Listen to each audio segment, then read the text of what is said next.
Okay. Studying. How to inject the Java code. The attacker targets a web page of the server that the client visits. Attack is possible if the website does not validate the input, blah blah blah blah. The attacker can subject the JavaScript code as input. Below is a server-side PHP script that prints the latest comment sent to the server. Database dot last comment. Is it vulnerable? Yes. How to inject. If the website code assumes that the user input is only a string, When a victim visits the web page, they receive the response could be latest comment and a script. When the victim browser loads the page, it will execute the JavaScript code. What can be wrong with JavaScript? Actually, let's just watch.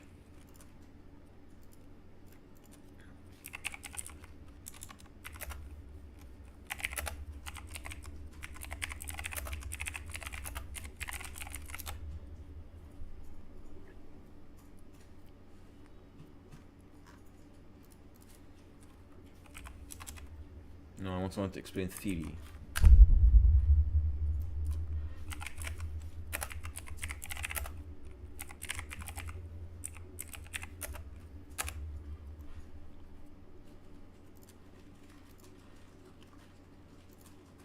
So I want to see what this is first.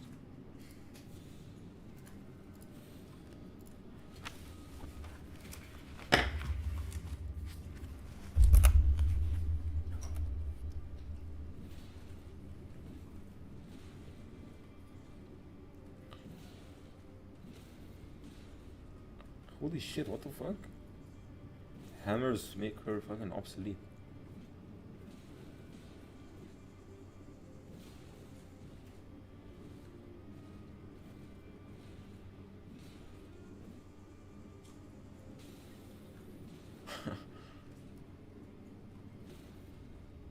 Oh my god, the fully charged R2 of this weapon is here. Stupid.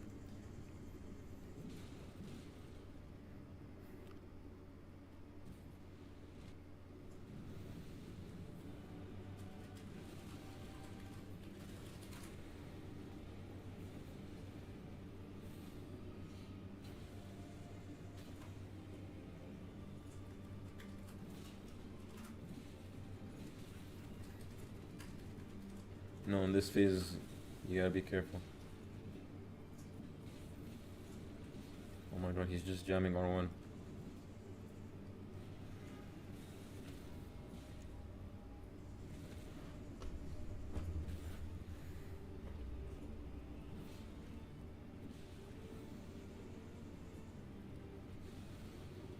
To the frostbot.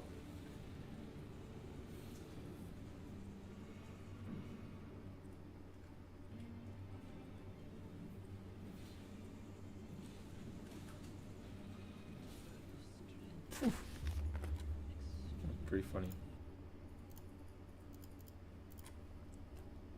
Website, the browser renders that HTML and CSS, and that's what you see on your screen. But nowadays, most websites also include dynamic elements. For example, data gets pulled from a database, where it asks for user input, and uses that user input to do something. So if we visualize that, you might see an input form where the user submits information, and the application sends that information to another page via the URL. That other page grabs that URL and parses the information in it to grab what the user submitted. Now let's say that this information is then used to populate an HTML field on the page, in which case it grabs that data from the URL, parses it, and then outputs it in the HTML of the page, essentially allowing the user to modify that page. Now if we put our developer hats on for a minute, and we pretend that we have direct access to modify the code on this page, we could say that, you know what, I need to add a script to this page in order to enhance functionality. Usually, to follow best practices, we'd either add the script in the header or the footer of the page, but technically speaking, the script can be added anywhere in this page. In fact, we could add our script right here, and the browser would load it when the web page gets rendered. This means that, under the right circumstances, an attacker can abuse that to send a script payload via this vulnerable input, and then modify the application to do something that it wasn't intended to do. In other words, the attacker could inject a malicious script, which would then get loaded by the browser, since the browser thinks that it's part of the web page and that it needs to load the script for that web page to function properly. Enter cross-site scripting. Cross-site scripting, aka XSS, is a type of injection attack where malicious scripts are injected in trusted websites and executed by the visitor's browser, just like we talked about. Basically, imagine a simple, supposedly safe website with users, and an attacker finds a way to exploit that website in order to send malicious code literally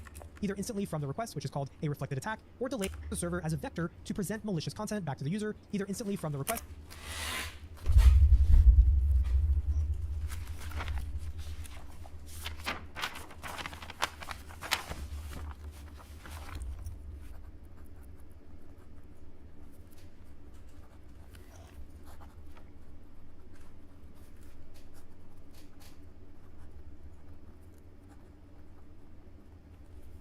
XSS, which is called a reflected attack, or delayed through storage and retrieval, which is called a stored or persisted attack. But again, and to clarify, even when I say that the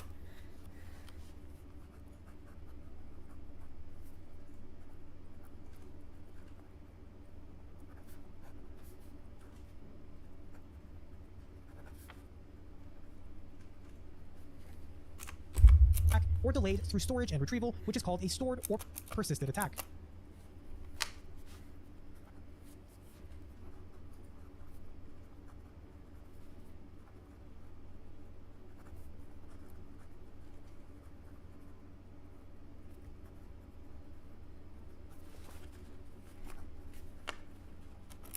But again, and to clarify, even when I say that the malicious code is stored and retrieved at a later time, I don't mean that the server itself is infected with malicious code. The malicious code only gets executed through the user's browser when that user visits a web page that fetches the stored code. So the core application remains completely unaltered, but it can be made to serve malicious content to its clients. With a third type, DOM-based, the payload technically never even has to reach the servers at all. So then when is cross-site scripting possible? What causes the vulnerability?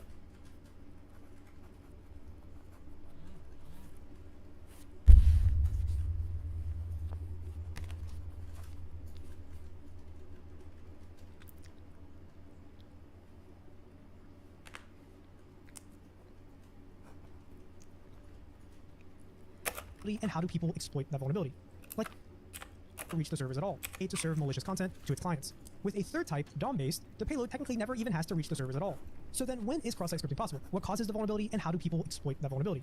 Like other types of web-based injection attacks, cross-site scripting attacks are possible when an application uses input from a user within the output that it generates without properly validating or encoding that data. And if you're not familiar with the term encoding, it simply means converting data or a sequence of characters into a specified format to securely process that data. And validating refers to verifying that the data is what you expected. We'll definitely be talking a lot more about encoding and validation in the defense section of this course, but I did want to make sure that you weren't confused by those terms. In any case, since we were talking about the application grabbing input from a user and then outputting that information, the page is only reflecting back what was submitted in a request, but the content of that request might have characters that break out of the ordinary and expected text content, and instead introduce HTML or JavaScript content that the developer did not intend for and that the application did not expect. Now the good news is that modern browsers are getting smarter and smarter.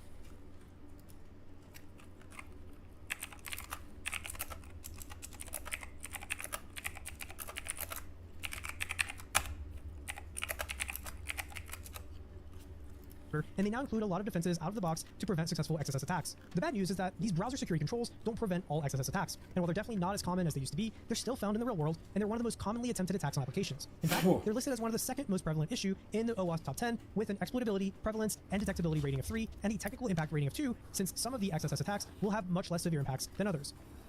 Successful exploitation of XSS can do a lot of damage. If an attacker is able to inject malicious scripts into a web application, then the browser may end up believing that the script comes from a trusted source, and it will let that script access all kinds of information like cookies by using document.cookie, session tokens, or other sensitive information stored in the browser and used with the site to, number one, grant login access or steal credentials, authorize unwanted payments, redirect users to a lookalike website, and a whole lot more. My pen's empty.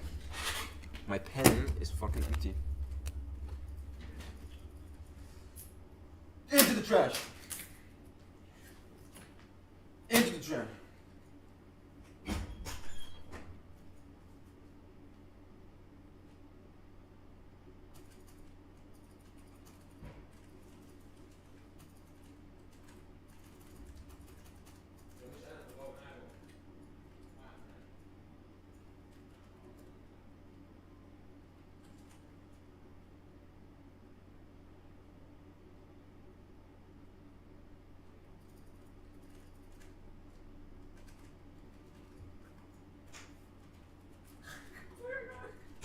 This is funny, Ernest.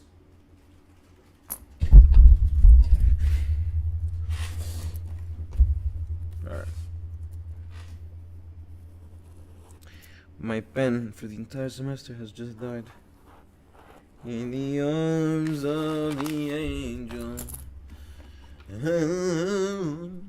Scripts could even potentially rewrite the HTML on the page, changing the appearance of the website and causing you to perform actions that you may not otherwise take, or sending your private information to another server without you even realizing it. For example, an attacker could insert a fake login form into an existing page and set the form's action attribute to target their own server, and therefore trick the user into submitting sensitive information without even realizing it. And apart from the information that we've already talked about, an attacker could also register and send a user's keystrokes to their own server by adding what's called an event listener with the add event listener method, potentially recording sensitive information like passwords and credit card numbers. So let's take a look at some examples of basic XSS attack scripts so that we can illustrate the concepts that we've been talking about. One of the most otherwise of XSS. Okay, I think I understand what they all do now. Alright. What can be wrong with JavaScript? Here we log the response listener. Oh, sorry, we're listening, and then we log the response text. Okay. Attacker can access the victim's cookie, such as the session ID, by using document.cookie. Attacker can fetch client's keystrokes by adding add event listener to fetch passwords, credit card numbers. A sort of phishing attack can be done by manipulating the legitimate web page's DOM in order to create a fake login. Bottom line, when the attacker is able to inject a malicious code into your web server, then that malicious code runs in the context of supposedly trusted website. That and can perform the actions that can be done by legitimate pages on that website. The host name of the server is the correct name of the trusted website. Accordingly, it can evade detection mechanisms. The string of script in this slide indicates that any JavaScript code whoa.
I gotta make this guy go away.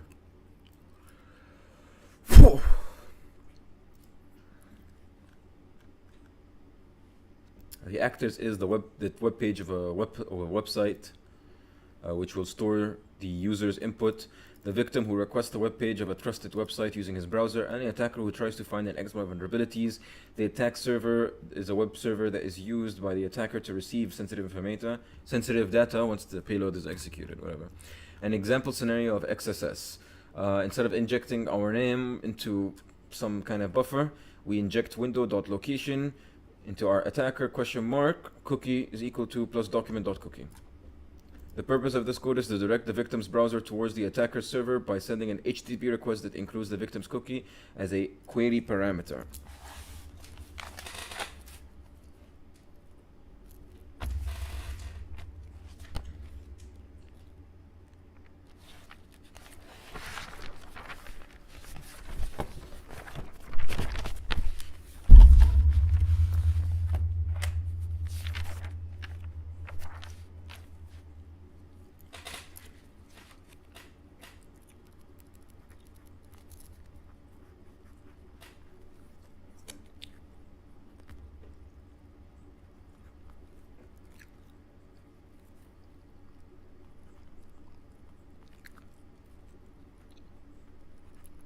We open a window on the attacker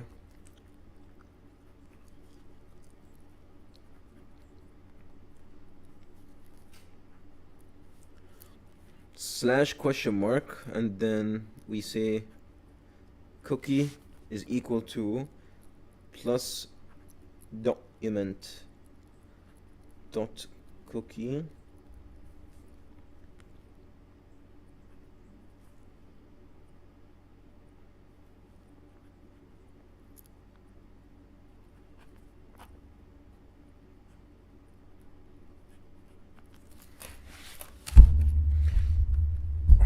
So this will now be stored, exploit and XSS by injecting the following code into an input field.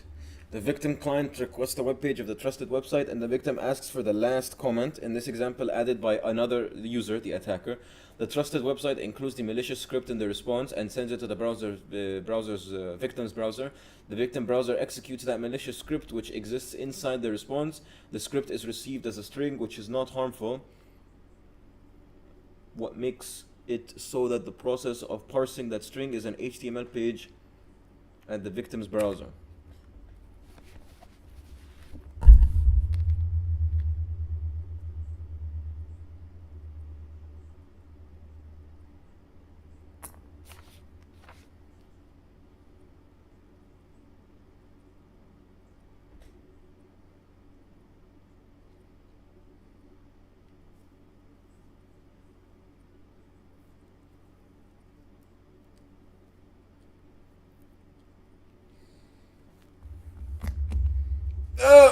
Alright. The malicious script extracts the victim's cookie and sends the parameters to the attacker server. The attacker server receives the information, which could be a session ID or other credentials. The attacker impersonates the victim and get control over that session and can launch attacks further. The types of XSS. Types of XSS.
Cross request forgery.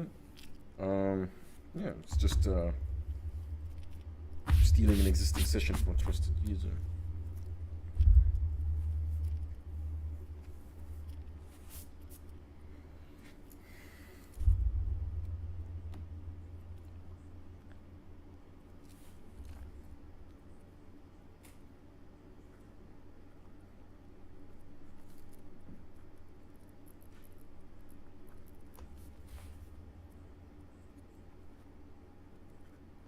The client-side code is more vulnerable than the website's code.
I got a Glock in my Rari. 17 shots in. What? Reflected XSS. Here, malicious string is part of the victim's request, which is sent to the trusted website. The trusted website then visits this malicious code in the response sent back to the. So here, let's do reflected. So reflected.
Attacker can send a malicious URL to a user via email.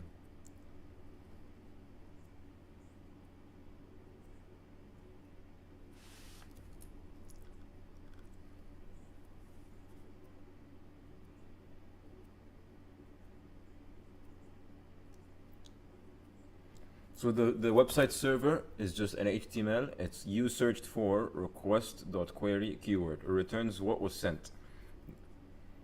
The attack web server will be like, click here. It's this website, search keyword, script, whatever.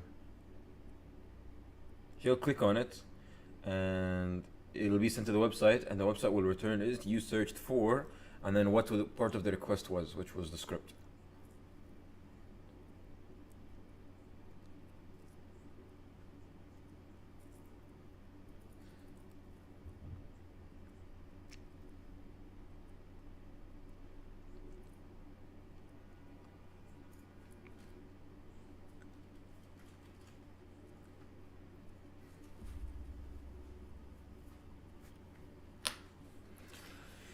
You got the soda.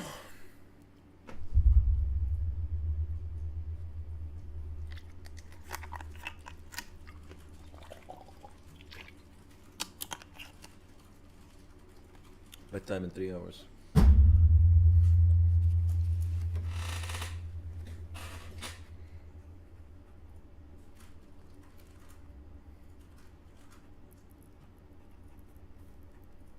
I'm gonna use your Steam, okay? Sure.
There's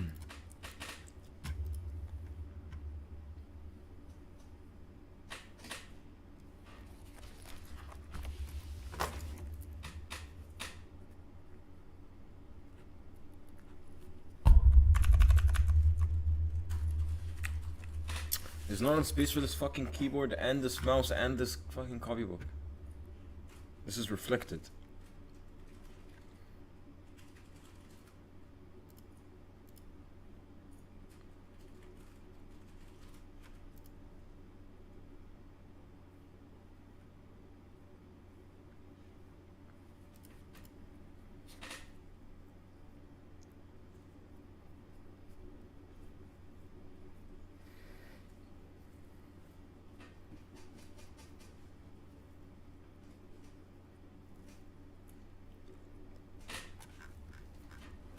So here, he writes a script, okay?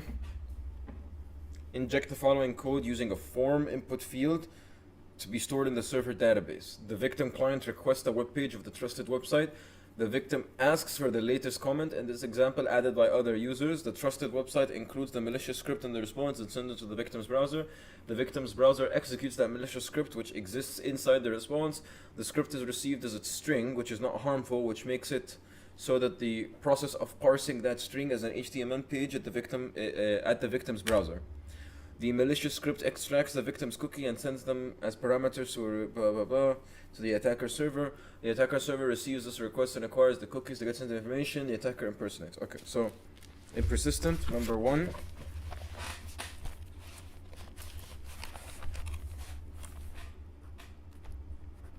The attacker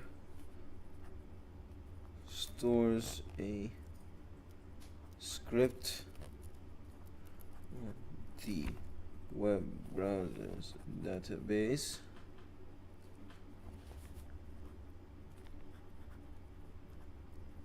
the victim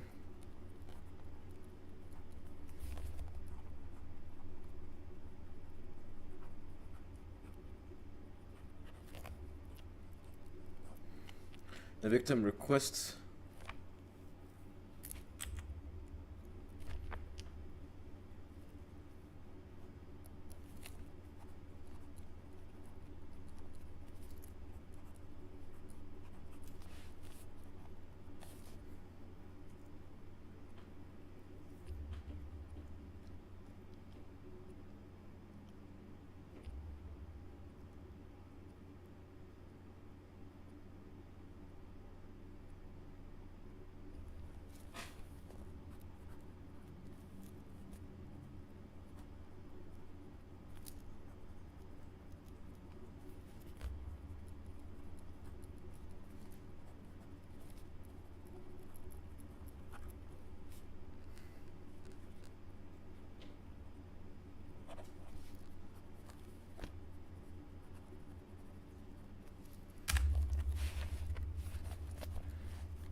Okay, now for DOM-based.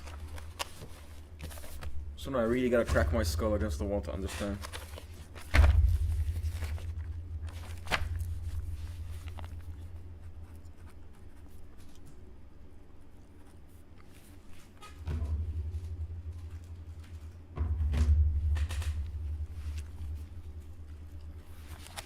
The malicious string is parsed by the victim browser after the trusted website legitimate code is executed. So here are the steps. Number one, the attacker crafts a URL that contains malicious string and sends it to the victim. The victim then clicks on that requests. The victim clicks on that link that requests some resource from the trusted site. The trusted website receives the request but does not include the malicious string in the response. The victim's browser executes the legitimate script that comes from the response. This allows the insertion of the malicious script from the web page. What?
attacker crafts URL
DOM base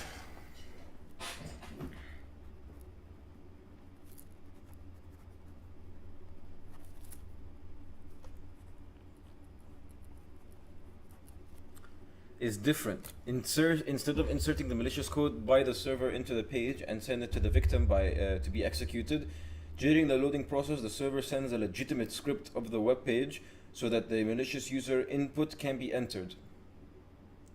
So that the user can add. Did you just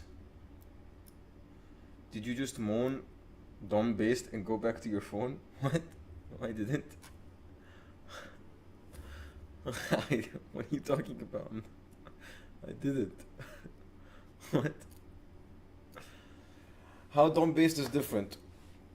During the loading process, the server sends a legitimate script of the web page so that the malicious server inputs can be entered.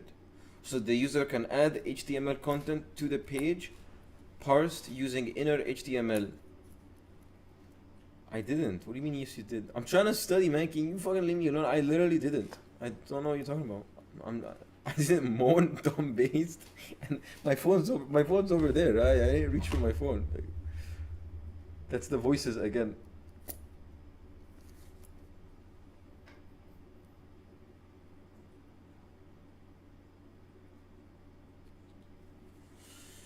Okay. DOM base. Let me check my phone. I was about to donate. Oh, I missed out on the 7 pesos you got from Warframe black market trading today. He's back on his phone. God, this generation. Okay. During the load, so the server sends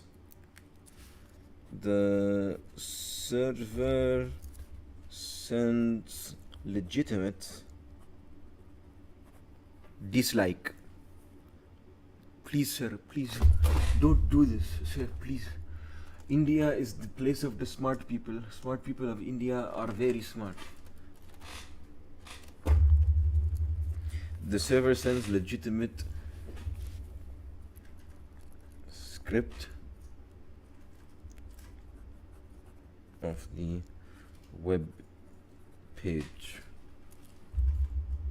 so that the malicious user can input so that malicious user input can be entered. The user can add HTML content so that it can be parsed using the inner HTML tag after the loading of the page.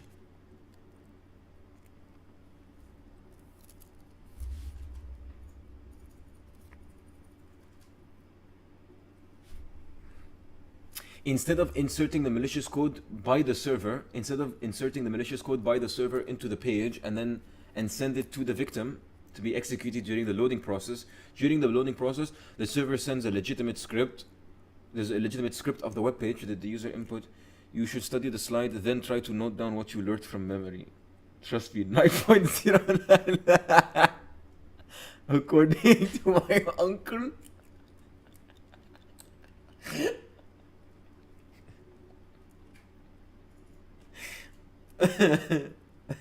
Then try to note down what you learned from memory. No, bad idea actually. According to my uncle. 9.099 GPA. According to my uncle. Oh my god. Okay. So during the loading, so what's different? How is DOM base different? During the loading phase, I'll say that. During the loading phase, the server sends a legitimate script of the web page to the victim. The browser will then, how do I say this? So that the user can add HTML content to the page parsed using inner HTML. The browser will add HTML. No.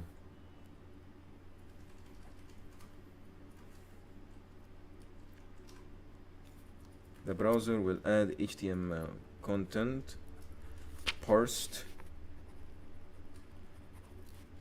using the inner HTML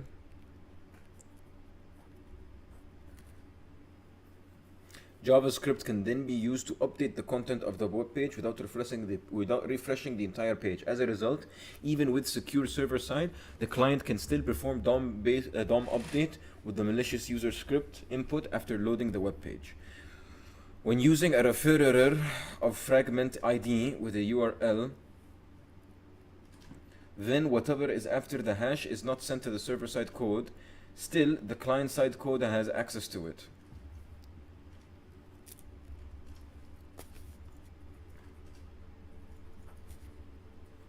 So basically there's the request when using a referrer or fragment of D with a URL. So like request hash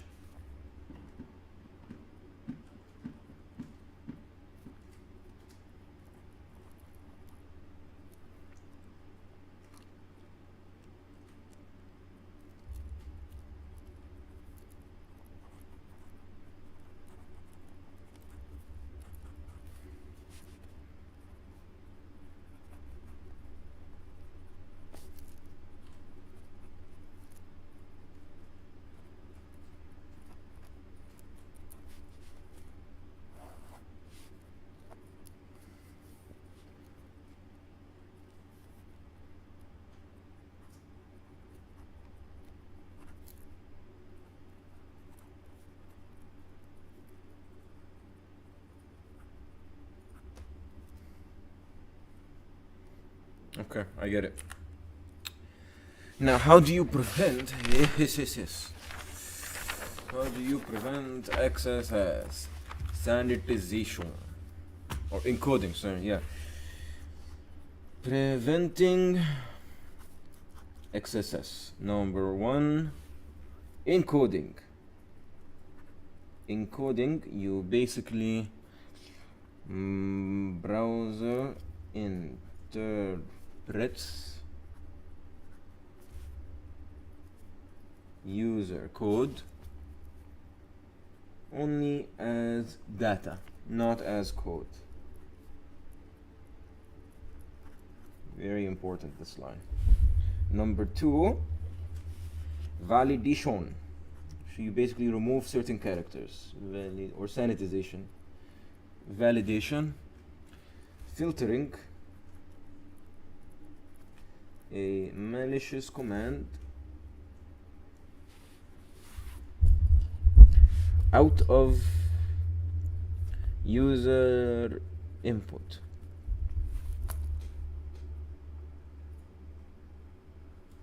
These two ways share common features that should be considered. Oh my god. Sayed, are you there? You want to see something funny? Sayed. Sayed. Sayed.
Okay, how do you prevent XSS?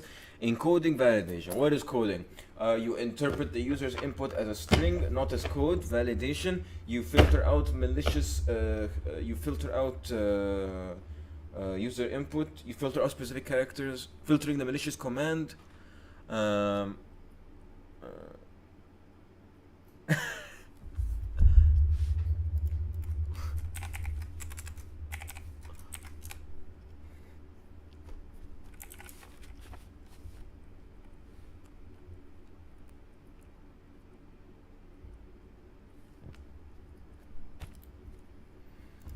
Okay.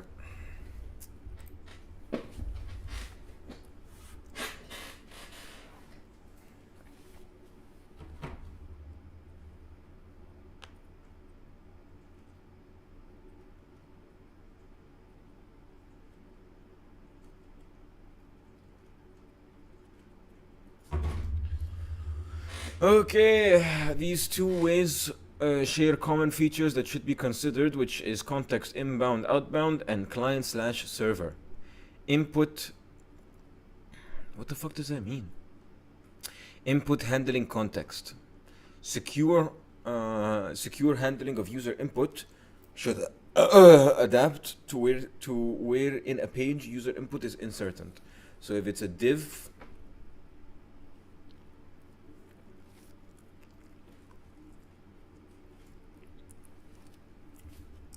Pluh.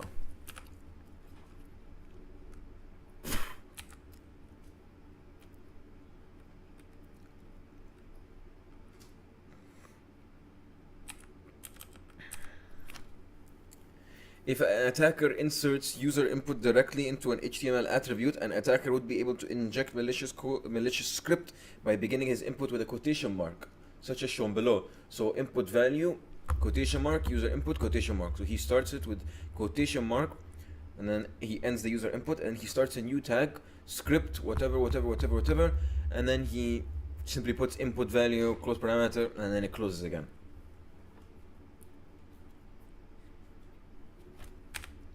preventing XSS inbound and outbound. So part of encoding and validation is input and outbound output.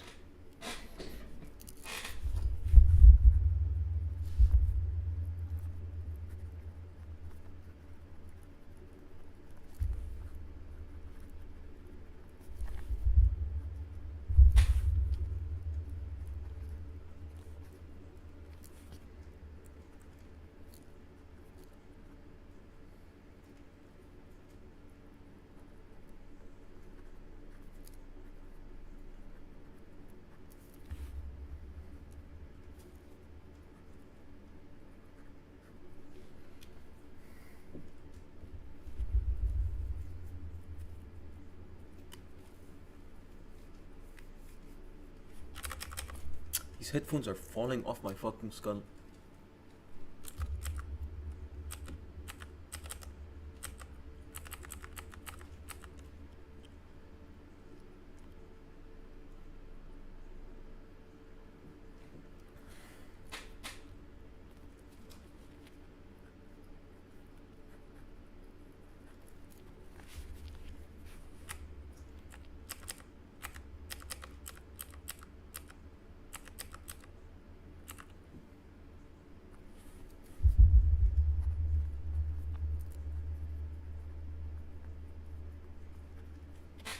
Okay, so now we go into inbound and outbound output.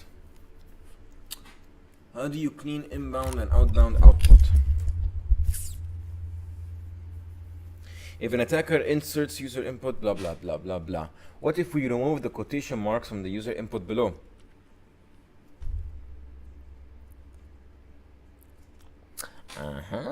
Okay.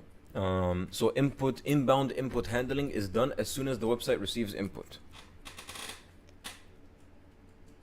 So inbound input is performed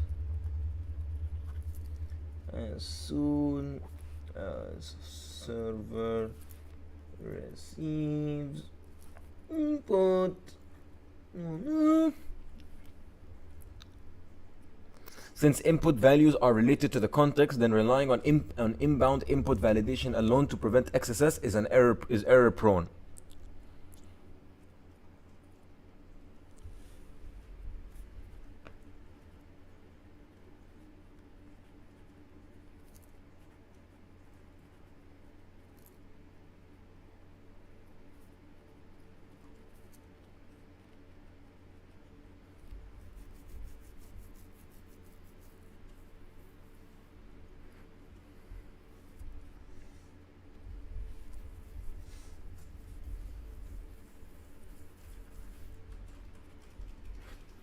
Outbound input handling is done after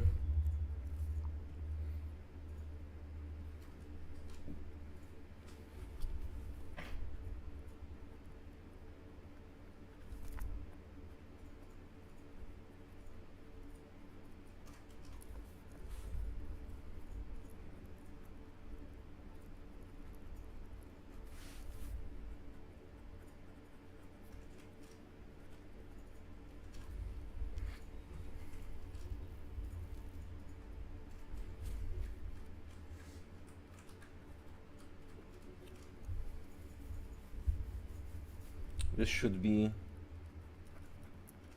the main line of defense.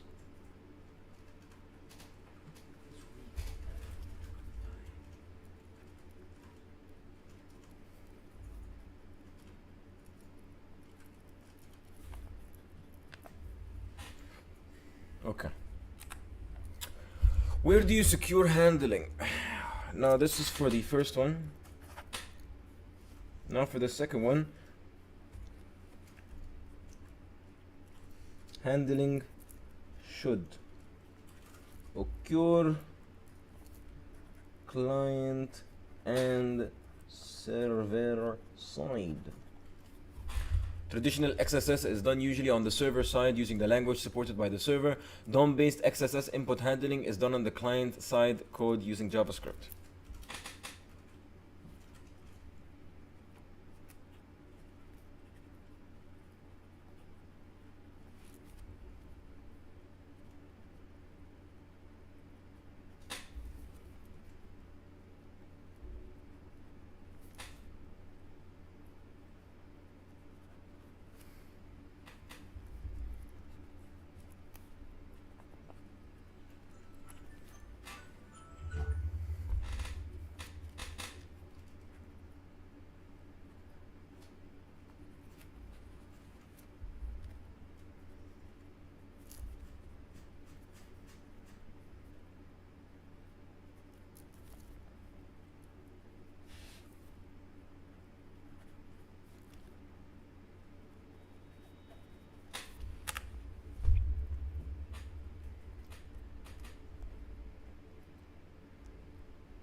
So encoding refers to the process of checking and manipulating the input to prevent browser from interpreting it as code. The following is an example of an HTML encoding done by the server side. So give me the latest comment using the encode HTML tag. If the user inputs script whatever, the latest comment, so it'll parse the brackets. It'll be and IT colon script. Okay.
Another method is before processing input, it's a good idea to check if encoding is done right or not. To achieve this, we can use mb check encoding and it will return true or false. So we put UTF-8.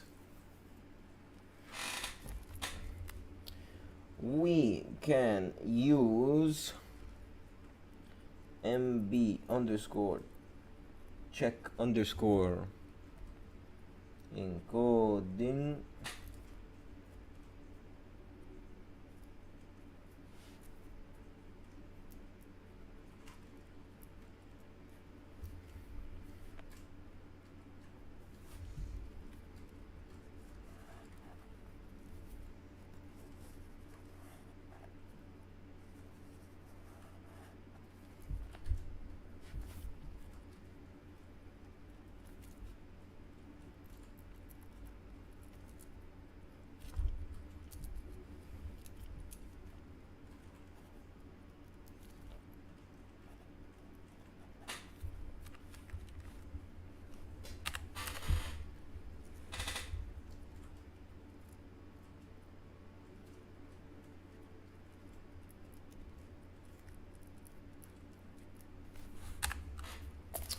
encoding on the client side. So these were server side. These are two examples for server side.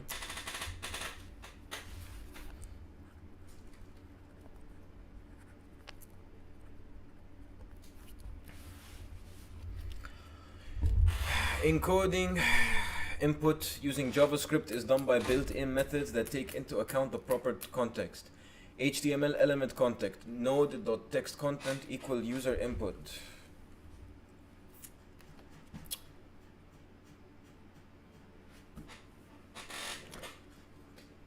So built-in methods that take into account the proper context.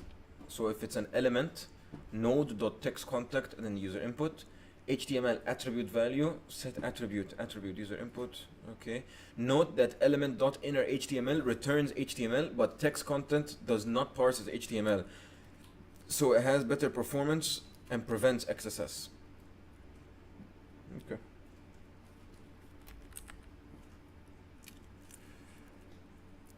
When I met you in the summer, do a heartbeat down. I just saw. I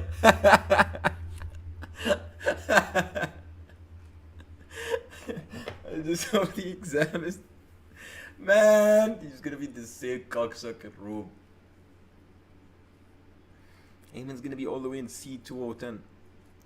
C210.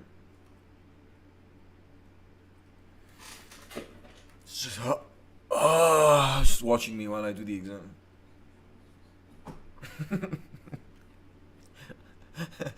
I love, you know who else will be? Like, he's sure and say, and Nuzair be rocking a hard on. Oh man, the exam is gonna turn him on so bad.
uh, 2 hours and a half until my bedtime.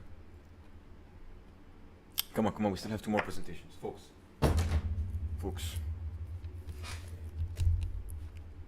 It's all over. Clean up on aisle my pantaloons.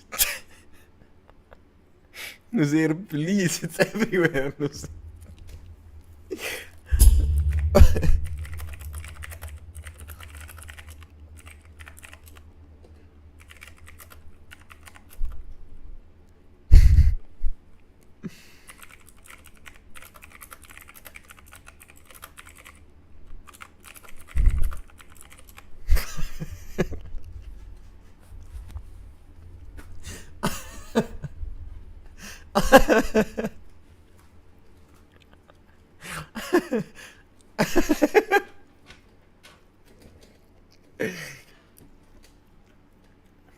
Alright, focus. Close Discord, focus.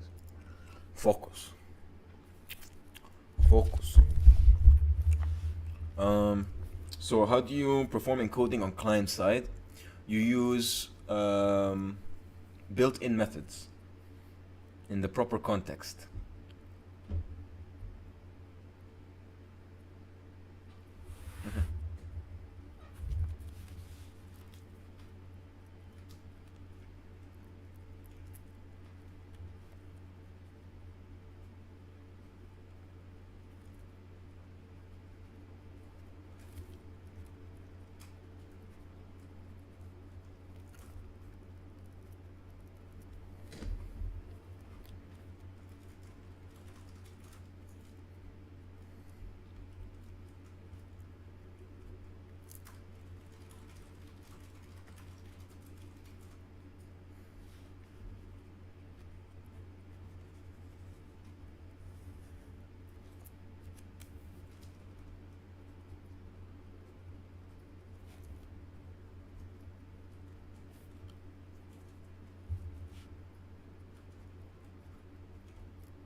URL query value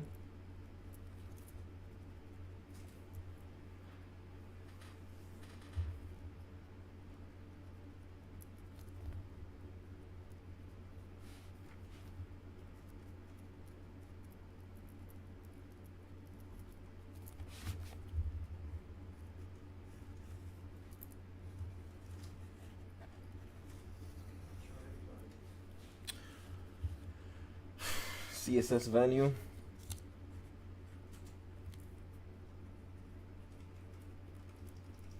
we use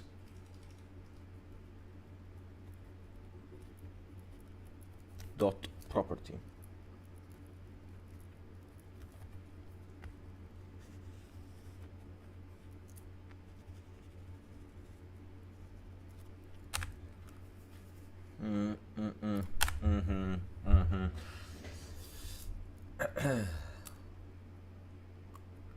For the HTML body, entity encoding is required. For attributes, restrict HTML entity encoding. For query language, URL encoding. For CSS value, CSS hex encoding. For JavaScript, oh shit, I just popped a big ass bit on my face.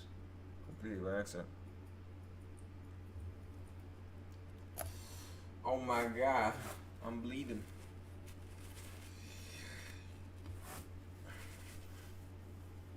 Fucking acne, man. It's been 11 years going through puberty for the 9th fucking time.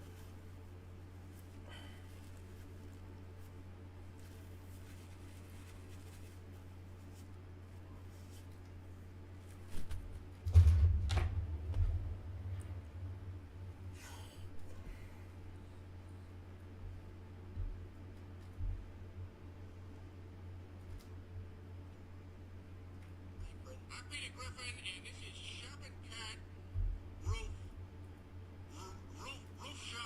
Shop and Cat, guys. Yeah, sorry, but you go busy.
I should probably wear the headphones. Amen will be back soon.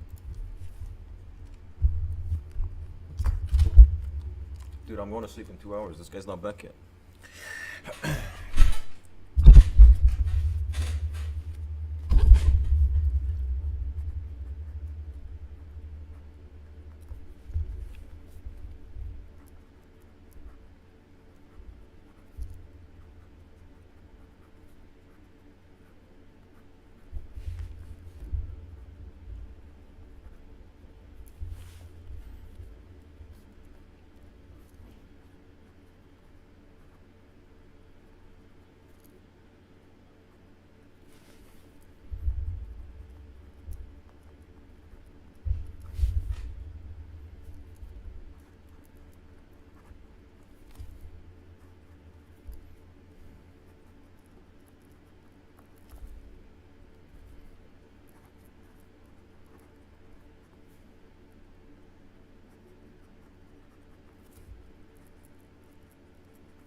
Okay, what are the limitations to preventing XSS? Encoding limitations.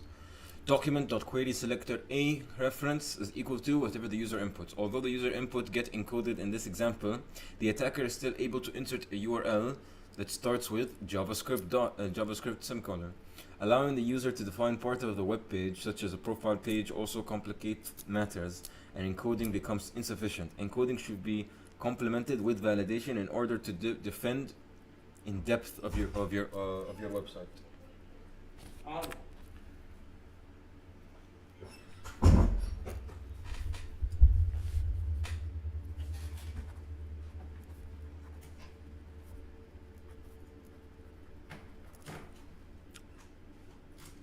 Validation.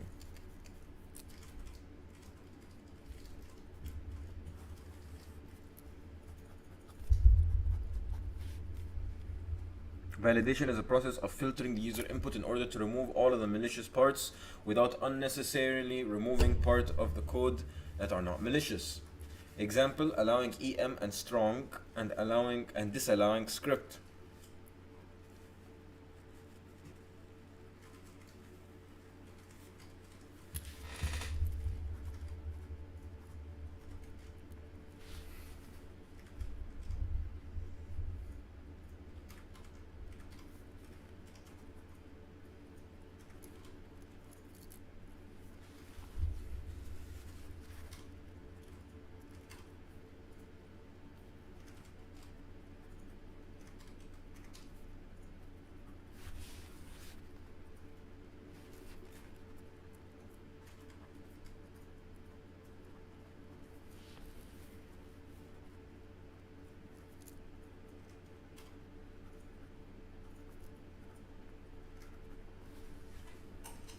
Two main implementation characteristics for validation. Two main characteristics of validation. Number one,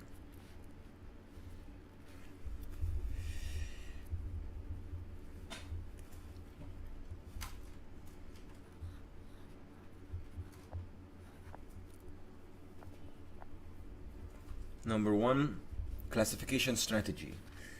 Classification, do we go into it? Oh, we don't. This is the last slide. Classification strategy. And what's classification strategy? You classify user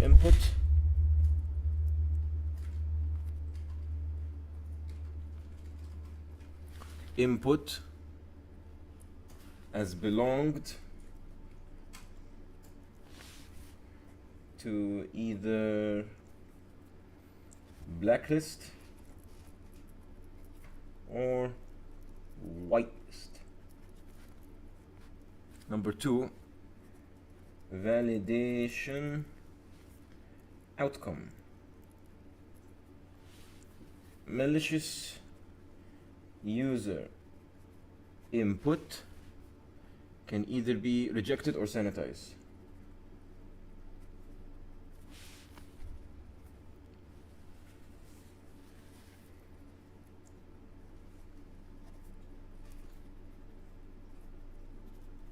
So what are the two characteristics of validation? Number one, classification strategy. You are able to classify user input as either the command being whitelisted or blacklisted, and then the outcome of the validation, which is either it's rejected or sanitized.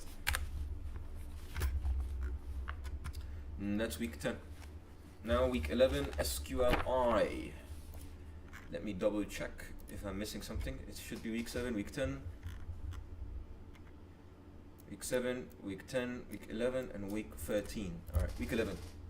27 slides of SQL injection and then 17 slides of authentication. Okay. Here we go! Are there multiple versions? It says V1.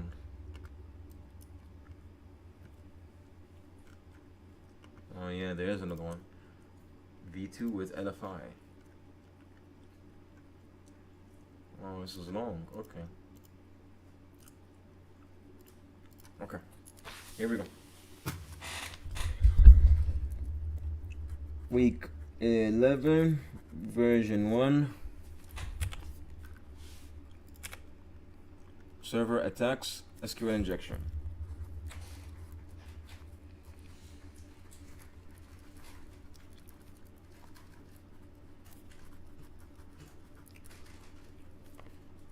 Okay.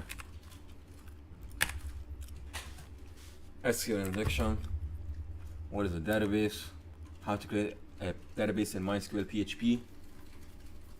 Create database, database name.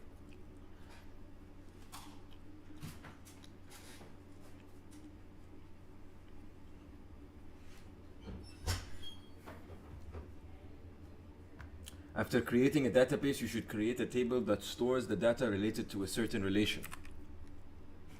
To create a new table, use the create table statement. Create table, table name, column 111, 1, 2, 3, column 1 data type, column 2 data type. To create a table called employee, you say create table employee, ID int 6 unsigned. Okay, I don't know what the fuck this means. How to insert data into a table, insert info table into table name, column 1, 2, and 3, values, value 1, value 2, value 3. So if we want to insert into a table called employee, we put last name, first name, last name, email, salary, values, John Doe, John at example.com, whatever. All right. The dangers of SQL injection. Danger of SQL injection. Number 1, control the database behavior. Number 2, modify data. Number 3,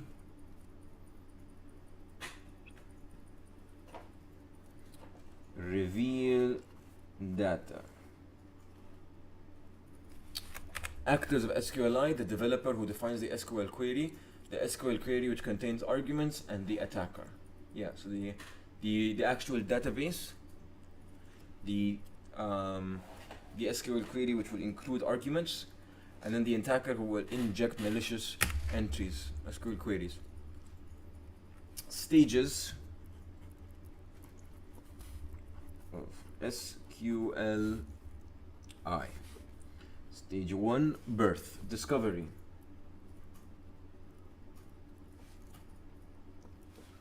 The attacker looks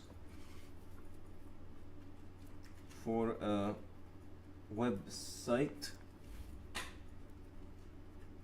that is vulnerable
Attacker looks for a website that is vulnerable through the use of certain tools.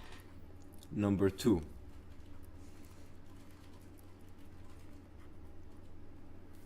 research. The attacker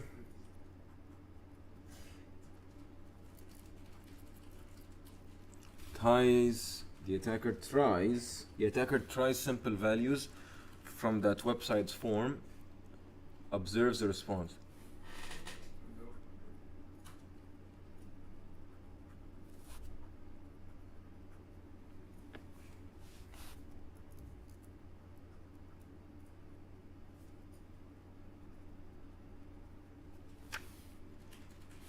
and then attack.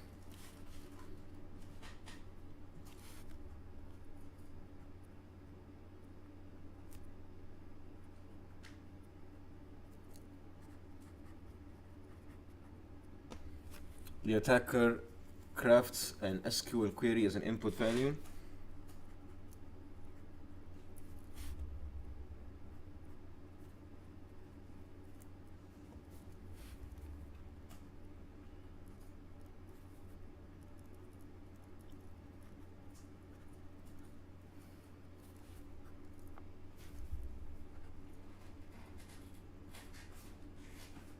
Okay, those are the stages of SQLi.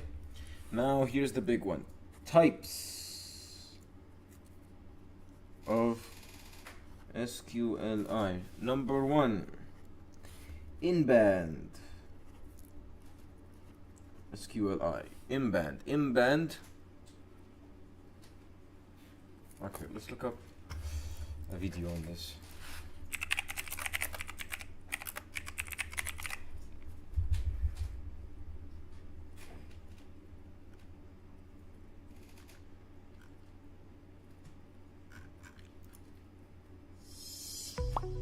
In web applications where attackers can SQL code very What the fuck is this? What? I'm trying to understand. What did I come back to? I'm trying to understand something. Shut the fuck SQL up. injections. Hello guys, welcome back. It's okay, you can watch it. I'm not gonna judge.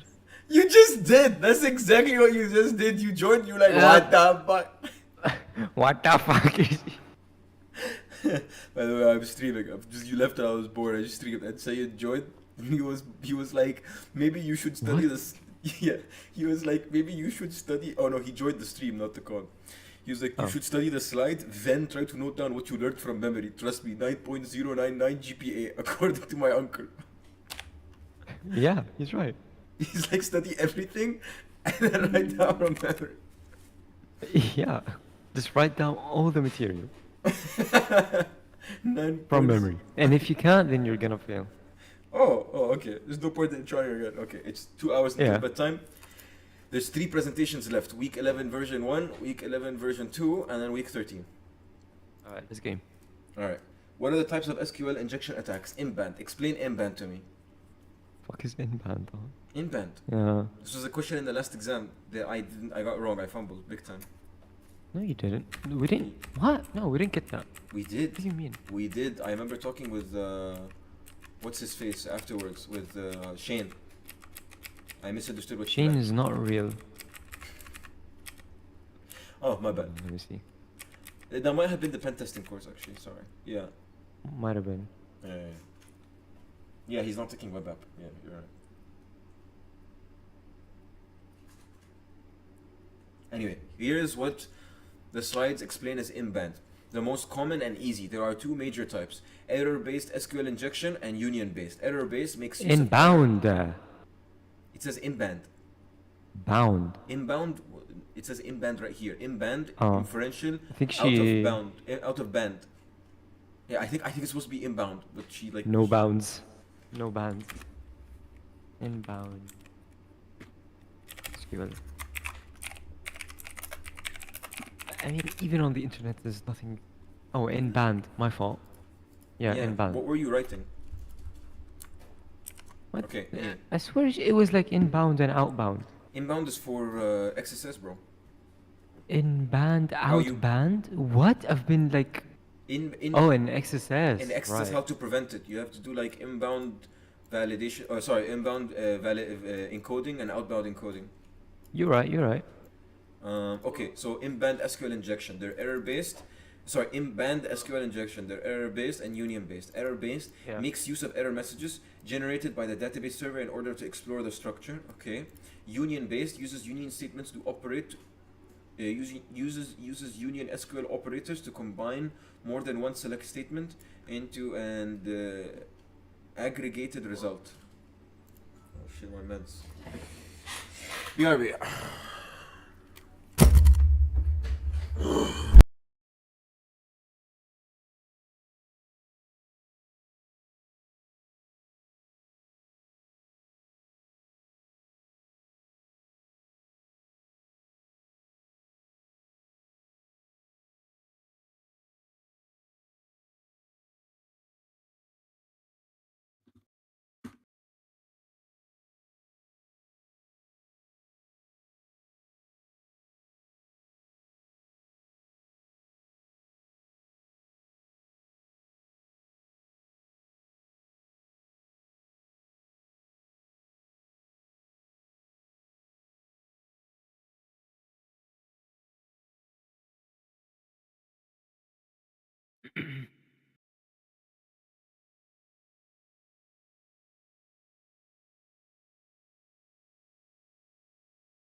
Hello, sorry. Sorry, it took forever. I could not find my medicine bag anywhere, and I still can't find it anywhere. I just grabbed the resupply. That's crazy. Sorry about that. Yeah, okay. I'll continue in a second. I'm just taking my medicine. Do I need a PhD to play this game? What the fuck is he playing? He's trying to bait us into frothing during finals, isn't Who? he? Saeed Zuhair. The one, the myth, the fiend, criminal. Fuck is he playing? Is this game written in BASIC? What am I looking at? Oh, that's a map. Not bad. Oh, that's that's Privacy of fucking, Evil? Whatever it was called? POE. I don't know. The game you were playing, Pile of Evil, whatever. Yeah, yeah, that one. Yeah. Okay, let's continue. Types of SQL injections in band. In band has two major types. Number one, error based. What's error based, Ayman? It's when you put in a SQL payload and look at the error. Why? What do you mean why? Yeah, why is it important? What's the benefit? We put a payload and we get an error. Yeah, we get an error, so we know that there's an SQL injection, and that confirms the Yeah. SQL injection. Okay, yes. And then- also, you can like base your payload off that. You can see where the payload's failing. Yeah, for the structure, so you can understand the structure Yeah. of the database. Okay, what's the next type of in-band? Union-based. That's when you use union-based injections to to append new statements to the already injected statements. I don't know what the fuck I'm saying, but yeah. Yeah, you combine more than one select statement. Yes, to get data from other tables Mm-hmm. and leak the database.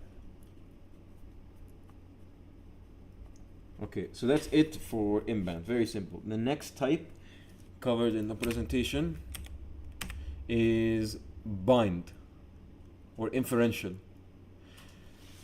So number two, I'm gonna write it in a new page. Number two is blind. Oh, sorry, blind. Blind SQL. SQLi. Blind SQL is when you put in the payload, you don't get any response back. You don't get an error or anything. So in this technique, you would usually use sleep functions to confirm if the SQL injection is I don't know there. about all of that. It says that the intention is to not get data, but to reconstruct the database and steal data by asking the database true or false questions. Yes. Hold on. The intention is to reconstruct the DB and ask true or This phrase is so weird. it's what? Honestly, I would Google it. The information in the slides is phrased No, so not my weirdly. business. Dude, fuck. I'm not. By the way, for one like authentication quiz, because I was reading the book and I was understanding. I wrote from my understanding, and he gave me minuses because I didn't use the buzzwords. This is how their brain works. Okay, you have to write what they said. I did. I wrote what I understood, and the professor was like, did not include the fuck protocol. And I was like, okay, but I explained it. He's like, no, you have to say the word fuck.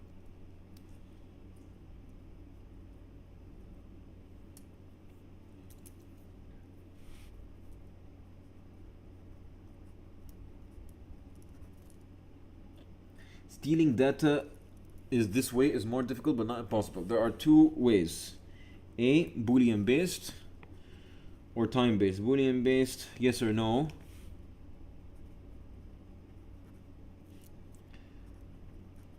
Ask true or false. Oh, this is part of the. Okay, yeah. I was explaining the time-based injection one. Which is the So- second type over here. Over here, you Yeah, send yeah, a yeah. request, So- and if it takes longer and- than usual, it gives you a clue if it's true or false. Yeah, gives you true or false, and you can also in blind. You can ask true or false things. Yeah, Yes. that's true. Depending, yeah, you can purposely sleep Does not say this? I'm pretty sure you have to sleep in order to get an extended time. That's in the sleep time based. Yeah, in time base. But Cause the database to wait. Okay, yeah. Cause the DB to wait. To wait before sending response.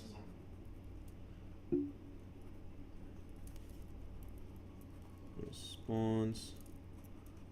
The response time gives a clue if it's true or false. Okay, cool. The last type is out of band SQL injection. So number 3, out of band SQLi. Not a common since it relies on enabling certain features on the database server, such as the ability to make DNS. Oh yeah, I remember this one. You make DNS or HTTP requests. That's it. Depending on the type of database used. Ayman? yeah, what's up? Out of band SQL injection, you make DNS or HTTP requests to deliver the attack. Right? Sure. I'm wrong? Tell me I'm Uh, wrong. Do you I not don't know know. or I'm wrong?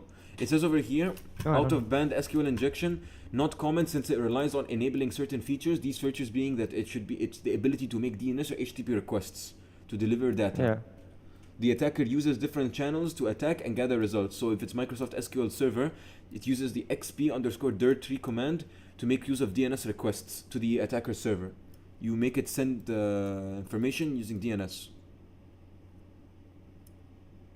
Yeah, this is one of the things that I would just memorize word by word because Do you expect? Do you think I should understand different SQL servers and what they use? Because the professors love to say that.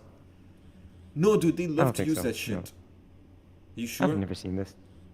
In my fucking Yeah. exam with the professor, that was Swen. Okay, never mind. He asked me to give examples of agile methodologies, and just by luck, thank God I knew 3: feature based, fucking Scrum, and some other one that Microsoft uses.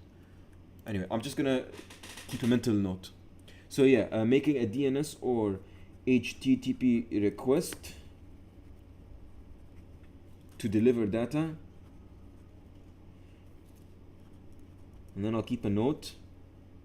Listen here, buddy. Must have the feature enabled. Server must have the feature enabled. Oh my god, you are actually studying. Okay, bye. Did you just say Someone just DM'd me.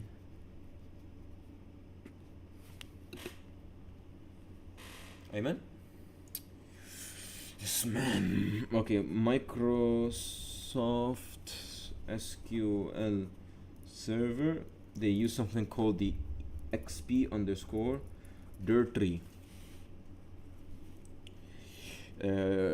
Oracle DB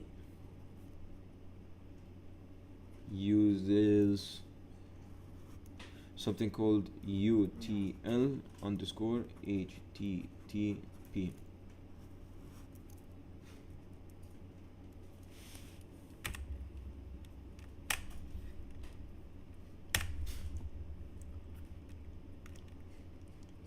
get lost?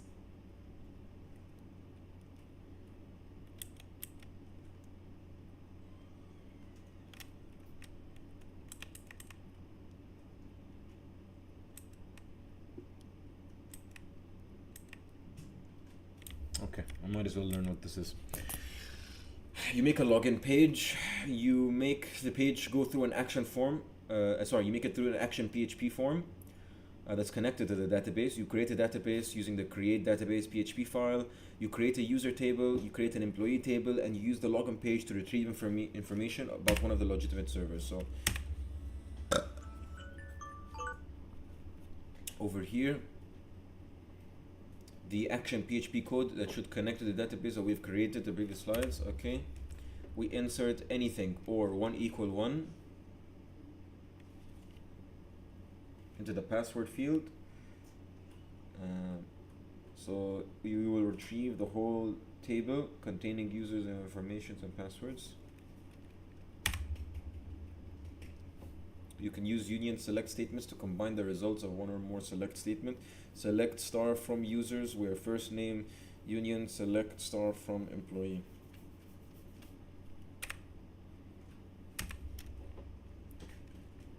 Amen. Yeah. Okay.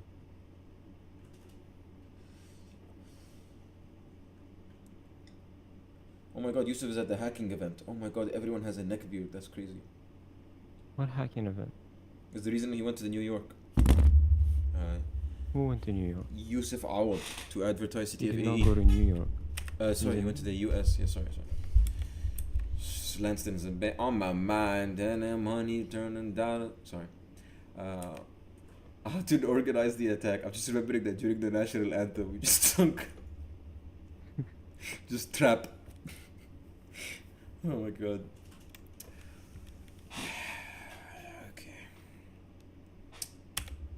How to organize a SQL injection attack? Google Dorks can be used to find such a website like the following examples. What's a Google Dork? Dork. It's a technique that utilizes advanced search operations to uncover information. Okay, yeah. Professionally Googling basically. Okay.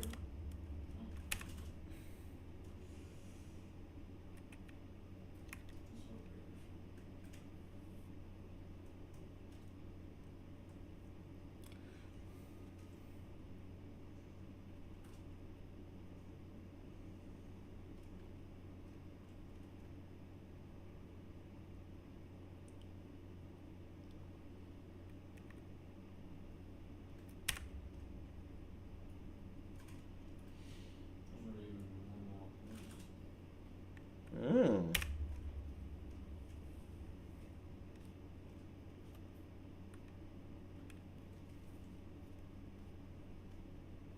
Okay, Ayman. Yeah. I'm going to give you an example of an SQL injection, and you tell me the expected output. Don't look at my stream. Here. Okay. What is the expected output of this SQL injection? Do I look at your screen? No, the Discord. Oh. Okay. Union select 1, 2, 3, 4, 5. Select from what? There should be more. There's more to the payload. No, that's what it Well, says. Well, okay, this is gonna If we be want to find union out, select. if we want to find It's out gonna what, select yeah, okay. 1, 2, 3, 4, 5 columns. It doesn't do anything. Then You're there right. should be from another table, and yeah. No. And The reason why we're doing this is that we want to find out what columns are injectable. So we use a select statement on the individual columns. The result of such query should be the number of columns that accept query injection. Oh, yeah. True. Okay, yeah. So Mitigating, you would have to try numbers. keep increasing the numbers. Yeah. Yeah. Mitigating SQL injection. Using prepare statements. Okay, this is important. Professor said was like know the security. Mitigating SQLI. Number 1. Use of prepare statements. They force the input to be passed to the back end as parameter instead of being part of the SQL statement. Okay. Input is forced. Can I say parsed? No, it's not what's happening. It's passed instead of as a parameter. Yeah. Input is passed as a parameter parameter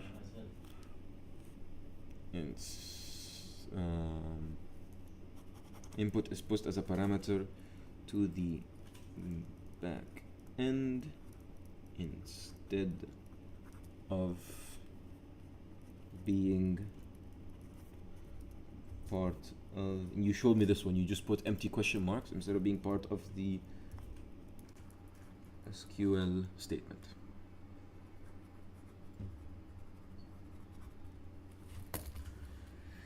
Okay. A typical workflow of such a prepare statement goes as follow. Yeah, you put question marks, which are essentially nothing values, and then yeah, SSS, whatever, and then you put variables, and then in the back end the variables are passed. The first name is equal to John, email is equal to whatever, statement is equal to input.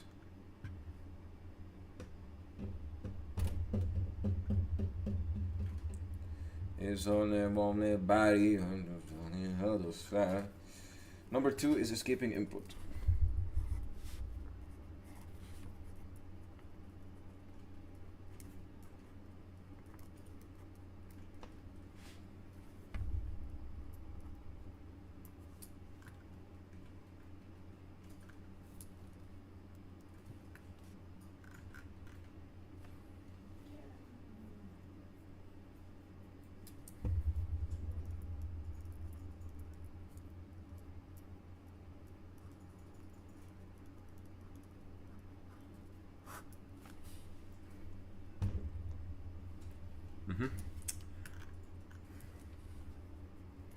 My SQL I underscore real underscore escape underscore string. It escapes characters. This escapes or sanitizes any character special to MySQL.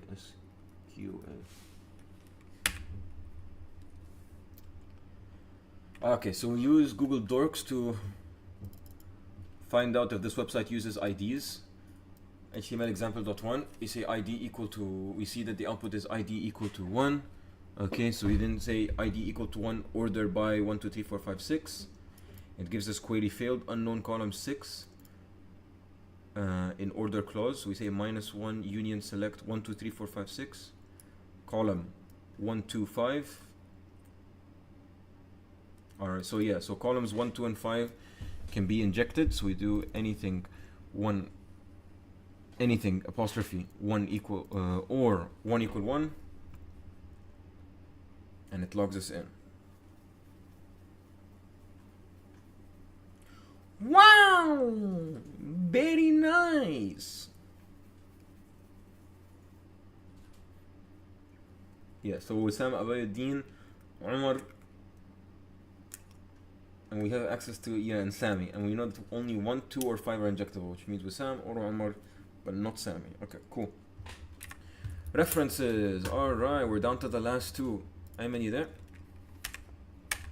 Yes, I'm here. You keep disappearing. I'm building What? building a PC for a friend. Right now? Holy shit. I'm just giving him parts. He doesn't know much. Okay, Ayman, what are the 2 ways of mitigating SQLI then, since you're so good at building PCs? 2 ways of mitigating SQLI. Yeah. Prepared statements, sanitization, that's get right. better programmers. Yeah, those are right. Prepare statements, which forwarded to the back end, and sanitization using MySQLi real. Shit, I wrote it wrong. Real escape string. I don't know what the fuck I wrote. Oh, I just missed an E. Yeah, okay. I wrote escape. Yeah, MySQL real escape string, which sanitizes any characters that are special, unique to MySQL. Special to MySQL. Okay, LFI. What the fuck is LFI?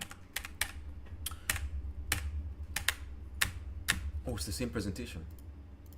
Okay, we just have to move to slide 27. Oh, there's new shit here. Hold on. Slide 24. Huh? I missed the slide? Deadass? I actually missed the slide. Oh no, I didn't miss it. I just didn't read point A and B. Yeah. Prepare creates a template statement that is sent to the DBMS with some parameters. Or bind variables are left unspecified. Yeah, labeled as question mark.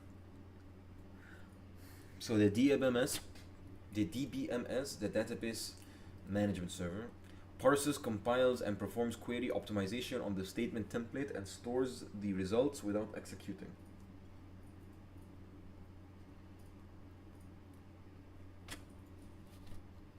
So prepare takes the SQL statement and prepares it for the DBMS with some parameters. Some of them are placeholders, such or left unspecified, labeled as the question mark. So the placeholders here are first name, last name, email, and the question marks are question mark, question mark, question mark. And then if we, yeah.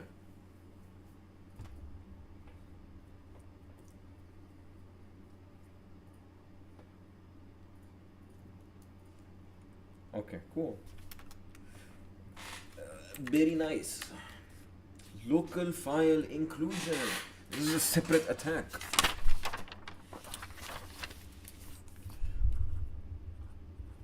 Week 11, version 2, local file inclusion. LFI forces a web application to run or expose files other than normally intended ones on a web server. It becomes possible when a application includes a file as user input. Okay, it forces, so we'll just say LFI forces a web server, a web app to run files. Alright, what's happening? What happened to your friend? You just finally just hit him with a shovel or something? Oh, no. I gave him parts. I gave him advice. Is he like physically like in the room? No, on Instagram. That requires you to mute? Oh wait, is the voice not here? No, that. هلا I wasn't محمد muted. معك أيمن يوسف. I wasn't muted. I was unmuted the whole time. You were muted. You just gaslighting me. No, I wasn't muted, but I wasn't talking. But I Oh. just muted and unmuted now because someone came in the room. It's just so busy in the Yusuf Ayman Jarusi, I don't know, household. Dude, Ayman Jarusi is a different person. I just keep thinking that's your family. Anyway, local file inclusion. You force an application to expose a file or run a file intended for the web server. yo. To run or expose a file intended for that's a really old sound effect. Mario used to scream Nintendo. Do you know this? No, I Do you don't know that sound effect? Can't remember where I know it from, but he used to yeah. I think that's in Mario Sunshine. Nintendo or something.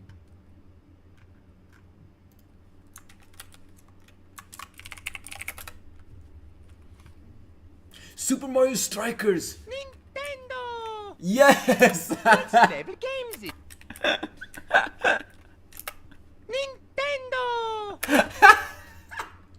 Dude, I haven't heard that in so long. What the fuck? Nintendo! Was it random every time? Next level games! know. Oh, very Italian. Nintendo! Oh. Next level game! I don't remember any of these. I only remember Mario. Nintendo! Oh my god, I remember Waluigi as well. Nintendo! I don't remember Wario, but I remember Mario the most. Nintendo!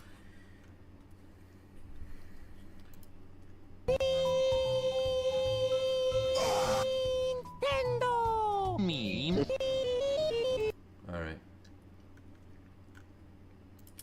Let's go! Yahoo!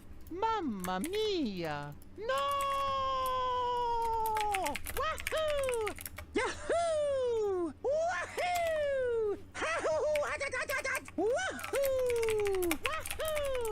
Oh! Ouch! Oh! Yahoo! Let's go! Yahoo! Mamma mia!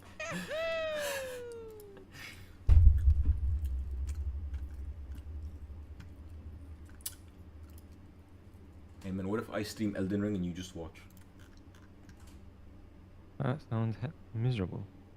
What? That sounds like fun.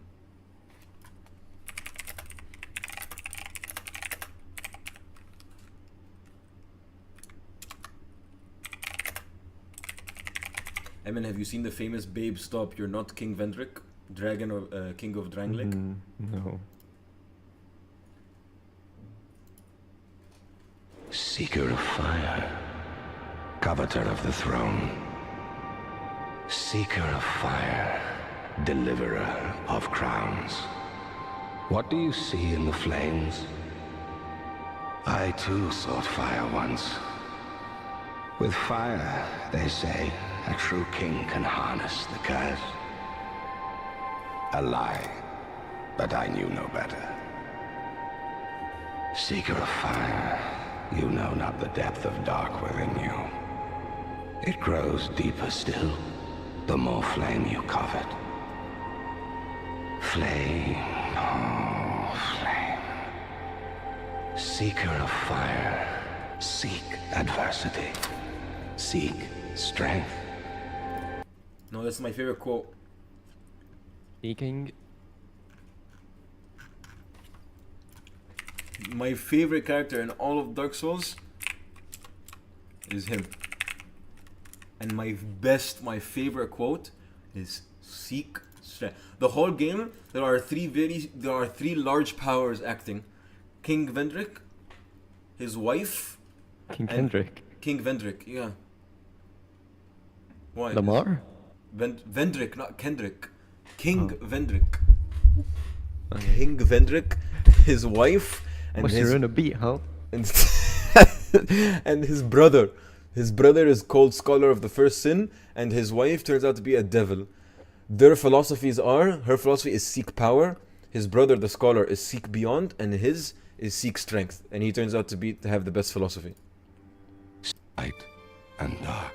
Hold on, I'll show you my favorite quote. Dark was seen as a curse. Only, is this our only choice? Seeker of fire. Seeker of fire, coveter of the throne. Seek strength. Seek strength. The rest will follow.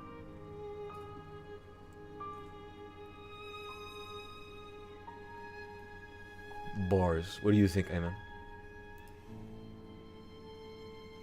Ayman?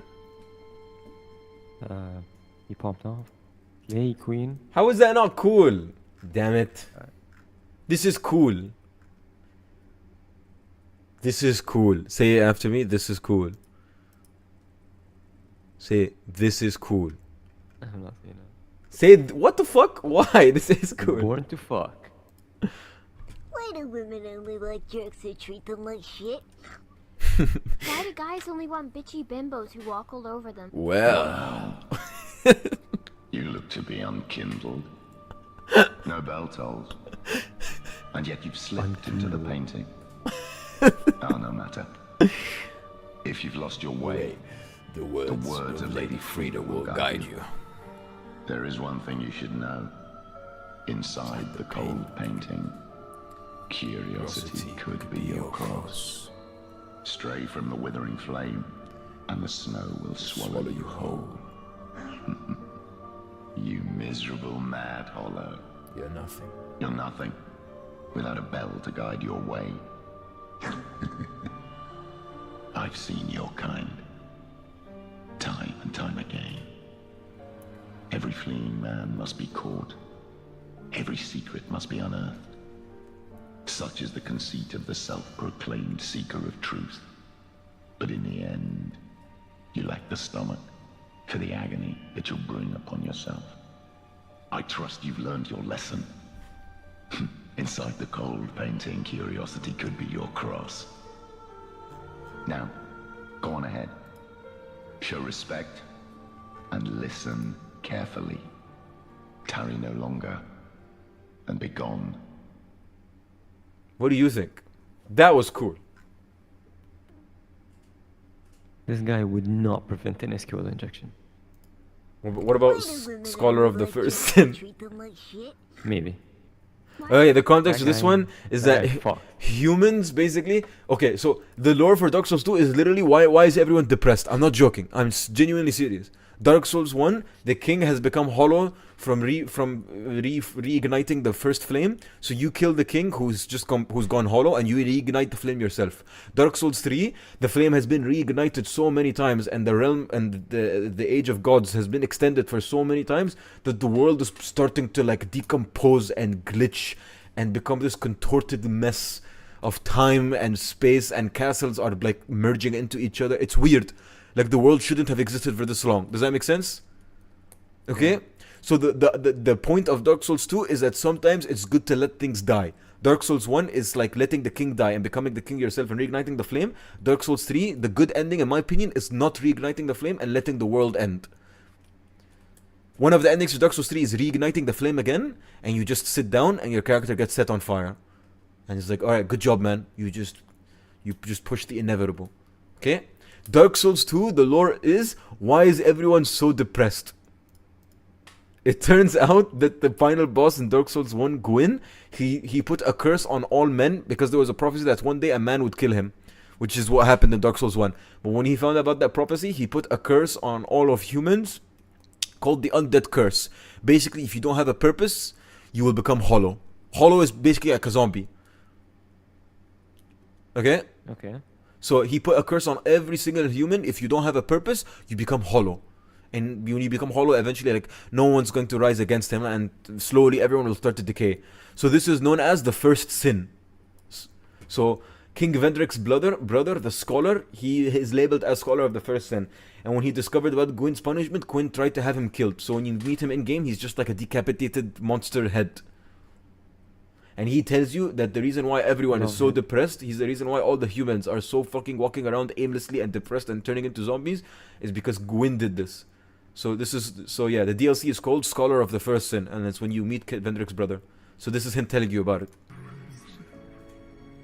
What is it that drives you? Once, the Lord of Light banished dark and all that stemmed from humanity.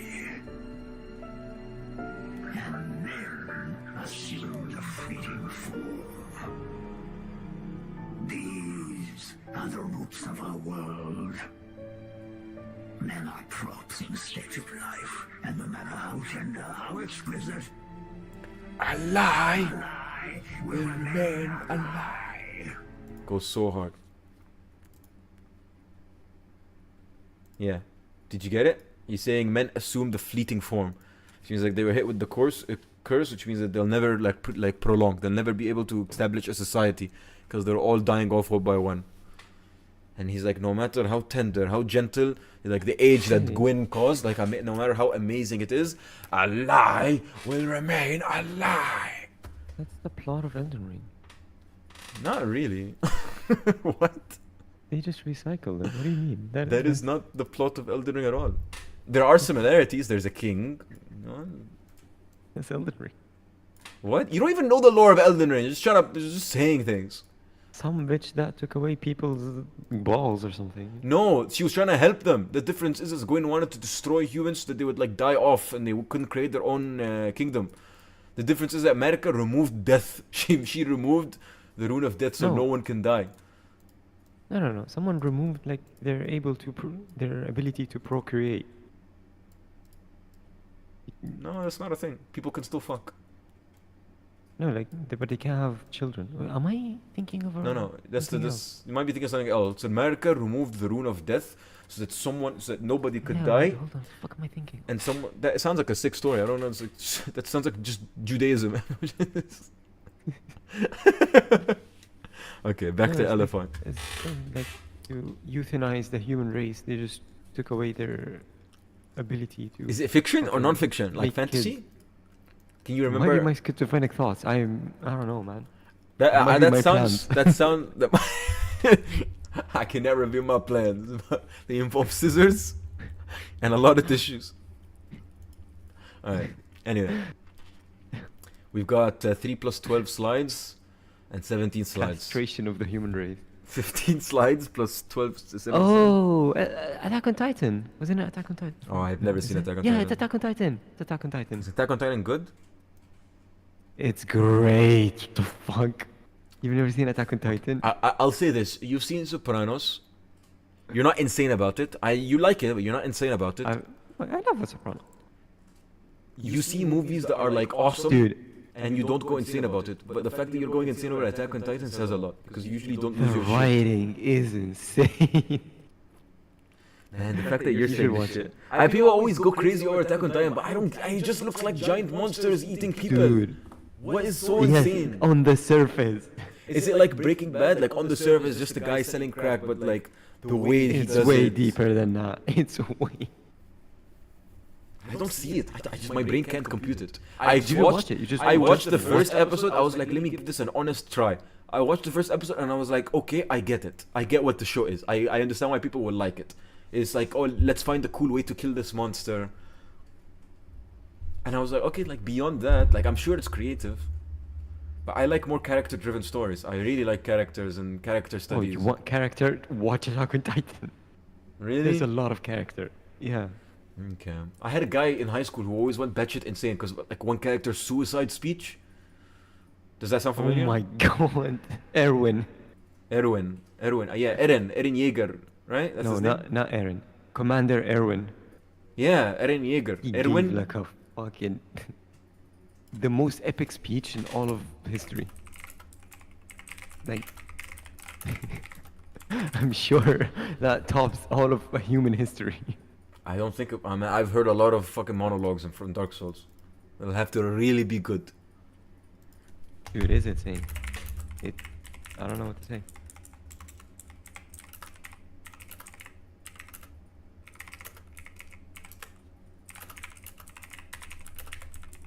Yeah, me and Yusuf had the same song in mind. In the kitchen, whipping like a stir fry. And in the kitchen, do you not know that song? Like they're brothers or something. Yeah. Whipping in the kitchen, whipping like stir fry. In the kitchen, he said, Juju on that beat. You know, Sayyid once texted me like the last day before I was leaving, like the few hours before I was leaving the UAE, and he was like, Rahman, quickly, do you have 28 dirhams? To heart this has a 60% off. I was like, bye, Sayyid. I'll send it to you later. This guy just sent. What the fuck is this? Huh? Okay. Oh. You want to kill your computer? Oh my god. He's just gonna call Malik in a loop. Okay.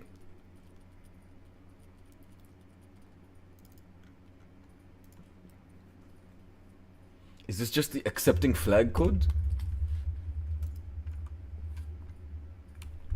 I wish you were real. Are you going to malloc in a loop? What the fuck is malloc? Memory allocate. Memory It's a function that lets you allocate some memory for something, and it gives you a pointer to it. You can like, since it's C, there's no like safety or restrictions. You can just allocate your whole computer and crash it.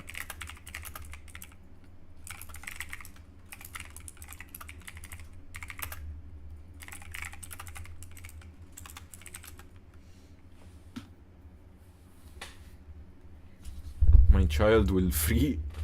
What? What are these programmer jokes? I don't get them. The fuck? My jungle code. Sorry, what was Malok? Say that again. My bad. Hold on. I'm trying to find a screenshot of Said being like, I would like to one burger.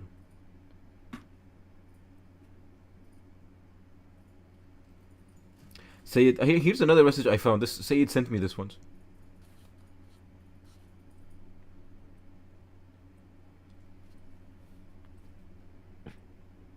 You ironing my bonds? What? No context. It's like first day he met you. No, this was like, I think, while I was in Egypt.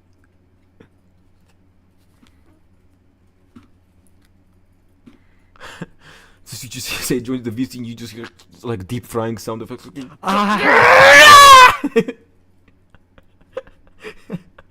Yeah, you did this. I would like to one burger. Wow, it worked. Wow, oh, wow. Yeah, wow. I could do a crazy Wow, Said impression, by the way.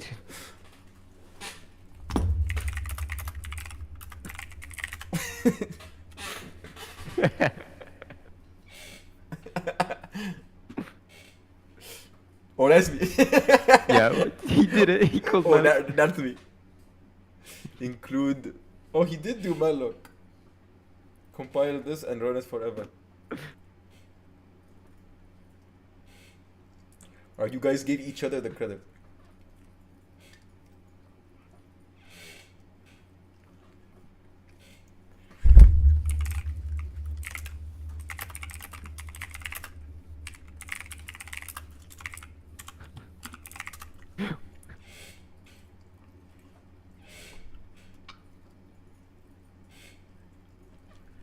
The fuck is this?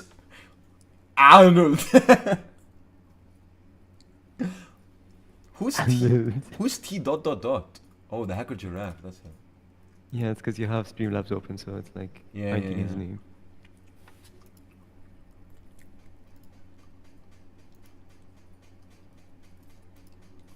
Today my father asked me to clean his car for him, and so I spent the whole morning doing it. After some times, I went back inside and my father asked me how was the car looking. Yusuf Awad, I just replied. He smiled and nodded. You knew it.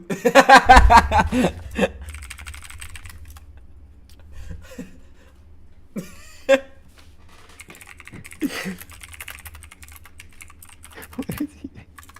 It was washed.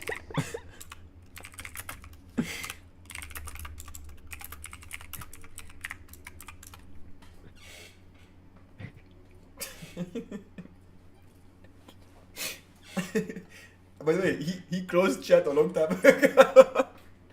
I know, he regrets opening the server Yeah, every he- time. he was like, okay, He fucking opens the weirdo. server. Instant regret. Oh man, there's an empty cup of tea on this desk that's been here. So it's for not a cup of tea, it's just a 3 cup. No, but it has like the coffee stuff, like the stuff that's inside the Just- tea bag, just in the bottom with like a little bit of water, and it's been here for 3 weeks, I think. If I Oh wait long my enough, god, it, that's gonna like... it might That would regenerate fuck the you tea. up. You drink that, you wake up in It smells Indonesia. very herbal though. It smells great. Like I'm not even joking. It smells really great. Like I Fuck think that so. shit, woke up in Mongolia. Smoke that shit. Yo, smoke that shit right now. Okay, Ayman, back to studying. 1 hour till bedtime. Come on. One more presentation left. I'm not sleeping with you. Alright. Valid point, but focus, go on. Okay, local file inclusion. It becomes possible when an application includes a file as user input. By the way, this is important because sometimes the professor will ask you, this was in my authentication final. He was like, explain this attack, when it becomes possible, and how to mitigate it. So he wants the conditions when it becomes possible. So it becomes possible if authorization digest username Gandalf Realmshire at middle-earth.com. Is that Lanston? The fuck is this? No, that's just in week 13. Huh? There's nonsense in week 13. There's nonsense in fucking where was it? I saw nonsense in one of the chapters and I almost shit myself. I was like, how did I miss this? Week 13. No, not week HTTP 13. digest authentication. No, in CSP. What? You can add nonces, yes. No, you can can't. add, yes, you can. You add doesn't make nonces, and then on the server side, it doesn't make sense. On the server side, you write content secure policy, script source, equal, nonce, and then the nonce value. So only accept if it includes this nonce. So, Fucking with me. fucking weird, yeah. Anyway, You're fucking with me. I'm not fucking with you, I swear it's there. Why would I lie? It becomes possible if an application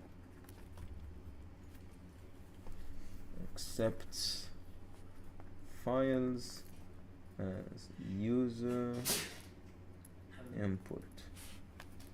If the attack is successful, it will expose sensitive info, and in severe cases can lead to XSS and remote code execution. Sound familiar? How was it conducted? Fuck. And so it becomes possible if they accept files and input is not sanitized. Any idea why Borderlands 2 is not working? I imagine someone like you did some more digging. You mean someone like you? No? I don't know. No, okay, cool. Yeah, no idea. Input is not sanitized. For example, if a URL parameter is not sanitized, it can be manipulated to access unauthorized files. But I have a question. If I get the Yeah, pirated version, will it work? Because I'm genuinely convinced Probably. that it's because it's like somehow detects my version is different than yours. Like somehow, even though it's local, I know. But co-op is such a huge part of these games. There's no way. They're just like, here is the pirate. Oh, by the way, there's no co-op. There's no LAN. Doesn't make any sense. That's like StarCraft 2 not having LAN. LAN is built into the game, but Yes. LAN built into the game is awful. This seems like.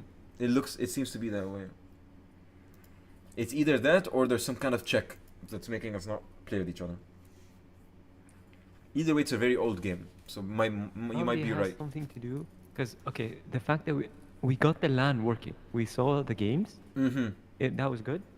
The problem was trying to load into the other's game didn't Yeah, work. as So soon as that says there's as- some mismatch. Yeah, as soon as it like tried to establish the connection, it was like, oh no. It was like the No. type. It was like the type of thing that you were running.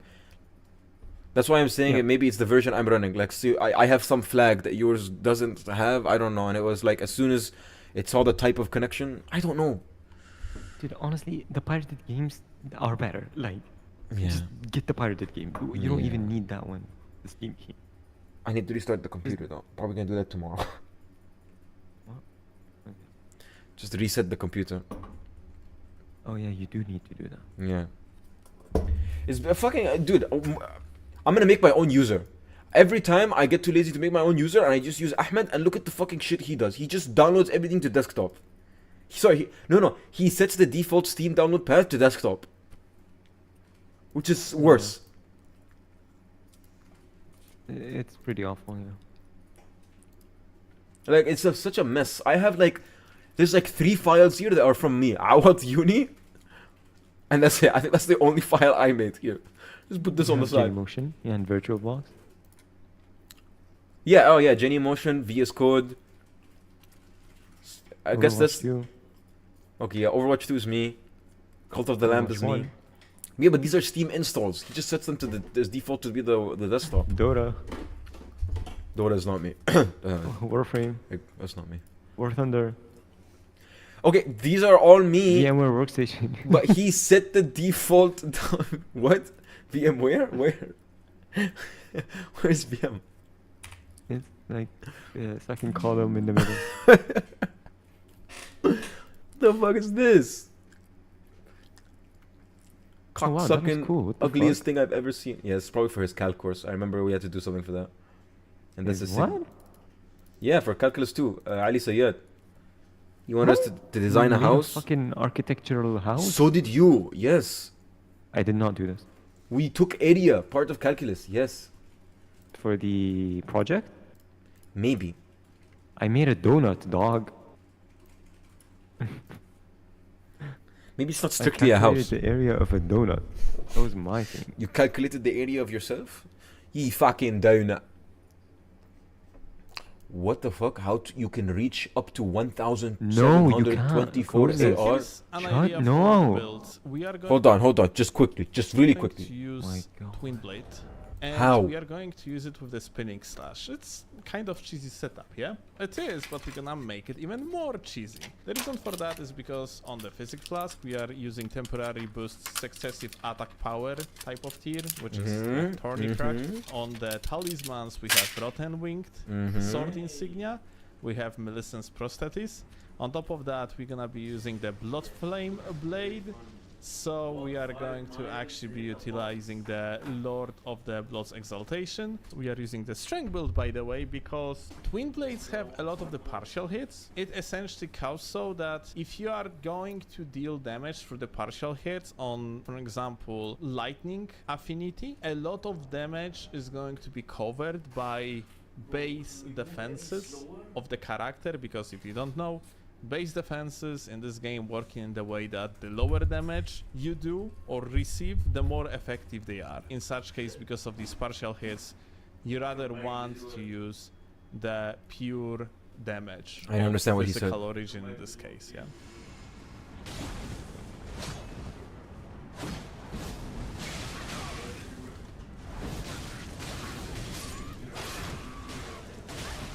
$1,000 a year, 1,200 for the split of the second. 1,200 AR.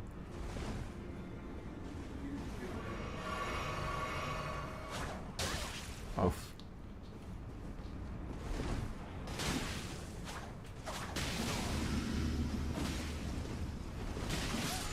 Gamer got actually Insane. stuck. Don't fucking die, friend. Let's jump on immediately.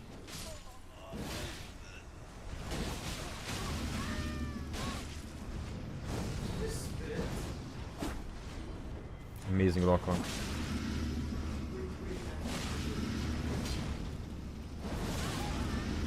Oh my god, fucking Storm.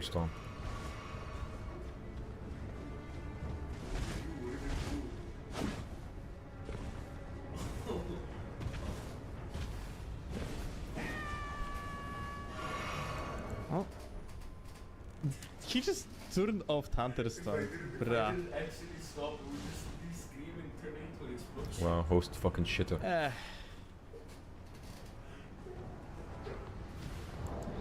Thankfully, someone joined ahead. The mouse, someone still joined. What a This fucking again. loser host. Did you know what the host did? Thunderstorm is working the way that you have Amen. basically. He turned off the other tongue so you don't get email. Yeah, but the connection was already established with another invader. Too fucking slow, shitter.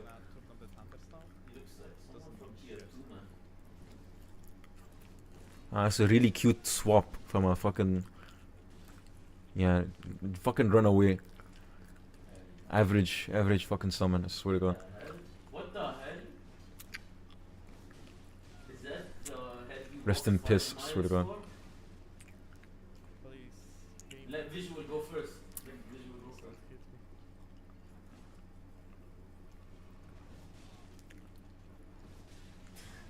That don't look like any fish, bro. I'm foul. 1,270 AR! What does it do? What? Dude, I need to use fucking Lord of Blood's Exaltation. This guy, I met him on the arena yesterday, and he was so upset. I was actually rushing at him when he was about to fucking cast the Bestial Vitality for the heal in the arena. Like, he was just standing there every single time I would interrupt his buffing.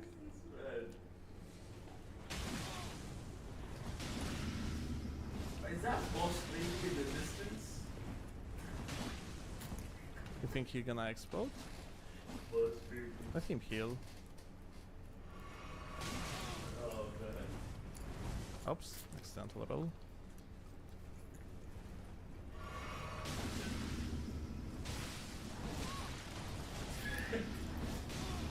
Why is his 1,200 a year. why is one eye higher than the other? Based as shit. Alright. Oh my god, visual! So I guess a quick change of plans. Turns out that Blood Flame Blade is inefficient, let's call it that way, since the weapon itself Oh, is I hate Blood Blade Flame. Blade. So instead, we are going to use Kindred Rod Exaltation.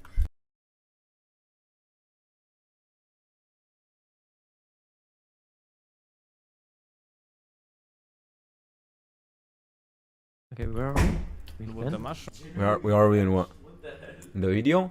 He's swapping the build instead of in for the application. Okay, sorry. How do we prevent? Sorry, how does LFI happen? So it's when we are able to upload, when the client is able to upload files, and when the input is not sanitized. For example, if a URL is not sanitized, so if URL is not sanitized, it can be manipulated to access unauthorized files of the server by using // directive. This is known as directory path traversal. So directory path, I know this is easy, but I'm just gonna write it down. Traversal is possible if URLs not sanitized. Cool. This attack is known as // or directory climbing and backtracking. This enables the attacker to the hacker to backdoor onto the host server. He can then use LFI to access malicious scripts. Okay. The attacker. What the fuck? Did you just send something? Oh. When this CTF to get a burger. Nashville CTF.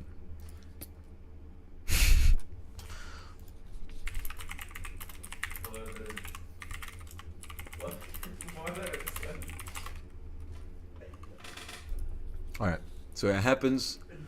Attacker sends a URL.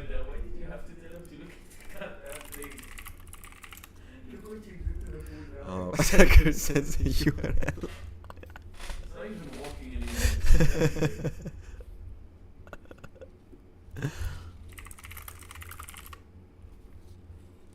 Oh hell no. Wait, is this Is this what? a hardware CTF? Oh no, it's not. Wait. What's a hardware CTF? Oh, like you have to be there physically with the servers and stuff? No. You would the challenges would be on like Arduinos and shit, like IoT stuff. Oh, he said Yusuf sent this a few weeks ago. IoT thing. Yeah, like the model of the but before that, when he went to when he was in Dubai, he sent a picture of someone who recreated the city, and every building was like an individual IoT, and you had to connect to it, and like every single building had its own unique flag. Do you not remember this? Oh, this is part of this? No, that's something else. This one he was in Dubai. He went to that weird thing. What's the name of that building in Dubai where all the businessmen go? We went to do 2 of their CTFs. Whatever. Anyway. When we went together, the second CTF we went to, the first one was Abu Dhabi, the other one was in that place. Oh yeah, the shit one. I don't know. Yeah, Yusuf went there again, and they were advertising their company that time, and Yusuf checked out some other companies, and that was one of them. Anyway, Ayman, how do you mitigate LFI?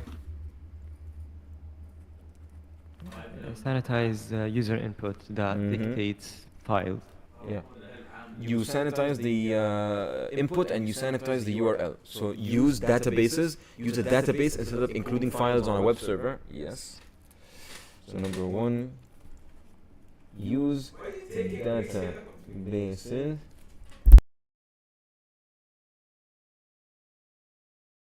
Use databases instead of including. What time are you gonna get to uni tomorrow? I'll get early. It's when? I'm probably gonna get there 9. It's at 10. 9. I'm gonna aim at 8. I'm gonna aim for 8:30. So I'm probably gonna wake up like 7. Okay. I'll probably be there as well at the same time. Okay. The next one is ID assignation or assigning. Yeah, you assign each file an ID and you reference that. Always save your file paths in a secure database and give an ID for every single one. Give me a second. I need him a story string. How long can you stay on this fort on this hill? Hey, that's cheating, no joke.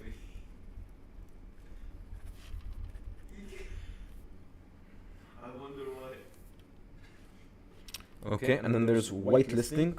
Okay, wow, sanitization wasn't any of them. Is there more? No, that's it. Whitelisting, sorry, sanitization is not a mitigation for LFI. It's not? It's not.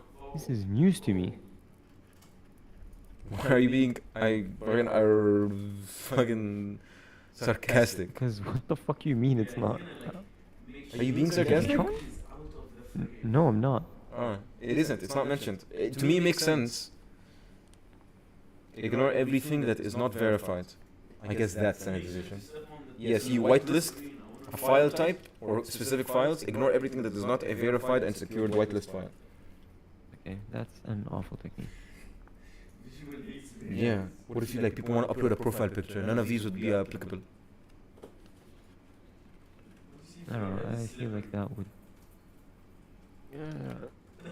That's a good point. What's the method they suggest so I can write that in the example? They said use a database instead of having files on the same web server. Use a database instead of including the files on a web server. Makes sense. What? Okay. Instead of having like folders like in the Apache, you can't dot slash into the user directory and find the files that they use for the images or anything like that. Use a database. Then there's Sometimes you just want to give the user a file though. Like that's not a solution. The next one is ID assigning. You assign each file an ID. So in the URL, it references them by their ID. And when you give them the file. I'm gonna write what I know, and if they say that's wrong, I'm fighting. I'll add. I will ignore everything that is not verified. I will sue CSEC. I will attack CSEC. I'm gonna add yours. Number 4, sanitization. You know what? I'm gonna memorize this. So if I get this, I will say these are these methods and they are wrong. Verifying the file type or extension to allow only specific files, right?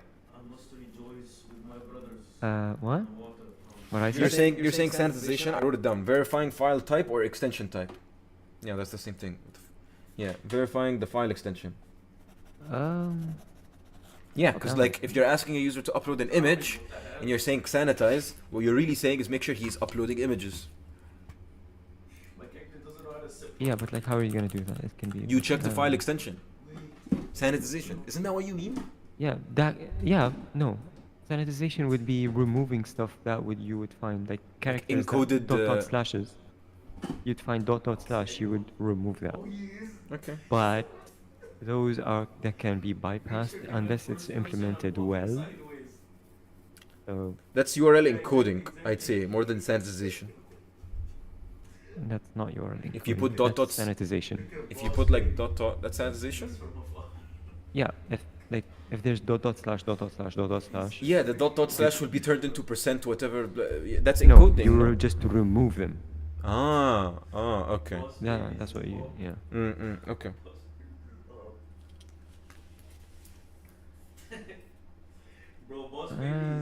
I don't know, man. Just write what they see in the slides. I don't want to be responsible.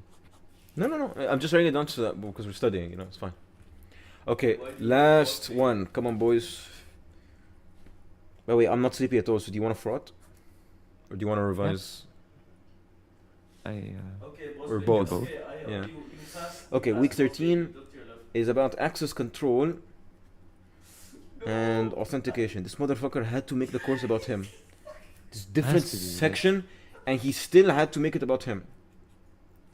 You had to inject some of his things. Anas, bedtime. Bedtime now. Anas? Okay. Cocksucker. Okay, introduction. Basic authentication is the most common authentication scheme for HTTP. Basic authentication is used by the server to challenge a client to respond with certain credentials. The realm string can be set to any value to identify the secure area and maybe, the realm may be used by the HTTP client to manage passwords. Okay. Basic authentication. The challenge and response flow of the following steps. The client initiates a communication by sending a get HTTP 1.1 request. The server responds to the client, why are you typing? Stop it. What? Stop typing. The server responds to a client. The server's response to a client is the 1.1401 unauthorized response status. What? So we're requesting something and then it says unauthorized. Not always. Okay, I don't know. Depends. Response status. The server also shares with the client. Did you just copy and paste a message so it wouldn't be typed? How is he affecting you? What? No, I typed that. You must have typed it really fast. No sense. Okay, Ayman, here's what happens. The client So basic authentication sends a get is the thing request where you visit a page and it says like username or password. Yeah. Yeah. It's like Because very basic. we need to just know HTTP the fucking authentication. flow. He'll be like, briefly describe the flow and responses of basic authentication, and he will want to see this procedure. He will want to see a nonce somewhere, even if there's no nonce. I'm gonna write it down. I'm sorry, but I feel like his ass is this is 100% open-ended. This, I mean, it's 100% open-ended. He said every chapter will have an open-ended So, section. okay, so the flow here, from what I understand, the client sends a get request to a page, a normal get request.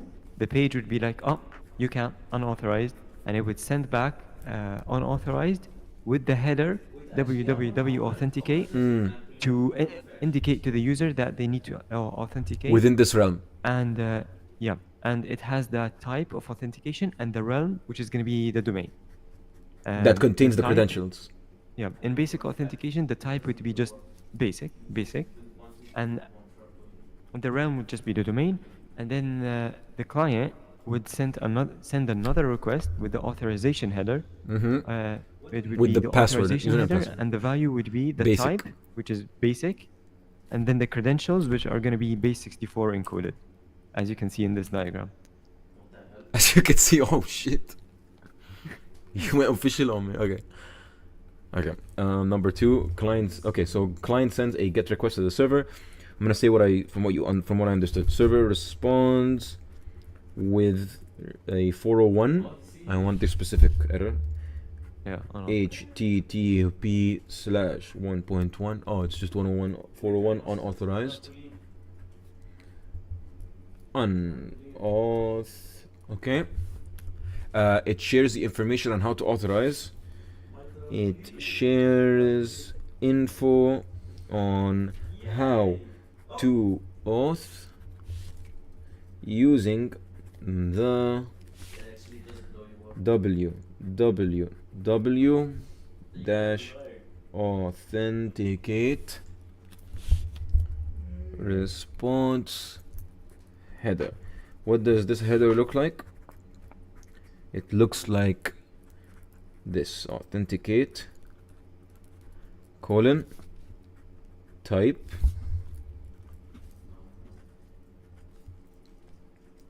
realm equal realm. So ideally type would be basic and this would be just the domain that includes creds. All right, now the client will respond. Client will, and it will also return him to the page that asks for the username and password. So client will be prompted a password prompt. Client will be prompted for user and pass. The client will sends a request with the authorization header. What does the authorization header look like? It looks like this, Professor. Authorization type credentials basic. I'm gonna Mario stomp you. My hand hurts from writing too fast. Alright, basic authentication continued.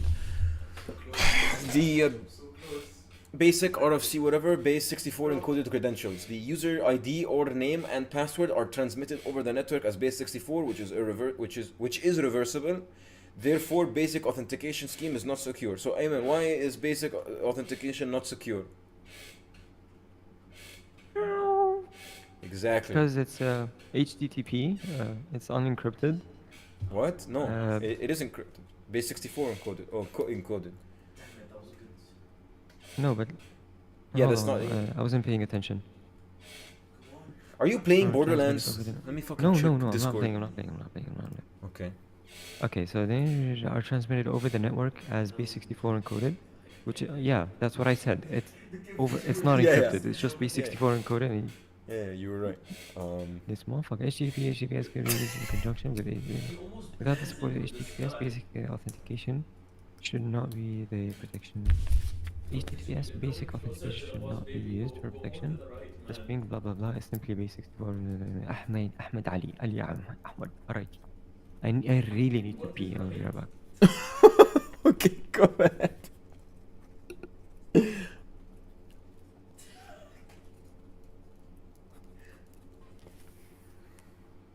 Yeah, okay, do not go left.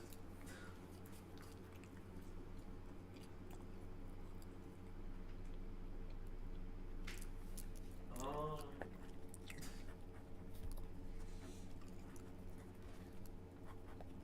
What? I feel like you're walking quicker than him, even if when you're even when you're walking like that.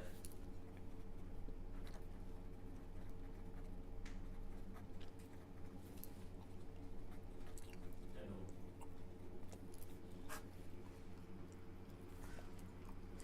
Yeah, I don't even know. We just reached the redhead. I can see the redhead from here. I see the boss, baby. Oh God, visual.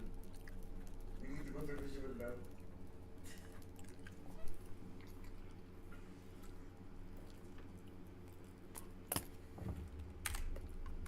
Oh my God, yeah, he's getting so slow. Visual, you can do it, visual. Walk legit on the edge, man. No way, man. I can barely. Bro, I can barely. I can what? Bro, I can barely see it with 10 graphics. No way he crashes, right? Yeah, no way.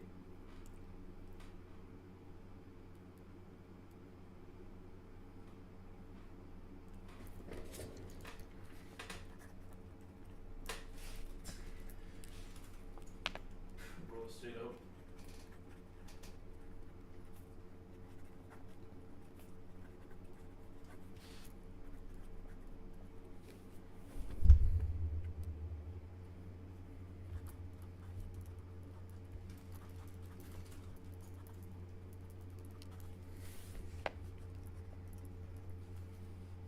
Oh my God, he actually might make it. No. There's no way to get out or to log out. What? Oh, I don't know. I just looked at the slides and there's no way to get out. I thought you were warning me.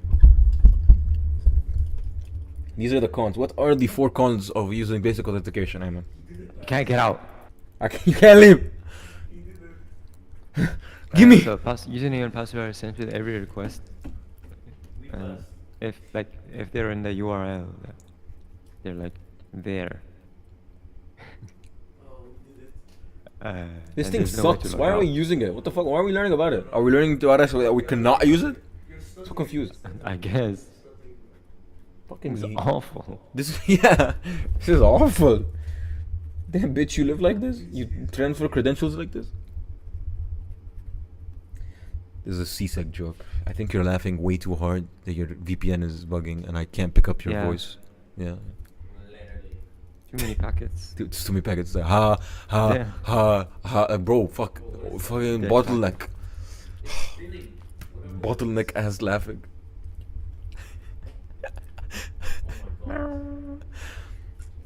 Maybe it can Okay, so if you're using SSL and the website has weak encryption, that means that the username and passwords can be exposed. Oh god, he's dead. Okay. There is no way to log out.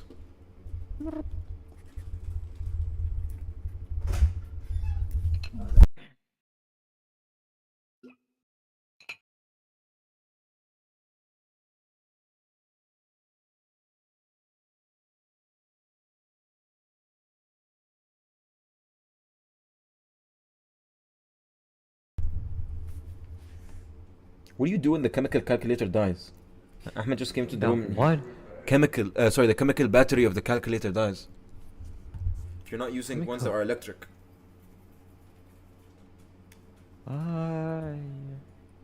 Usually I just give them a good shake and they die, but Ahmed's saying that all of them have just passed away. None of mine have ever died, ever. I have a calculator from my brother's... What? From when my brother was in high school. My brother's like What? 30 years old. Wow, okay, that's crazy. This is like 20 years old. Holy shit. And it still works perfectly. Okay, wow. The batteries do not die. That's definitely the user, that's the issue, like the battery. Dipping calculators in water every once in a while. Okay. And the last one. Hey man, come on, give me the 4 cons. You're in the exam right now and the professor is an open-ended question. Describe basic authentication, the flow of messages, and the why it's not used commonly today. So basically that's Wissam for explain the flow and tell me the cons. So in the flow basic authentication, the client would send a normal GET request, and then the server would reply with unauthorized, and it would give them the authorization header www authorize and give them the authenticate, not authorize. Authenticate, whatever, man. It would give them the type of authentication needed, and the base of basic. Case of basic, it'll be just basic, and it'll give them the domain, and the client would then respond with another GET request, this time containing the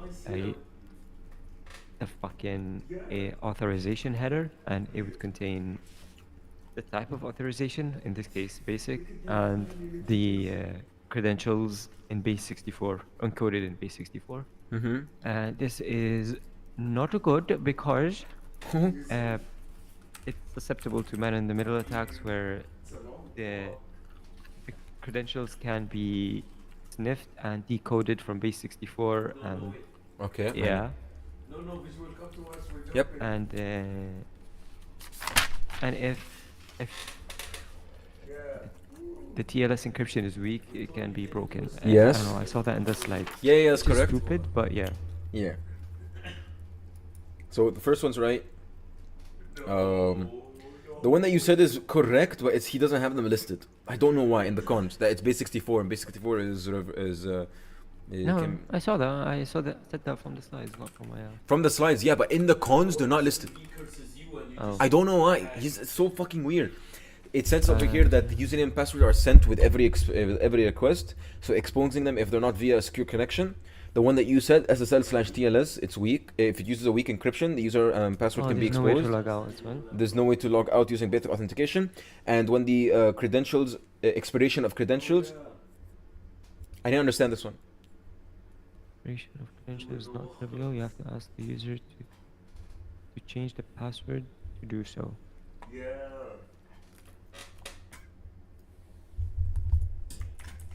I'm like, I guess the session expiring, maybe? Yeah, he is. You think he mad, man? He's not even looking at. I don't know, man. I just work here. Yeah, maybe AI can decipher Wissam. I see a chat log. Bro, I don't think he's decipherable. You have to ask the user to change the password refers to the challenge of managing and enforcing password expiration policies when using basic authentication. So there's no way to enforce them. There's no built-in expiration mechanism. Okay. Like, so much nicer. Yeah. I'm just gonna say... Why don't they use AI? No... Please, just use AI. Please, you cannot speak English. No built-in... enforcement. Okay. HTTP digests access authentication. This is another type? Yeah. What is this? Digest access authentication. I wanna click prompt. Okay. It uses the hashing methodologies. Okay, this might be what he was talking about. He was saying there will be compare questions. He might be like compare two different HTTP authentication types.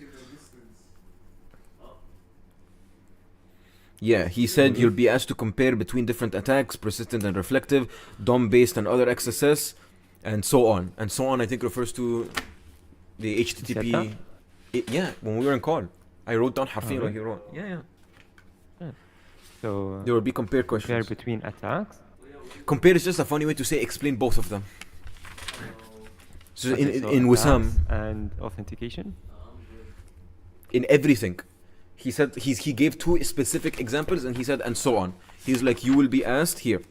You will be asked to compare between persistent and reflective, the DOM-based and other XSS, and so on. You have to talk about the advantages and the benefits. And he went on. He kept rankable. How the target is affected. Explain where the vulnerability lies and how the code is ran. For SOPs, cores, and CSP, you'll have to explain the differences or the relationships. There will be 4 essay questions minimum. There is a matching question and there's no bonus. Push it in. You'll have to talk about the security performances. And then he said the word timestamp. Yeah, there will be no question. You'll have to write code, but you'll have to explain code. Identify what the code does. Probably the matching. Probably the matching. Yeah, just same thing as the midterm, if I remember correctly. We had a matching question. Okay, back to HTTP digest. So this uses hashing. Hashing to generate cryptographic results.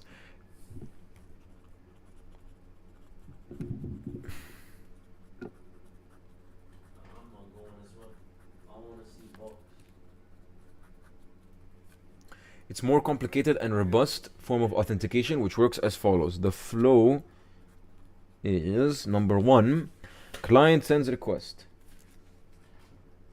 Client send request. Number 2, the server responds with a special code. Server responds with a nonce, which is a number generated and used only once, and another string representing the realm. It's not nothing. That's an empty pipe.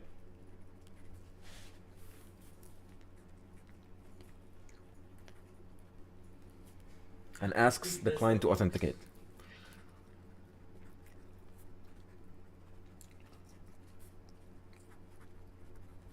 Alright, now the client will respond with this nonce.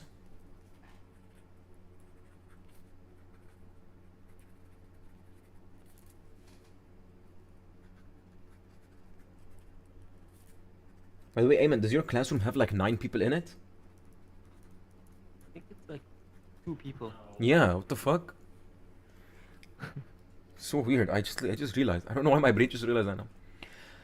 Okay, the client responds with this nonce and a hashed version. Just me and Lucas and Shaheen Muhammad. Let's go. Oh, Muhammad Shaheen. Kissing and fucking. Of his Whole lot user, of fighting, whole lot of fucking. pass, and realm. Finally, the server responds with the Someone requested let me information. Server responds with requested information. If the client hash matches its own, one of their own hashes, yeah, error if not. Okay, cool. Now we go into details. HTTP digest authentication RFC, blah blah blah blah blah. Hash 1 is an MD5 hash of the username, the realm, and the password. Hash 2 is the method digest URI. Okay, this is actually probably worth writing down. Not even joking. RFC 2069 says that the first hash should be the user, followed by the realm, followed by the path in MD5. The second hash should be the method, colon, digest, the type, colon, digest URI.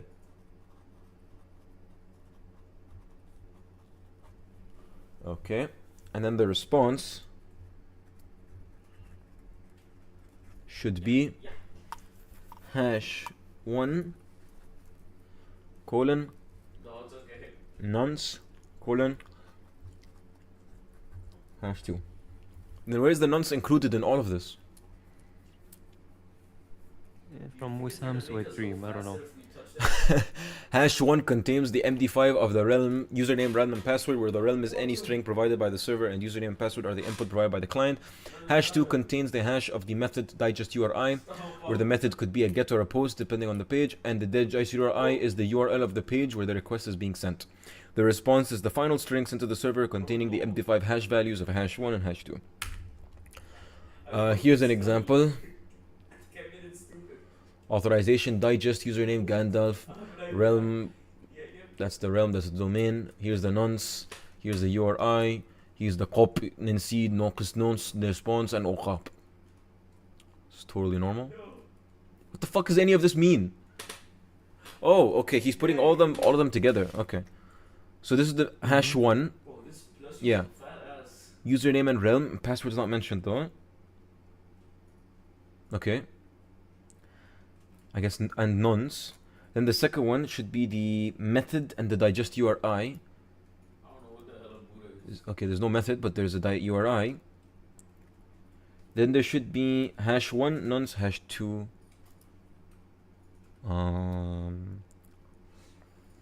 This makes no sense. How much more can we find Okay. this? From the user to the server, the client calculates the response value and sends it together with the username, realm, URI, nonce, opaque, cop, NC, and C nonce. A lot of stuff. Okay, a lot of stuff makes it sound like he doesn't want us to memorize. The server to the user responds with an OK once it compares the hashes, the content type, the content length, and the data. Alright, we get to the real stuff. What is the pros and cons of HTTP digest access? So digest access pros. Number 1, username and passwords are not sent as plain text.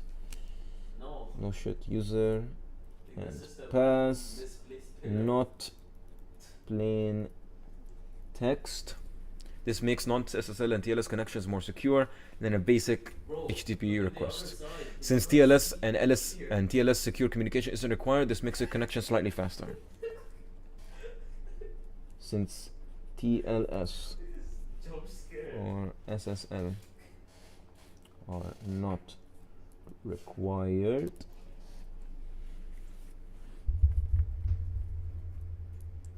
makes connections faster. That's more of performance. Alright, cons. For every call you make, the client must make 2. What? For every call needed, the client must make 2, making the process slightly slow. What does that mean? Amen. Yeah. Decipher. For every call, I'm trying to understand. For every call needed, the client must make 2, making the process slightly slower.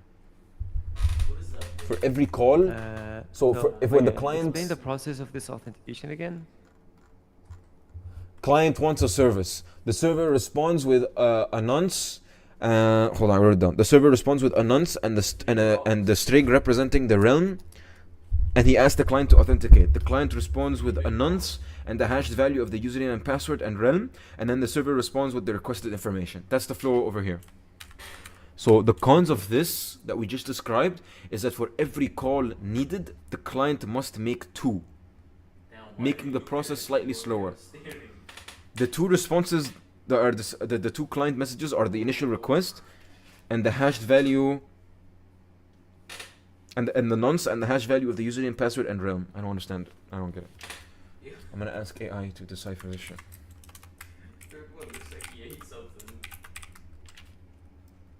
Do you have an idea of what he means? Nope. Where are these people spelling I? It refers to the additional round-trip communication required by HTTP digest compared to HTTP basic protocol. Here's an example of why HTTP digest involves an extra round.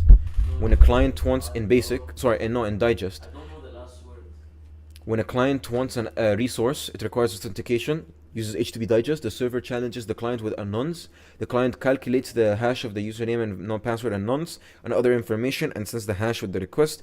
The server also calculates the hash based on the received information and compares it with the hash sent by the client. If they match, access is granted. The additional round trip is that the initial request from the client does not include the username and password in plain text, unlike HTTP basic authentication. That is not a chair. Okay, I see what it means. Okay, Ayman, pay attention. Yeah. Remember in the flow for basic, these first two steps don't exist. They're not real. Like in a proper flow, you would the client would immediately provide his credentials. Okay. So really, it would be step 4 and then step 5. That's it. The client would provide his credentials and gain access to the service. The extra round trip here is that you have to request a nonce first. There has to be an initial request. There's an extra round trip. You request access, and the server will give you a nonce, and then you can provide your credentials hashed with the nonce. So when one call is made, for every call needed, the client needs to make 2 requests, making the process slower. So ask for the nonce, get the nonce, hash, and put the nonce, and send it back. Yeah. For every call, You fell for the distraction. the client sends 2 requests, making it slower than basic. Pick up the pace. Okay. The next con is, let me just bullet these. HTTP digest is vulnerable to a man-in-the-middle security attack, which basically means it can be hacked. Vuln to men in the middle. Man, I can't believe that one website said men in the middle and it just wasn't a real thing.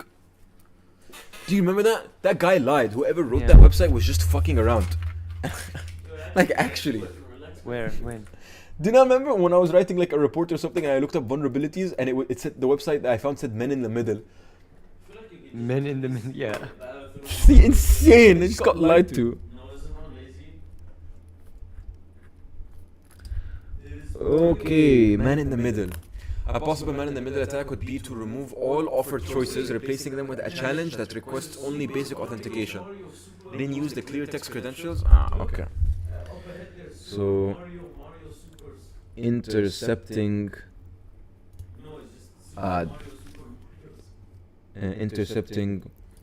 offered authentication and requesting basic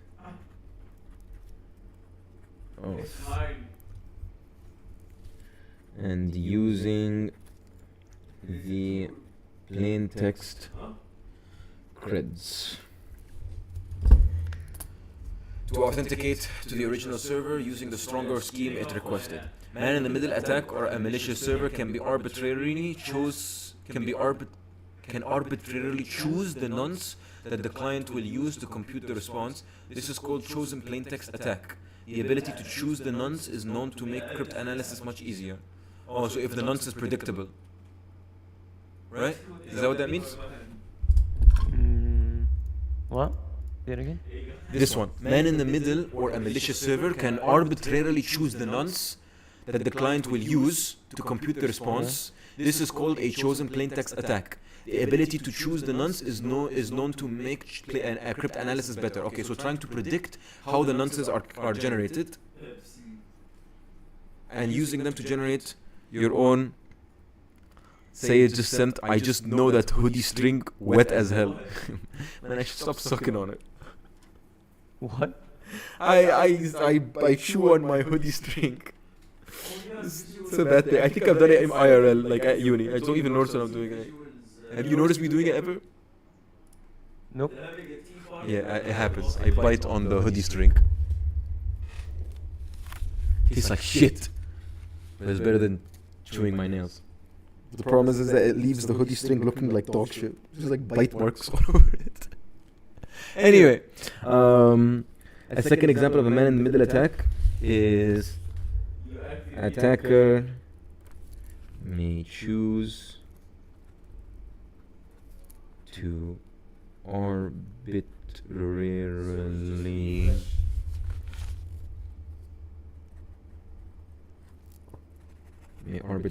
choose a nonce to generate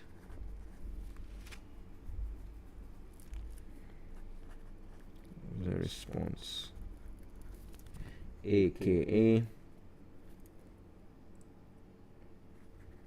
chosen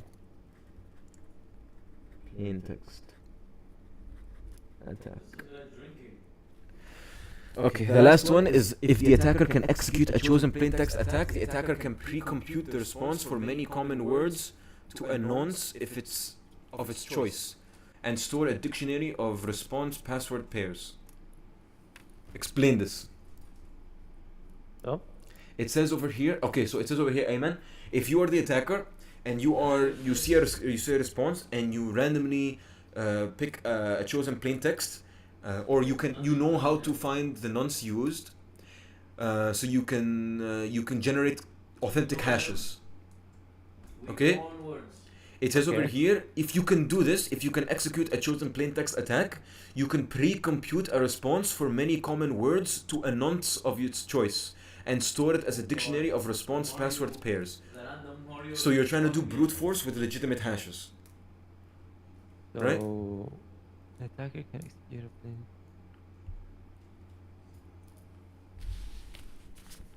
If the attacker can execute a chosen plaintext attack, the attacker can pre-compute the responses for many common words to a nonce. Yeah, many common passwords, he means. Yeah, and store a dictionary of response password pairs. Am I wrong? You store a dictionary, you create a dictionary for a bunch of possible nonces and a bunch of common words. Oh, it's stone. It's essentially brute force, no? Okay, I'm just gonna ask AI to explain it. Yeah, I think so. Just to be sure. Explain. No, Mario, no. They killed Mario. In the context of a chosen plaintext attack, an attacker has the ability to choose the nonce that the client will be able to compute its response to the server's challenge. The attacker vector can lead to a serious security impersonation. Let's break down the statement. Chosen plaintext attack. The server challenges the client with a nonce. The client calculates the hash with whatever. However, in a chosen plaintext attack, the attacker can actively manipulate the communication between the client and the server and force the client to use a specific nonce chosen by the attacker. If an attacker can control the nonce and execute a chosen plaintext attack successfully, they can pre-compute the response for many chosen words or password variations. The pre-computation involves generating the hash-based response, known as a digest, for a range of possible passwords. The attacker can create a dictionary or table that maps these pre-computed responses to the corresponding password or password variations. Okay, yeah, I think what I said was right. Yeah, if a chosen plaintext attack is possible, attacker can pre-compute a dictionary of possible passwords to a nonce of his choice. Okay, digest authentication requires that the authentication agent, usually the server, store some data derived from the username and password in a password file associated with the given realm. Normally, this might contain pairs consisting of username and hashed passwords. Of a username and the hash of the digest value, which is the username, realm, and password. The security implications is that what if this password file is compromised? The attacker gains immediate access to documents on the server using this realm. How is that man in the middle? What? Ayman, help me. Look. Yeah. This is man. This is, tell me, am I stupid? This is man in the middle. The professor is saying that the authentication agent, okay, will store a file, a password file that will be a username and then the hash, the digest value, which is the username, realm, password, hash. Okay. Okay, the man in the middle attack is that if the password file is compromised, an attacker will gain immediate access to documents on the server using this realm. How is that man in the middle? That's not man in the middle. That's not. That is finding a file. What? Yeah, that's compromising a file. Okay, I'm just gonna write extra security concern.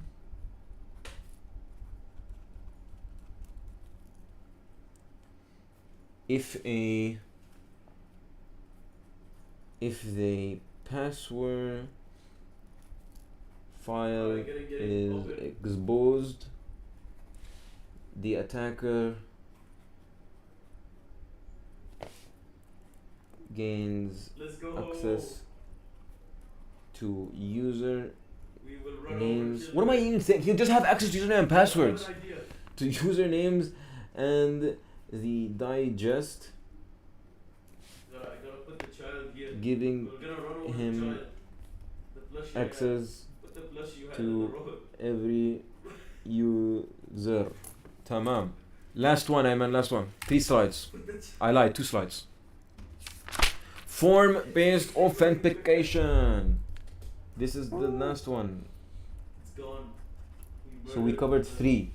Basic, digest, and form-based. Anas. Now. Okay, man. No, close your game and go to sleep now. I gave you many chances. Go to sleep now, ya Anas. Oh my god, you do. 1 second. Khas, I'm at the enemy of something. Cocksacka. Okay. Form-based authentication. Go around what? Okay, it's a programmable method of authentication that developers create to mitigate the downside of basic authentication.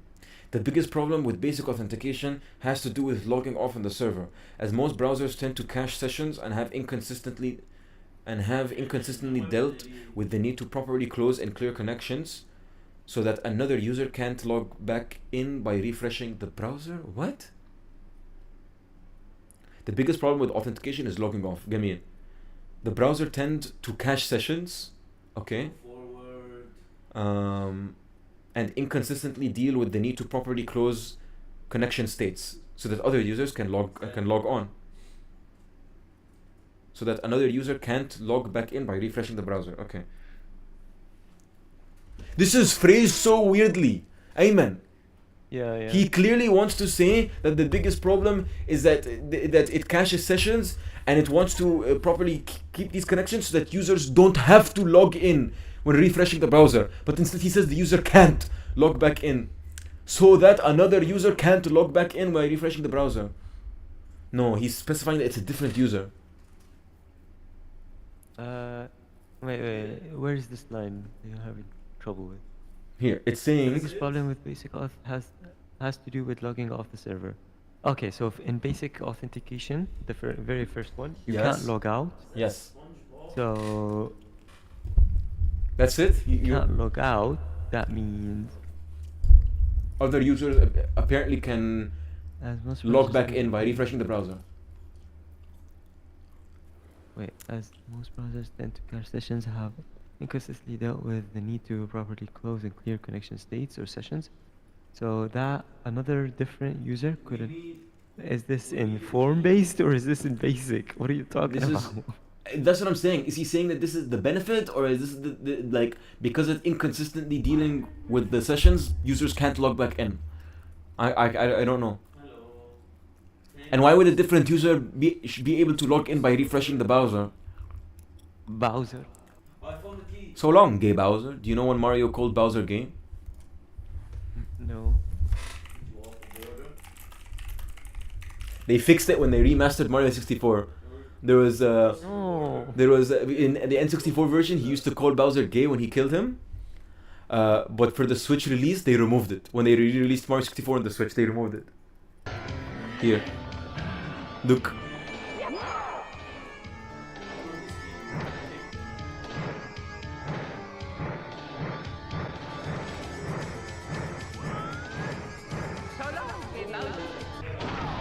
Why would he say that?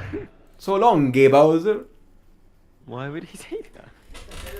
And then in the Switch version, they removed it. No. Whole ass video? Shut the fuck up. Yeah, so long, Gay Bowser.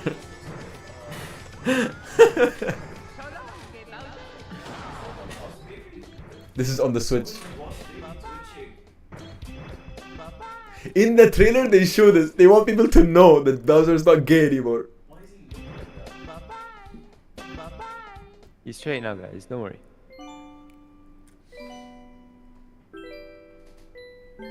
This is a great video. Bye bye. So long, Gay Bowser. What is that? Did you ever see the Mario movie, by the way? Yeah, I saw it. It was fire. Yeah. Remember when they violently killed King Bomb for no reason? Remind me. They killed like in the final wedding. King Bomb was napping, and they literally killed him for no reason. This is King Bomb from Mario 64. He made like a cameo in the end, and it's so cute. Oh yeah, and King Boo. King Boo is also walking towards the crowd. You see him? Yeah. They only show up in this scene, and they're bosses from games. He's a boss from Luigi Mansion. He's a boss from Mario 64. And they show up for the wedding. It's such a cool fucking reference, dude.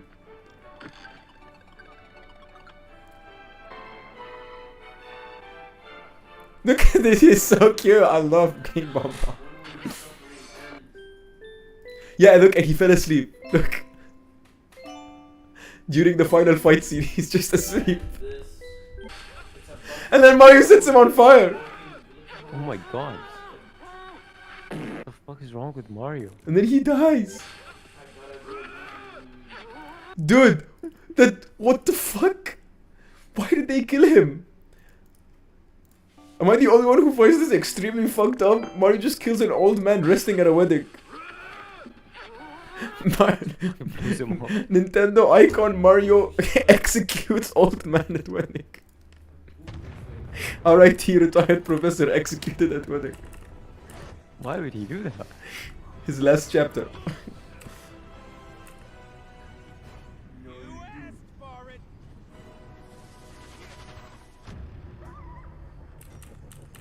Yeah, and the fucking missile made the dog sound effect. Which is very accurate because they're dogs. The missile makes a dog sound.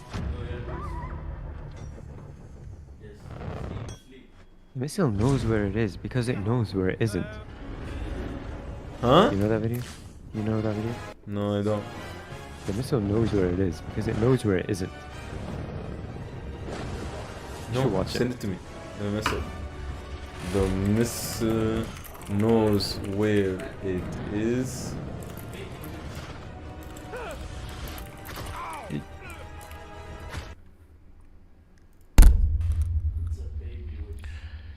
The missile knows where it is at all times.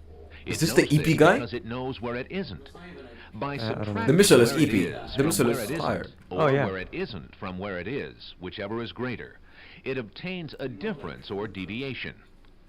The guidance subsystem uses deviations to generate corrective commands to drive the missile from a position where it is to a position You where better it isn't. run when the area And arriving at a position where it wasn't, it now is.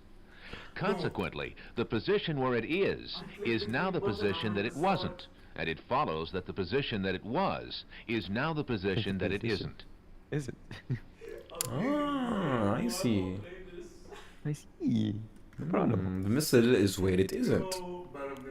The missile is EP. The missile is very tired. Yeah, you should watch that one. What? And then in what context did he say it? Wait, was that satire?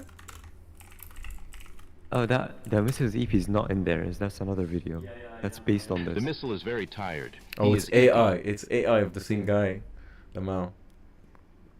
There's another like longer video of the missiles knows where it is because it knows where it isn't.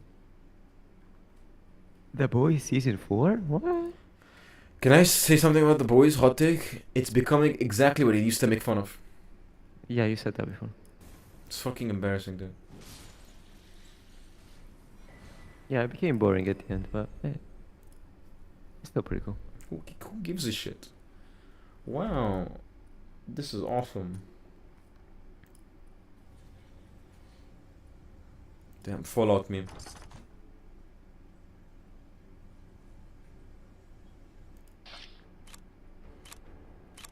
Oh.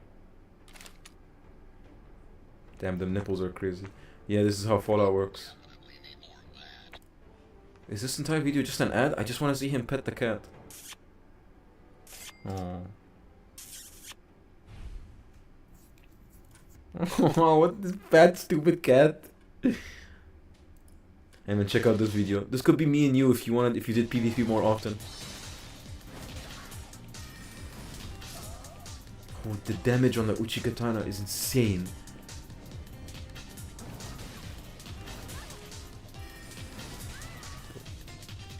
Emma, do you wanna Elden Ring PvP when we're done? Today? No. No, why not? Very busy today. Seriously, we can literally Elden Ring PvP.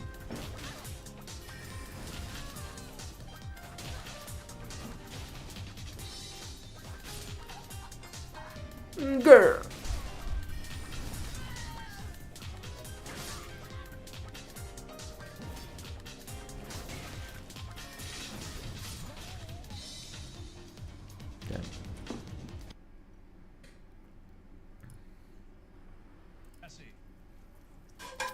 What is this shit? This is blue.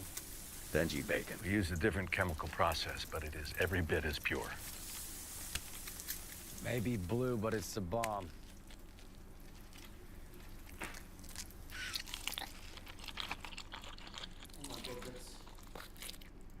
Ah, blue, yellow, pink. Whatever, man. Just keep bringing me that.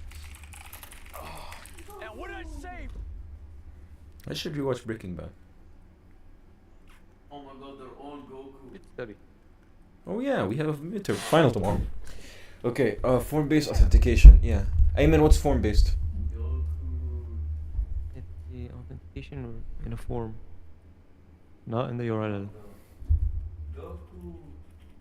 And it's better because you don't send the stuff in the URL in plain text. Oh, Goku.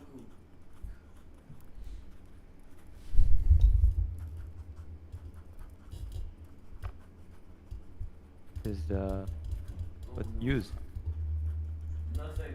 in the industry. Say John Cena, because he's always John Cena. not John. Anas! What? Good night. Yeah. Sweet dreams. Oh, never mind. Don't let the big bug bite. Go to sleep. Hop off right now, or the next time I ask, it will be with my hand pulling your ear. How did you know it was Mario?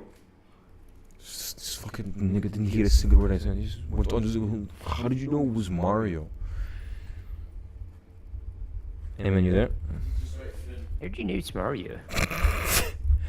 He just becomes American. The standard HTML form. The standard HTML form fields to pass the username and password values. Yeah. Oh, they use. No space. Who's they? Fin, space, with code together. They, them. Oh, never tried they them pussy. Oh my god. They use the standard They got me HTML. authenticating in a form. Like, he got me consenting in a form. Oh hell no. They use the standard HTML form field to pass the user and pass.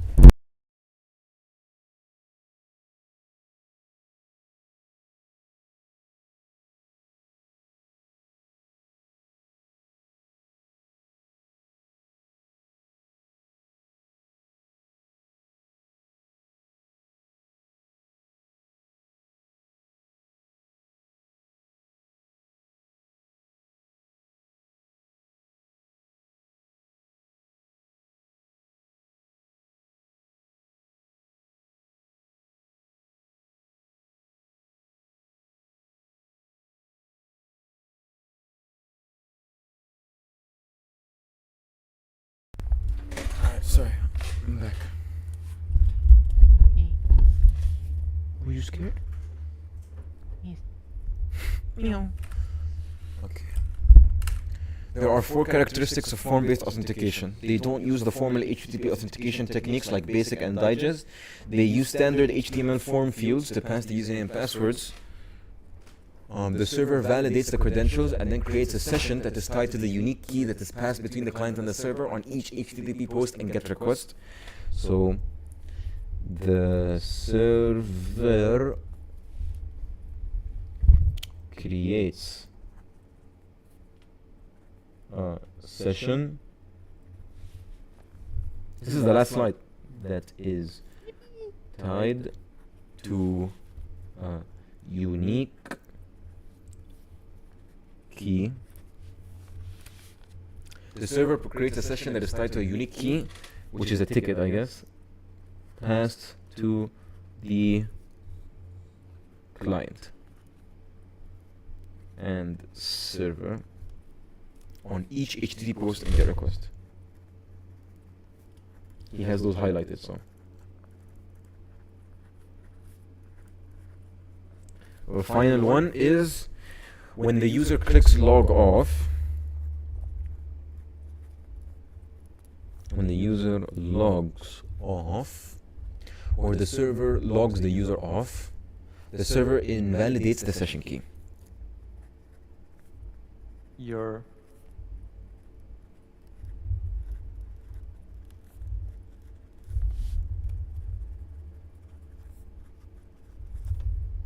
in order to establish a new session for any subsequent in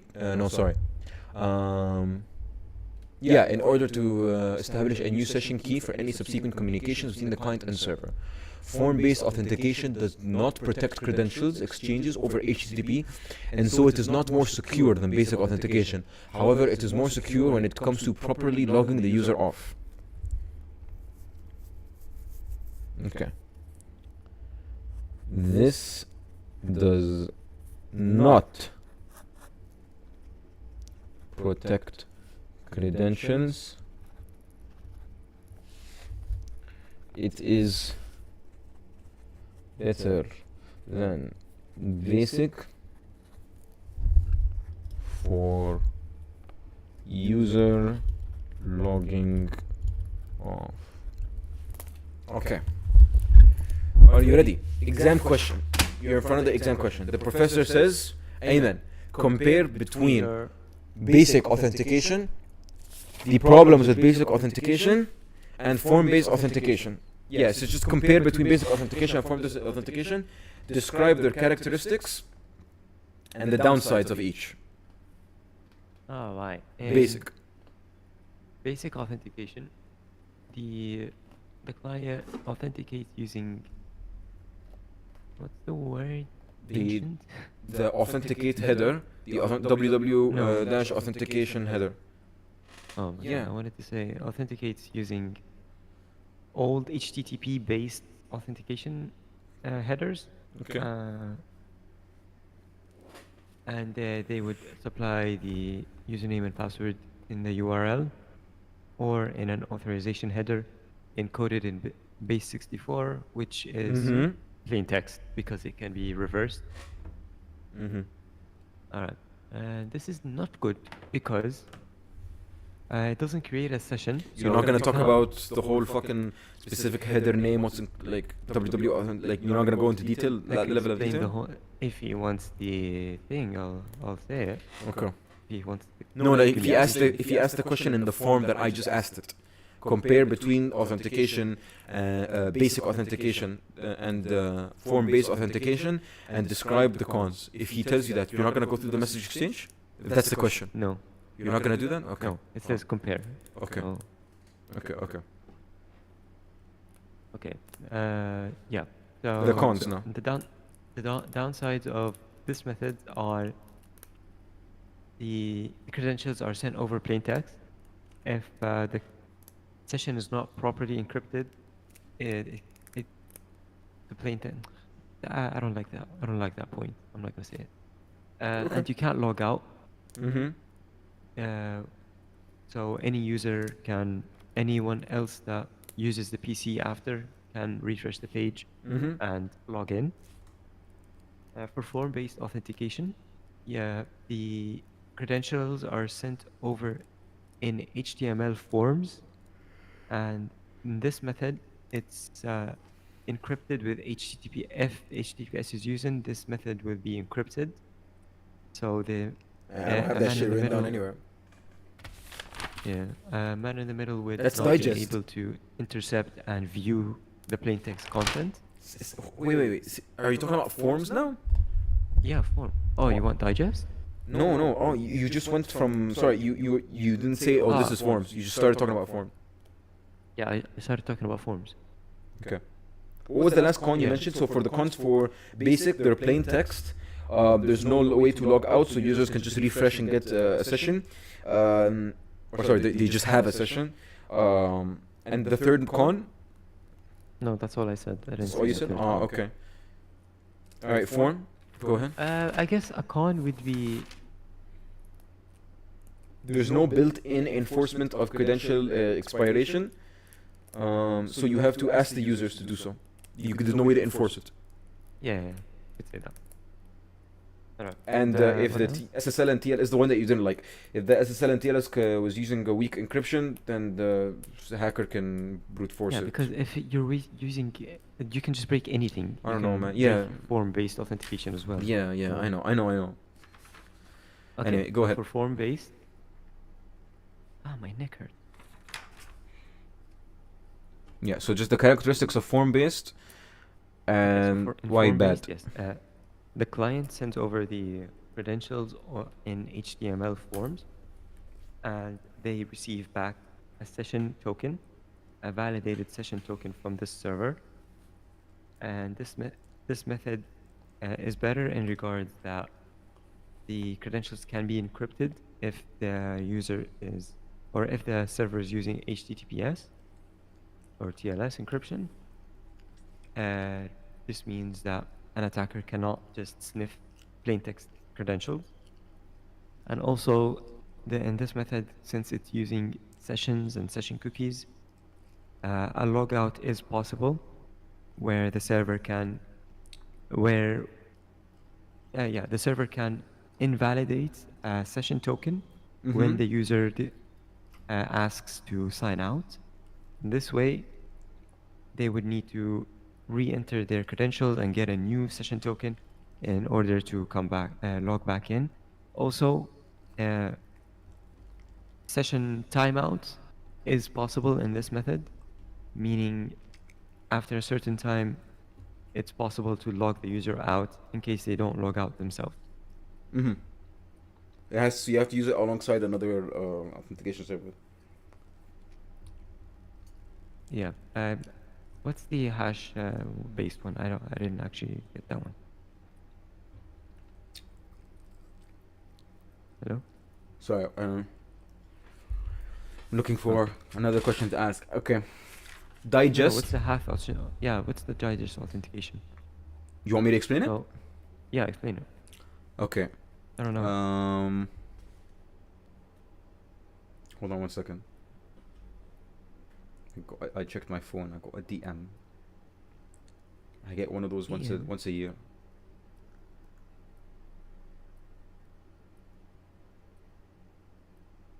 I got a message from a scammer phishing website, so now I'm brute forcing that. Sir, please, we are sorry. Go away. I think he shut it down because the link he sent me is not working anymore. They probably He's have come some back. fucking intrusion detection system or something like shut down. Oh, fuck this guy. Access He's brute forcing. imminent.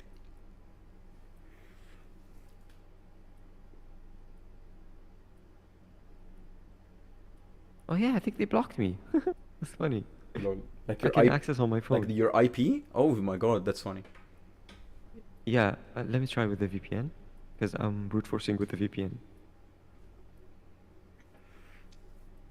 Yeah, Foul. the IP of the VPN is blocked. That's funny. That's nice.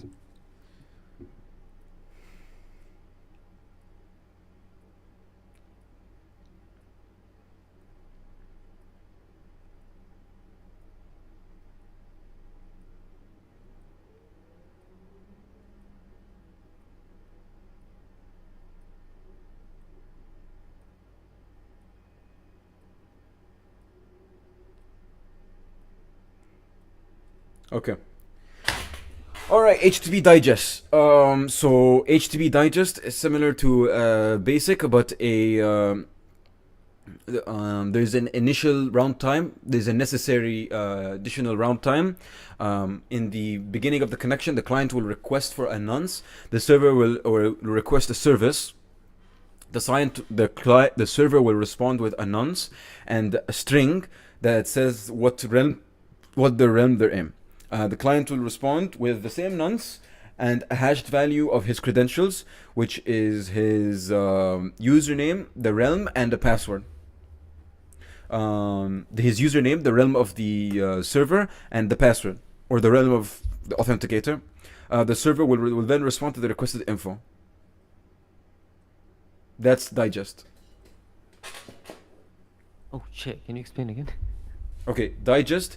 The client will request a service. The server will respond with a nonce and a string representing the realm. The client will realm where that service is. Where the authenticator is, yeah. The realm with the client will respond with the same nonce and a hashed value of his credentials, which is going to be his username, the realm of the authenticator, and the password. Finally, the server will respond with the service requested or the information requested, whatever. So the password is hashed? Yeah. There is a nonce. The message is the nonce plus the hash of the username, realm, and password. Okay, but how would the server validate that? The server contains a list of the same triples: the username, the realm, and the password.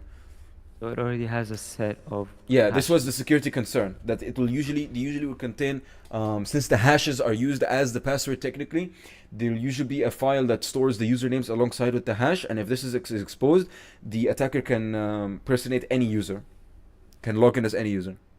Okay. Okay, the pros and cons of the digest is that the pros is that they're not sent in plain text, and since they're not sent in plain text, what? Okay, you're sending a hash. How we send? Is it encrypted? The hash? No. Because if you man in the middle it, you can just get the hash. Yeah, that's the next. That's why the next section is talking about man in the middle. Yeah, so I guess that's what he meant in the man in the middle. I don't know what the fuck he was talking about, like intercepting the offered authentication and requesting. He actually doesn't say what you're talking about. What you're saying, talking about, it makes perfect sense. He says intercepting the offered authentication and requesting a basic authentication using the credentials. So when you request a service, instead of the server being like, here's your nonce, give me the digest, it will intercept and will respond with a basic. That's his first example. Number two, the attacker will arbitrarily choose a nonce to generate a response, chosen plain text. Number three, the attacker will generate a list of dictionaries with the nonce that he can generate with possible passwords to try and brute force the hash, to try and generate your hash. Mm-hmm. And then the extra security concern, if the password file is concerned, he wrote, I'll just say exactly what he says. If the attacker can,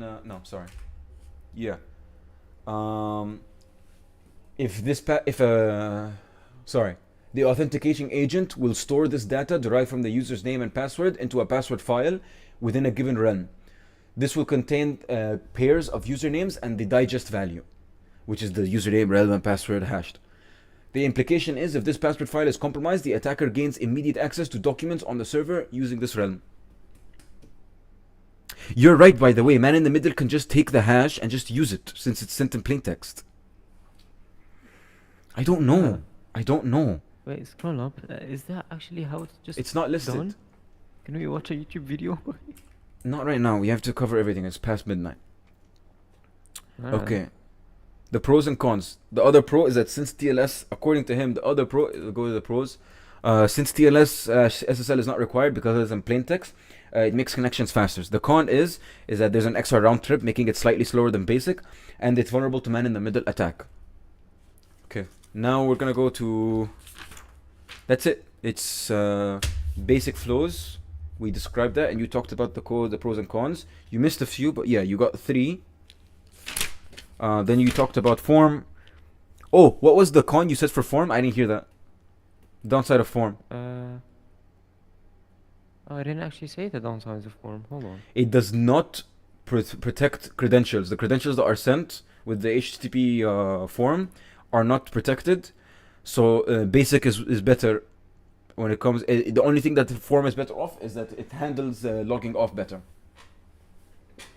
So, okay, so in form, yes, they are sent in plain text if you're using HTTP. Yes. So if I mean, you're that's the not only using option. Aren't we using HTTP forms? Like literally the form Yes, tag? but if you're using HTTPS, Ah, yeah. that yeah. would be secure. Yeah, the characteristic is that you shouldn't use formal HTTP authentication techniques. Yes. One of the characteristics of form-based, yeah. But then he says in the cons, Wait.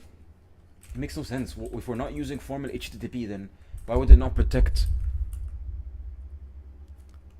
He says that most implementation do not use formal HTTP techniques, authentication techniques.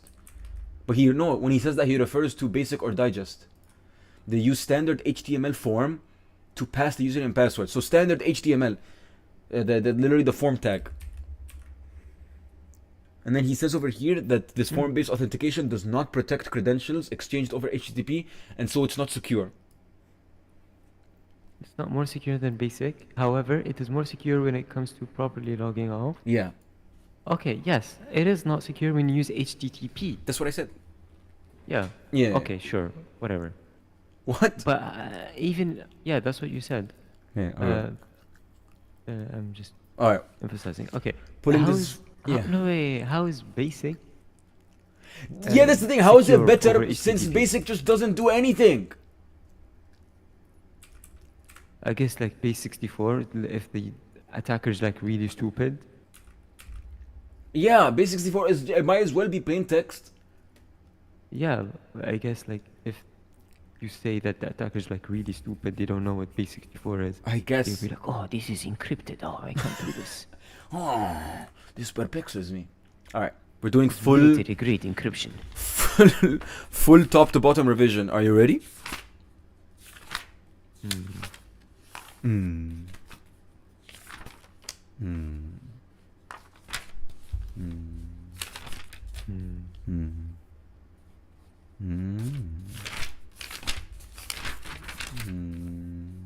Alright, you ready? Yeah. Week 7. Ayman, explain to me 4 attacks that the browser can protect against a malicious server. 4 attacks that It's these tables. You know these slides where it's like malicious client against attacking malicious client attacking client, malicious client attacking server, malicious user, whatever. Over here. Say the question again. This slide. No, not this one. This one, yeah. So, give me 4 attacks a malicious server can conduct on a client. okay. Browsers can serve in protecting users from the malicious servers. Yeah. I confused Phishing, you. Malware. You just have to pay attention to this line, by the way, because I phrased it confusingly because I said this. I said, give me 4 attacks that the browser can protect the user from a malicious server. Okay. Just in case Wissam pulls a Wissam, you know? Phishing, malware distribution, exploit kit, quick jacking. I don't know how a browser would prevent you from clicking on a phishing link. Like, it warn you? Yeah. Okay. They do that. Chrome does that. Okay, oh, yeah, you're right. I don't know what an exploit kit is. I had to memorize this. Okay. What about browsers protecting from other users?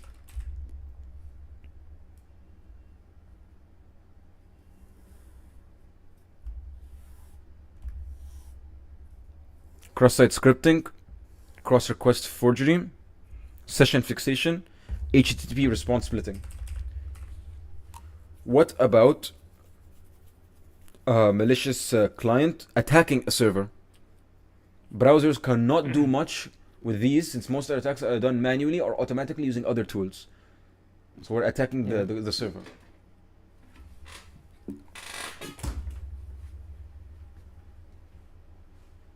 Holy shit.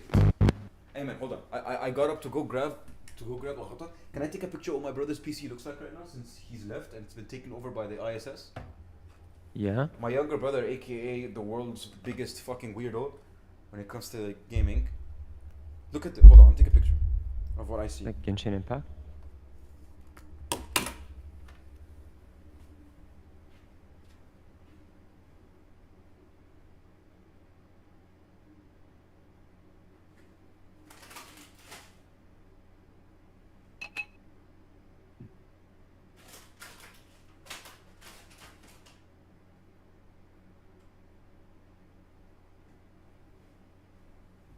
He literally has a camping setup. Look at the pictures. Oh my god, he's like. My dad is going sending him to a summer camp. I'm not joking. In Turkey. To make sure Oh my he's. god, I would kill myself. No, I'm good. Yeah, fucking glad. Kid is such a social outcast, and his fucking Discord servers 24 fucking 7. Like I go out sometimes, and I know stay on the PC 24/7. Like even we, when we game, eventually you're like, I'm gonna take a break, even though we are also outcasts in our own way. Like we break after a while, and we're like, I'm gonna take a break. This nigga's like, no, he just sits there literally all day. Anyway, like he also sprints to the bathroom, which means that he's just holding it in because he just doesn't want to go. Like he goes in on like a full Nelson Mandela. What was the name of that guy? The Olympic runner. That wasn't Nelson Mandela. Usain Bolt. Yeah, he goes into a full Usain Bolt sprint. I don't think Nelson Mandela was. That's a big difference. They both look kind of similar. They do. Okay. All right, Ayman. Dom. Explain to me how Dom uses.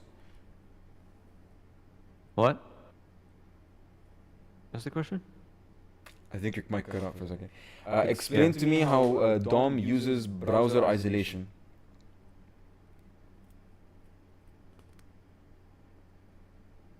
The fuck does that mean, Kobe Bryant? I don't know. I think I mixed two topics. Yeah, these notes are confusing. Sorry. What is browser isolation? You make different web applications work different from each other, so that like the example that they use is like if a banking website. SOAP and stuff. Yeah. No, I guess so. I don't know really. It doesn't say that explicitly. Basically, if like a banking website shouldn't have ads, okay. So there's untrusted content that they have to work in proximity with trusted ones because you don't trust frames and links and advertisements, like the HTML tags. So you use browser isolation and something called a cross-trust boundary. The DOM allows browser scripting languages. Yeah, it is DOM. Like different tabs. Yeah, that's what they're saying. Yes. The DOM allows browser scripting languages to access web app tags and easily access easy object access and processing.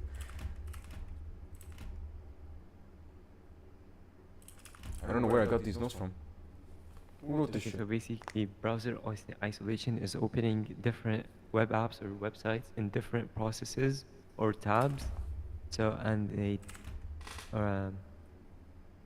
it's running different websites in different processes in isolated tabs, so they don't interact with each other to avoid malicious websites from accessing it says real websites. You access content using DOM. It's been developed in order to facilitate easy object content accessing or processing.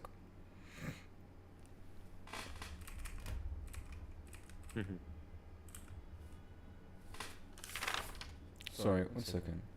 What the fuck? I'll be right back. Oh my god, I never covered DOM manipulation. Holy shit.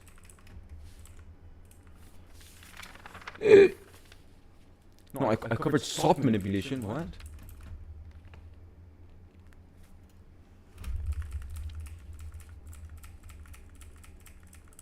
Yeah, bypassing SOAP. Oh my god, I didn't cover DOM manipulation. This is a problem. This is a problem.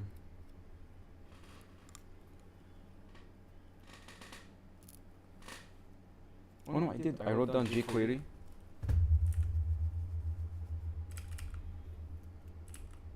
Didn't he just go to the bathroom? What the fuck?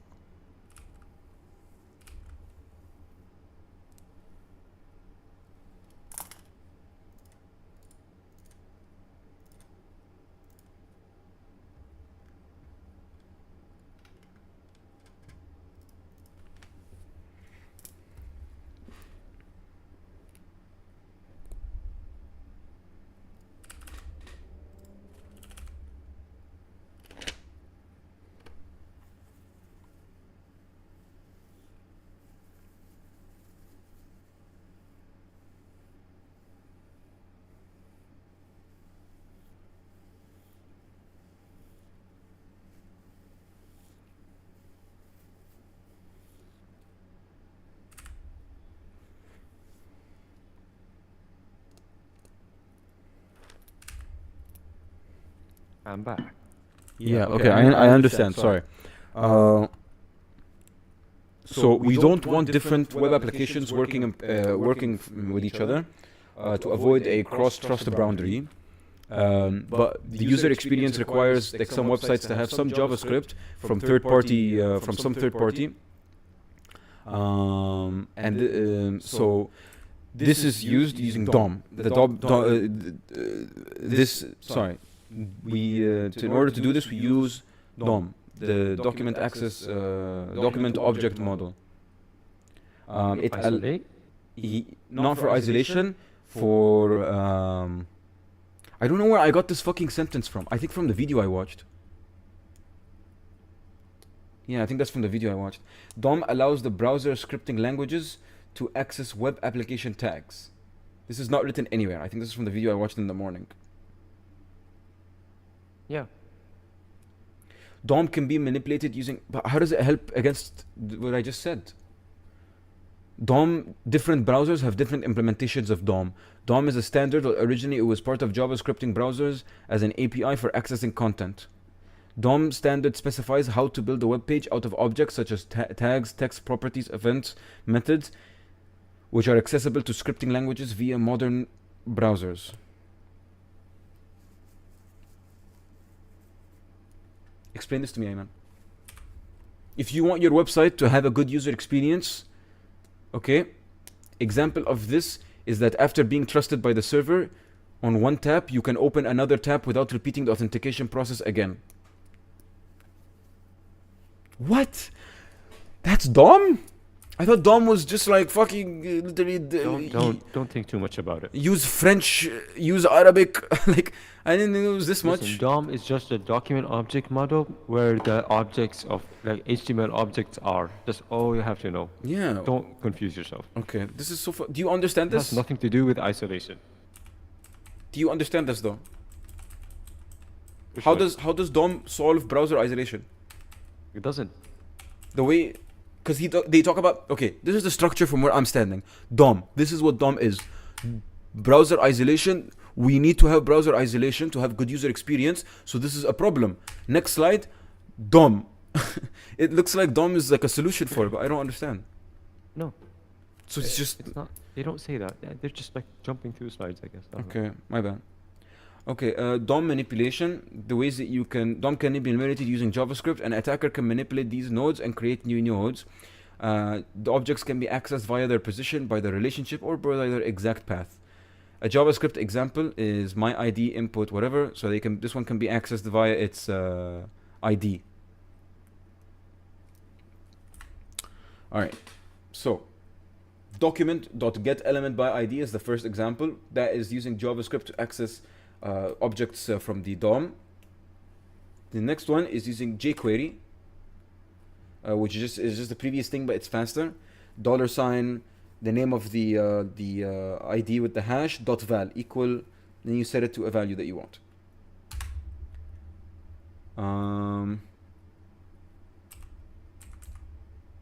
I didn't talk about the rest of them for some reason. Am I stupid? Oh, they're all the same. Ayman, what's happening here? What's the DOM manipulation happening here? We're importing whatever Ajax / libs. You're getting jQuery from an external source like Google. We're importing it. And yep. And you're using jQuery and selecting the documents and getting the Yeah, and setting a like a what's it called? Like an event listener. So dot ready. So when the document is ready, it has an anonymous function that all it does is alerts. So when document is ready, run this function. This function does that. Okay. Alert. I need to write this down.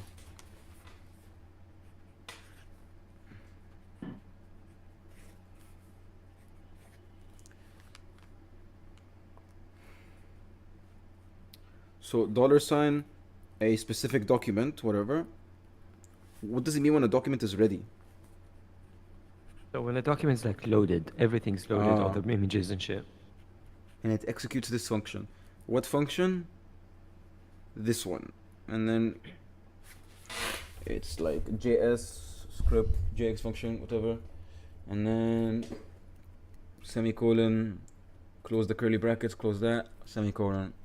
Okay. Yeah, okay, I get it.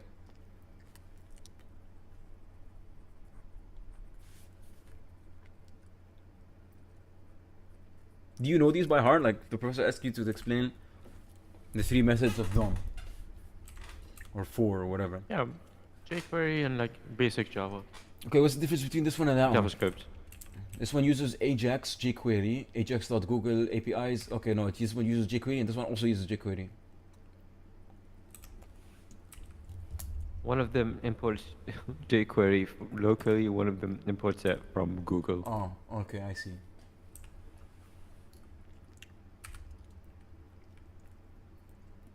Here's a combination of the first one. When the document is ready, replace my ID with RIT CSEC web hackers. Is that what's happening? Over Yep. here it says document.ready, execute this function. The function is replace the value my ID with RIT. Okay. Not bad. Yep. Oh, The hashtag means class. What's all this? I mean, fuck, sorry. ID. Hashtag means ID. Yeah, hashtag is the when there's variable, no- the name of the variable. No. The ID down there is my ID. Yes, So when yeah. you want to select an ID, you put a hashtag. Uh-huh. But if you want to select an element, like the document, there's no hashtag. Hmm.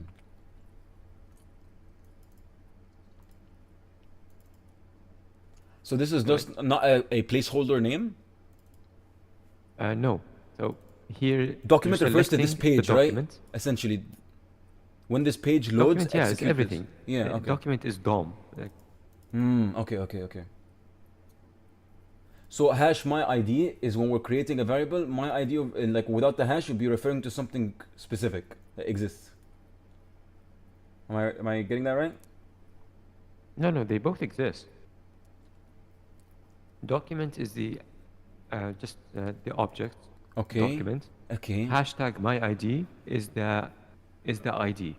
Is The- the element with this ID. The name of the variable, the name of the ID, the name of the element. Yeah. Okay. Over here it says over here this is. Yeah, it selects the element which is input Mhm. with this ID. I was which saying is variable, but it's element. My bad. Okay, DOM5. I don't know what the fuck is happening here. It's the same thing. There's an alert one. It replaces the my ID element with RIT hackers, and then this is all commented out. Window.onload function execute element. It's the same thing, but without jQuery. This is just JavaScript. Yeah, it's the same thing. Am I wrong? This is the same. The commented out section is the same thing as the one above, just the JavaScript instead of jQuery. Like these 3 lines are, these 2 lines are literally just this line. And what's the difference? What's happening here exactly? He's just adding alert 1, execution of alert 1. It's the only difference I see. Yeah. Okay. What the fuck? Why did I know right now? What? When was there Ajax? A slide about Ajax. I didn't write anything about that. I don't know. The next slide I talk about is security issues. What did I not? Am I fucking autistic? What the hell happened? Okay.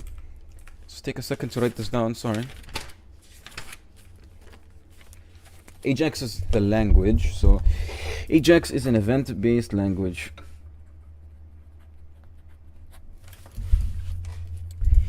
Ajax. is an event based language that allows you to fetch data based on event.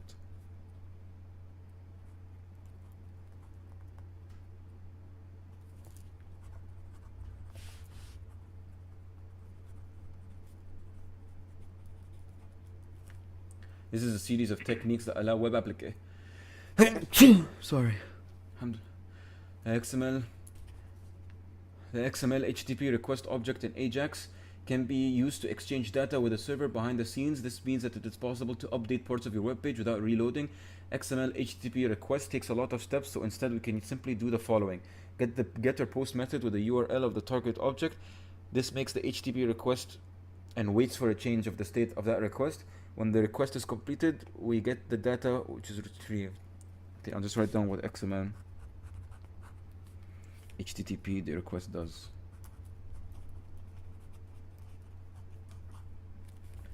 It's a JavaScript object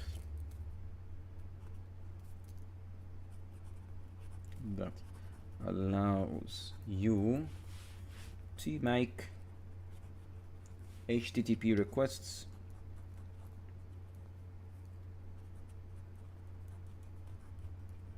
from the browser. Okay. Example of jQuery-get. So over here we have the script importing jQuery, document.ready function, button.onClick function,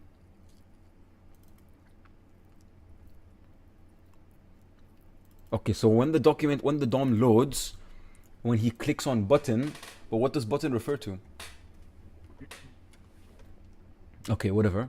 When the document is ready, button click function. Yeah, but what button?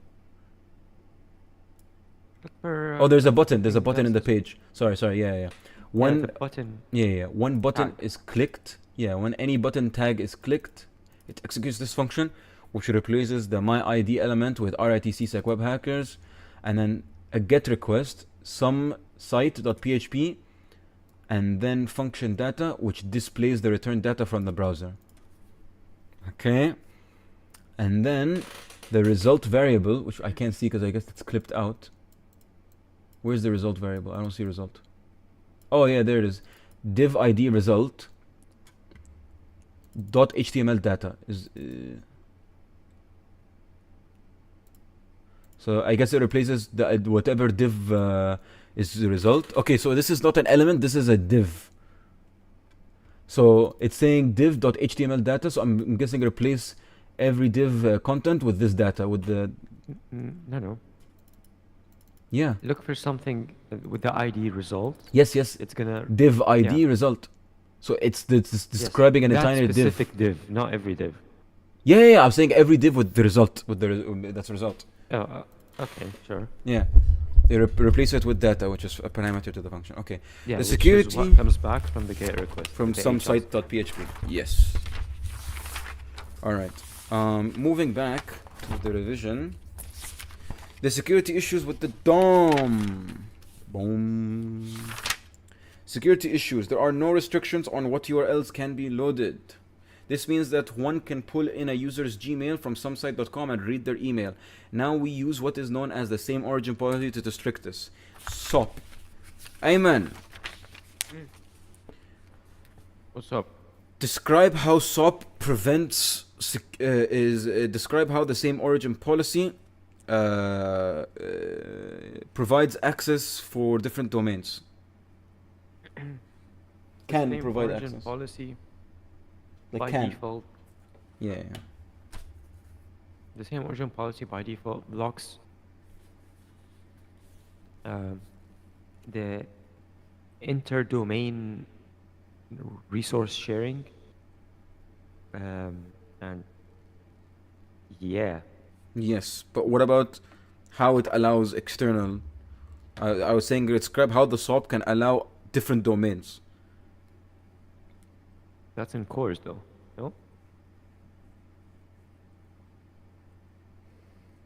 What about all this bypassing SOP stuff? Yeah, that's. One of Yeah, the ways to bypass okay, SOP you is asked- CORS. Oh, okay, yeah. Yeah. You asked what is SOP. That is what is SOP. I was saying describe how SOP can allow us to communicate between different domains. Well, SOP can't. SOP is the policy that prevents sharing. Yeah, but there's ways to bypass it. Yeah, sorry, I Yes, phrased it weirdly. to- Yeah. Describe the methods of bypassing SOP. Yeah, sorry. Okay, so to bypass SOP, you can use CORS headers Mm-hmm. to specify the domains that are allowed to that you are allowed to receive content from. Yeah. CORS and what else? Remind me. There's also HTML5 messaging. Mm-hmm. There Oh, yeah. is JSONP, which is basically I'm not gonna accept that. Not gonna accept what? JSON parse. I'm not gonna accept JSONP as a method to bypass SOP because You just parse the response to the specific website. how does that? How does that? I wrote down how over does that give me here a picture. script type application / JavaScript won't work from a specific web page. So you do script source a HTTP !@ callback equal parse response. And then the output should be the parse response. What? I don't even understand what the fuck I wrote. Okay. So JavaScript returns JSON data that would be invalid JavaScript and therefore would cause an error. So existing JSON data is this. Yes, it's Her this. name is Clem, So- whatever. If you want yeah, to and fetch this URL, from a different URL, if you want to fetch Yeah. this, you would say script type application JavaScript source equal HTTP server.example / okay, yeah, so this is JSONP value, this is JSONP, and you want to accept it, you want to take it. Now normally if you try to whatever, it'll cause an error. So the way you bypass this is you add parse response. to The server okay, but no, does every like server have this callback variable? when the server gives the server I feel with like the this is JSON specific to one website. What do you mean? I don't know. Am I wrong? Like This will be multiple choice, I guess. It'll be like describe what's Yes, this- happening here, and it'll be a paragraph, and you'll be like parsing JavaScript so that it can be read as JavaScript. okay, so basically you're telling the URL use this No, you're- callback equals This to is in parse this response. Yeah, this is in the page that is returned by the server. It accesses a data that is JSON, but it tells the URL parses response. Yeah, in the HTML So, yeah, page. when you get the response, run this function on it. Yes. The received payload will be the JSON data. Yeah, parse response and the JSON data. The client can then access the data via JavaScript. If the JSONP is changed on the other side, then the arbitrary JavaScript can be executed at the receiver. Okay, whatever. Okay, then there's document.domain, which is deprecated, which you just say. What? Okay, no, never mind. I was trying to understand it, but it's I don't know. Anyway. Okay, the next version is document.domain. You simply write on the page document.domain equal RIT on EDTU on both the client and the server. You specify a super domain that they should trust. CORS, yeah, like you said, the cross-origin resource sharing. You specify specific headers in the options request. The browser first sends an option request with origins header. Yeah, your browser says, man, my notes make no sense looking back. I wrote them like hours ago before I slept. When making an AJAX request to a third party, the browser will first send an options request, which will have an origin header that will include origin equal this. So this is your browser specifying SOP. Okay? When you start a communication, you say that you expect it to come from this website, which is the website you're contacting. Oh no, you're saying that this is the website that the request is coming from. Example.com. Okay? The server will respond with this is I'll rephrase it. In CORS, you can send an options header, an options request, which will include your requirements. Okay. Oh, this is called pre-flight, by the way. Ah, okay. We do a similar thing in basic, right? In the basic flow. That's pre-flight, I imagine. I don't know. Watch the 100-second video. It explains this very well, actually. It's 100 seconds. It's 1 a.m. I want to leave the videos to the very end. Okay, it's 100 It's 100 seconds. seconds. You're right. God, we're not even done with the first cocksucking presentation. I'm bored. This fucking topic is boring. I'm sorry, bro.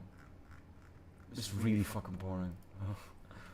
Are you eating a sandwich? Resource sharing, or CORS, Yeah. is Oh, I know this guy. that Fire allows shit, a yeah. website on one URL to request data from a different URL. And it's frustrated both front-end and back-end developers since the dawn of time. You may have tried to use an image on your website that lives on a different URL, only to end up with a broken image. Or your website might try to fetch data from your API, then fail with a CORS error in the console. That happens because the browser implements the same origin policy as part of its security model, which allows a website to freely request images and data from its own URL, but blocks anything from an external URL unless certain conditions are met. When the browser makes a request, it adds an origin header to the request message. If that request goes to a server on the same origin, then it's allowed by the browser with no questions asked. However, if that request goes to a different URL, then it's known as a cross-origin request. When sending the response, the server will add the access control allow origin header. Its value needs to match the origin header on the request, or it can be a wildcard which allows any URL to make the request. If it's a request, blocks and adds an origin header. Client sends a request including its If origin. that request goes to a server on the same origin, then it's Then it's allowed by okay, the browser yep. with no questions asked. But if it's However, not? if that request goes to a different URL, then it's known as a cross-origin request. When sending the response, the server will add the access control allow origin header.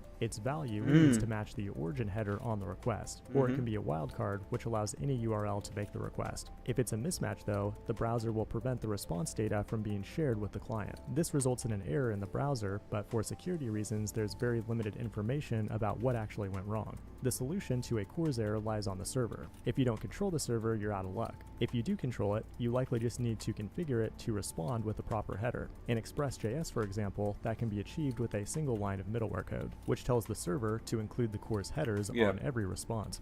Now, certain HTTP requests, like PUT, or any request with a non-standard header will need to be pre-flighted. And just like at the airport, it's a sanity check that ensures the passenger or request is safe to fly on the airplane or server. The browser automatically knows when to pre-flight and will first make a request using the options HTTP verb. The server will then respond saying, yes, I allow this origin to make requests with the following methods, at which point the main request can happen without fear of disaster. That may sound inefficient, but the server can respond with a max H header, allowing the browser to cache a pre-flight for a certain amount of time. If you happen to be facing a CORS error right now, open the Network tab in the browser, find the response, and look for the access control allow origin header. If it doesn't exist, you need to enable CORS on your server. If it does exist, the URL may be a mismatch with the website. Or, if it was pre-flighted, it may not be allowing those methods or headers in the request, all of which are things you can configure on the server. This has been cross-origin Mac, Windows, or Linux. That's the single biggest choice you'll ever make if you decide to become a programmer. Not only will you spend tens of thousands of hours with your OS, but it also has a profound impact on your subconscious. By clicking I agree to the terms and conditions, you are now forever a part of the Windows collective hive mind. When you unbox that sleek new MacBook, you unknowingly just join the cult of Apple. And the only way to break these proprietary shackles is to compile the Linux kernel from scratch to call yourself an open source freedom fighter. Who will be your supreme leader? Jobs, Gates, or Torvalds? In today's video, we'll look at the differences between Mac, Windows, and Linux from the perspective of a software engineer. For more than a decade, I've enjoyed the pleasure and pain of all three of these operating systems, and have realized that FreeBSD is superior to all of them, but I don't want that secret to get out. Many years ago, when I got my first real job, I was assigned a Windows machine and got introduced to beautiful technologies like Java and Oracle Database. From my cubicle, I used these tools to build crappy websites for a failing Fortune 500 company. It sucked, but luckily eventually, through divine intervention, I was fired from that job and started doing remote work full-time with my brand new MacBook Pro. This bad boy had a dual-core CPU and a full gigabyte of RAM. I traveled around the country from Starbucks to Starbucks, drinking soy lattes while developing Ruby on Rails applications on my MacBook. But eventually I realized that the real hardcore developers were using Linux. As fate would have it, my MacBook Pro stopped working right on schedule exactly 2 years after I bought it, so that's when I built my first PC from scratch and installed on it schedule. into. Around this time, Richard Stallman called it spyware, so I experimented with a bunch of other distros, but have mostly stuck with Debian. What I'm referring to as Linux is in fact GNU Linux, or as I've recently taken to calling it, GNU plus Linux. The GNU plus Linux system. Linux is not an operating system unto itself, but rather another free component of a fully functioning GNU system made useful by the GNU core libs, shell utilities, and vital system components comprising a full OS as defined by POSIX. What I've learned over the years is that there's no perfect OS. Like today I use Windows, but use the Windows subsystem for Linux for development, and always keep a MacBook Pro along with my ski goggles available for traveling. Now when using 3 different operating systems, it's important to have an IDE that runs on all of them, and there's nothing better than JetBrains IDEs, the sponsor of today's video. Their legendary family Shut the of integrated fucking development. piece of shit fucking cunt sponsor. Fucking piece of shit. We gotta get back to work. It's 1 a.m. I'm beginning to slow down. Okay, the last method of bypassing the fucking cocksucker is HTML5. You use the post message function to send the text between domains. The way it works is that you put var x is equal to document.getElement by ID frame 1. You set it to like frame 1, and then you have the content x.content window dot post message hello world, and then where you want it to be sent, and then the frame ID frame, which is where you'll receive the response, is set to the source of where you expect the response to come from the same window, I guess. I don't know how to explain it. It's gonna be a multiple choice anyway. Okay, CSP. JavaScript can be used to dynamically include user objects. Is the point of CSP. You use document.write image source, and you specify the source of where you want the image to come from. After the question mark of the domain, C equal to document.cookie image. What? Yeah, this is an example of how you can get dynamic objects from other domains. Document.write, you say where the image came from. SOP cannot help us here since most sites include the script source exception. Script source is equal to XYZ.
CSP is designed to allow for more controls.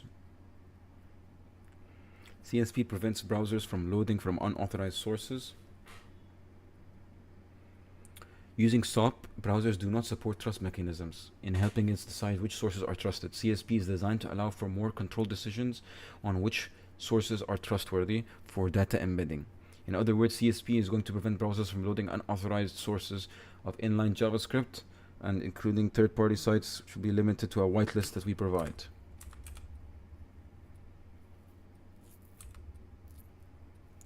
The CSP directives.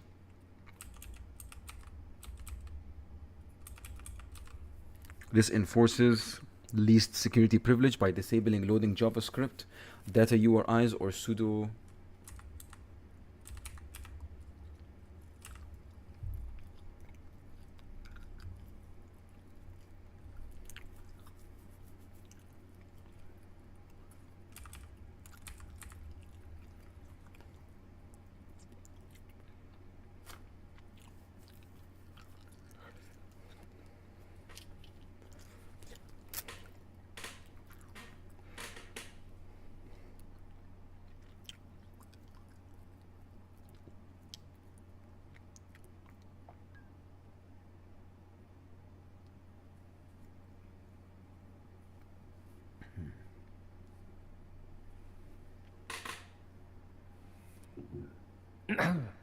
Ayman, I have a question. Every presentation will have an open-ended question. This one so far, I has been talking about DOM, then the SOP, then the CSP. I don't see where he would ask us an open-ended question from DOM. Honestly, I can't think of one. At least one that isn't like insanely simple. Maybe he would ask us to explain what are the security issues of DOM. What would you say? Domain No object security model. issues. That's fine. Huh? There's no security issues, it's fine. It allows Without SOP, basically without SOP and DOM. Vectors like DOM. Yeah, What? without SOP and cores. That's just DOM. Any untrusted it can any untrusted Okay, domain can be loaded. Okay, so allows new attack vectors such as DOM-based XSS and loading document object models from different websites. Yeah, there's no restrictions on what URLs can be loaded using the script tag. Yeah. Okay, Ayman. Explain to me. This is not gonna come. Okay. There's a bunch of examples about how to bypass SOP. One of them is cores. SOP, he just goes over it briefly, really. Same origin policy. It's very simple. There's a way you can bypass it. There's this question. Basically, if the protocol is different, if the domain is different, and if the port is different, then SOP blocks the connection. Then there is the 4 ways of bypassing SOP. Then there's cores. Ayman, I want you to explain to me how cores applies least security privilege. How does it basically disable by default? How does it disable untrusted sources? Cores doesn't disable untrusted sources. It does. Cores innate. CSP. Sorry, content secure policy, not cores. Same. Cores is sorry. Okay, it's. What do you mean same? How many? You just asked 2 questions in one. I asked What one. did you say? How does CSP prevent least security privilege? So basically, what does it come by default? How does it use Like without any of the security? without any Least of the privilege. default, without any of the directives that you can add that like allow exceptions, what does it stop? Okay. It's this slide. Nothing. If you don't by use default, a fucking CSP thing. By default, CSP, several things are disabled. Loading JavaScript, no inline JavaScript from a foreign domain. I'm trying to tell you, like without any, like just by default, what does it do? It stops what we just said, untrusted URIs or pseudocode, URL that reference JavaScript or encoded data. Yeah, here's a data URI.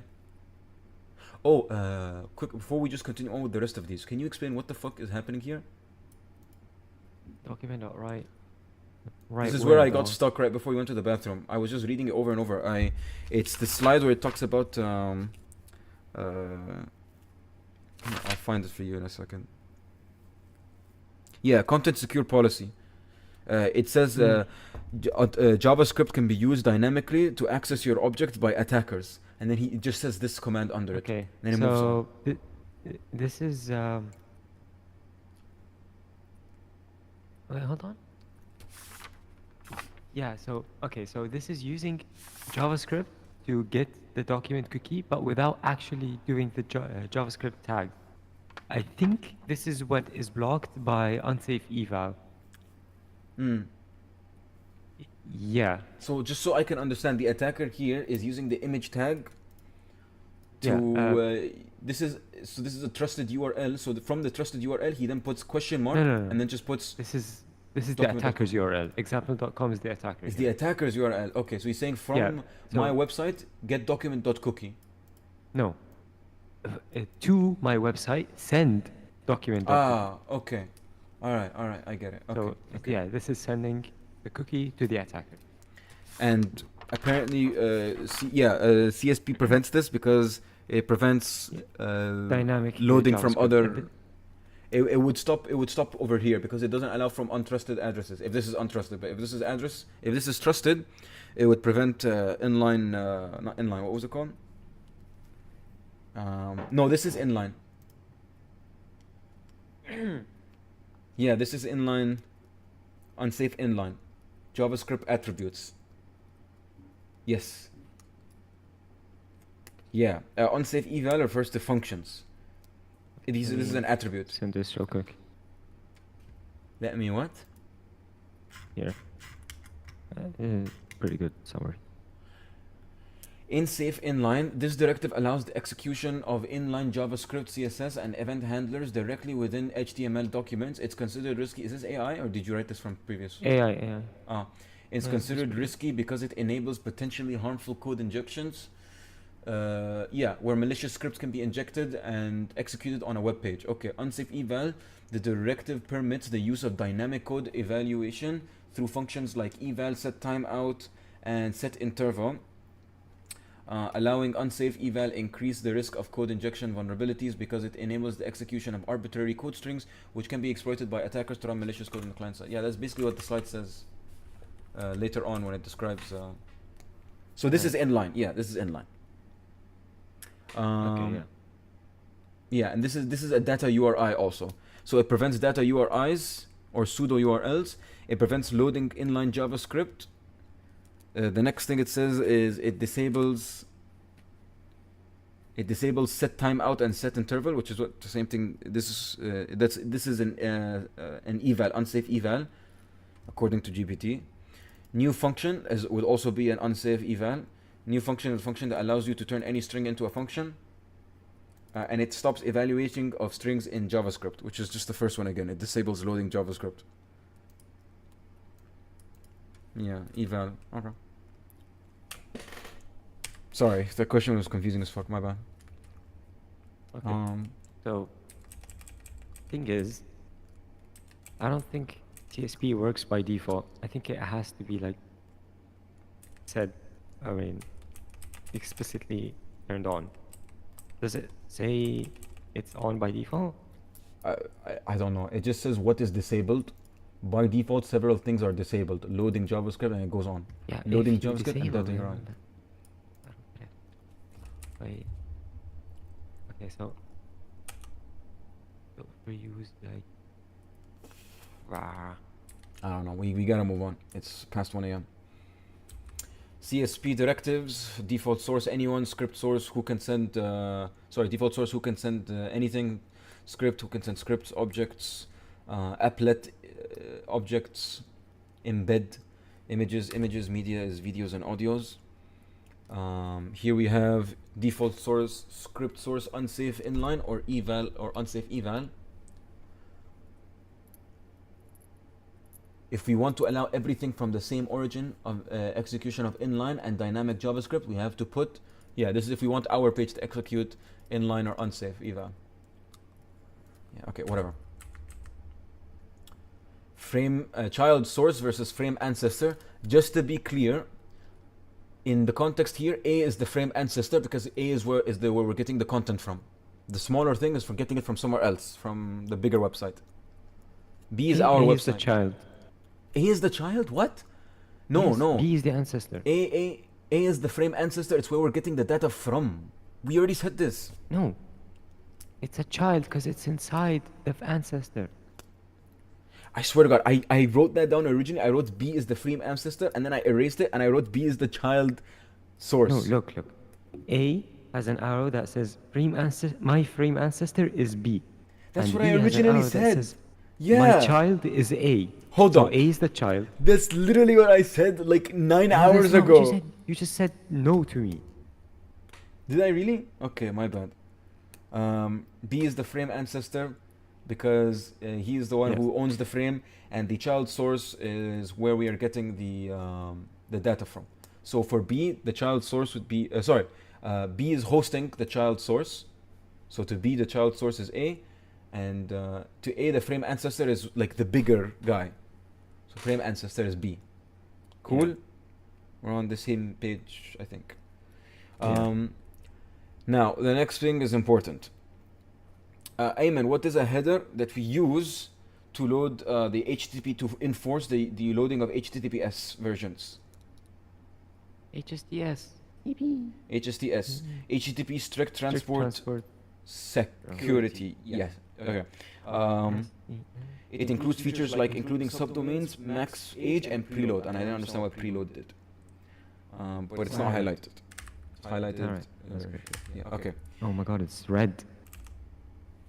Remember that. Remember to my this. character. Oh my god. You just be like, what's this? Or be like, this is part of the HSTS, which enables HTTP. Which enforces using HTTPS, sorry. This is the HSTS header, which enforces the client to connect with an And- TLS encrypted session. And it allows the features of including subdomains and preload. But I don't know what preload does. It says it Okay, so maintains- include subdomains, so also enforce this policy on subdomains. Mhm. Like also preload. I'm not sure what preload means. That's all I got.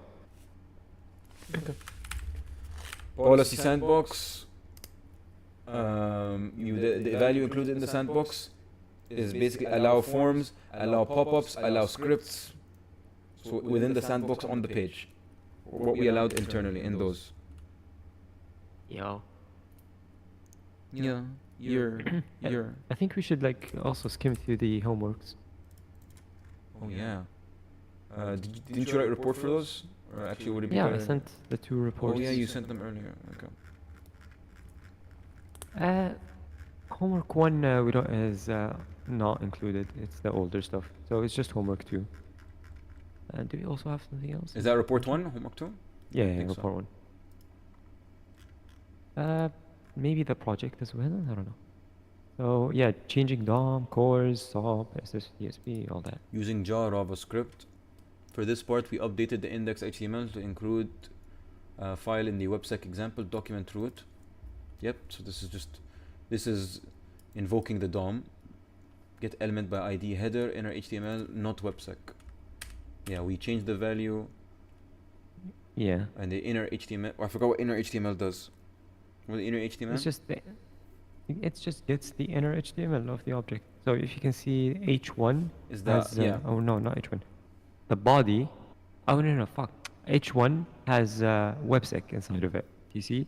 Mm-hmm. Yeah, that's the inner HTML. Oh, So okay. there's a difference between inner HTML The and value, inner text. the value of the element. Okay. Like The what's- text inside of the element. Uh-huh. So inner HTML, there's a difference between them. If you do inner HTML, it will process the HTML inside, like render it as HTML. Mm. If you do inner text, that will take it as plain text. It will not render the HTML. Mm. Okay. So yeah, that's it. Mm-hmm. So just to be clear, inner text would just make this text without the HTML tag, like the H1s. It'll be make it. Like Wait, go back. In this case, Because over here it's an H1 tag, since it would just No, be in plain. in this case, no. It'll still be that because we're just replacing the text inside of the H1 header. Okay, what I just said was from the slides. I don't remember which slide, but yeah, I just remembered that. I haven't fully like understood it in practically. We gotta move on to week 10. Alright. Week 10 is in the week homework as well, no? Oh no, it's XSS and It's shit. yeah. That's it's the project. Types of Check out the XSS. project as well. Persistent. Yeah, I can really say this one from memory. Persistent. We store something in the database, and then when it's referred to and pasted on the page, it executes, or depending whatever, when it's requested. Reflected. It's sent from the initial client's request, and then executed when it's returned to the server. And then there's DOM, where the request sent to the server doesn't even include the script.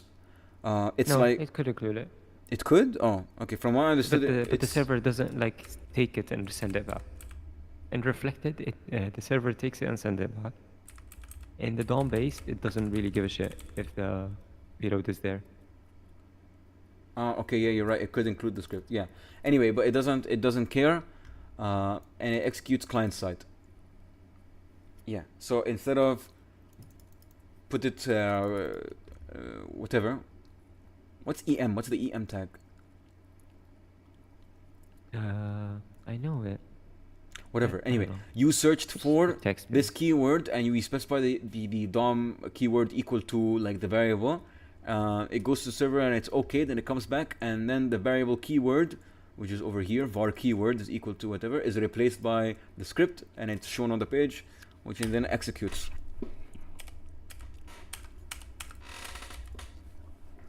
This example is very similar to reflected. I'm trying to understand the difference. Yeah. Here we give it keyword is equal to this script. It's sent to the server, and it says over here, print keyword, and then it prints, and once it's returned to the user, it executes. And for DOM, the victim browser executes the legitimate script that comes with the response. This allows for the insertion of the malicious script in the web page. The victim browser executes the malicious script injected into the page. I put down the steps, but clearly the steps are wrong. I was like, the attacker crafts a URL with malicious code to the victim. The victim clicks. The request is sent for the resource. The server receives the request, not including the malicious tag and the response. The malicious stuff is stored with the user. The client opens. Yeah, dude, I think this is red because it's because like it's not sent, right? No, it's sent over here as well. It's red. No, it's just highlighted. Okay. And my idea is that like the DOM stores this stuff. Yeah. What you were typing, what you were just saying, that was correct, I think.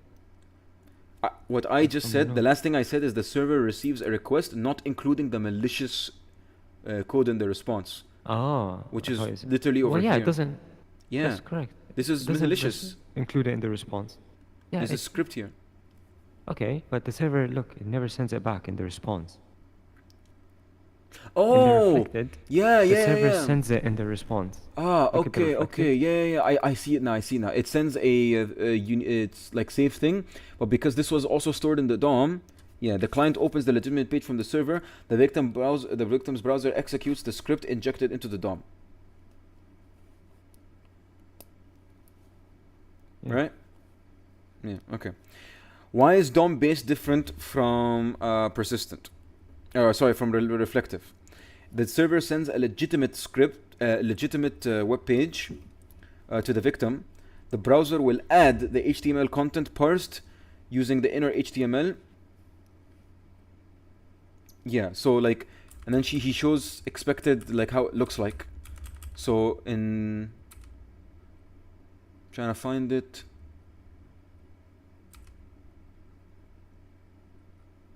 Trying to find where I wrote this example from.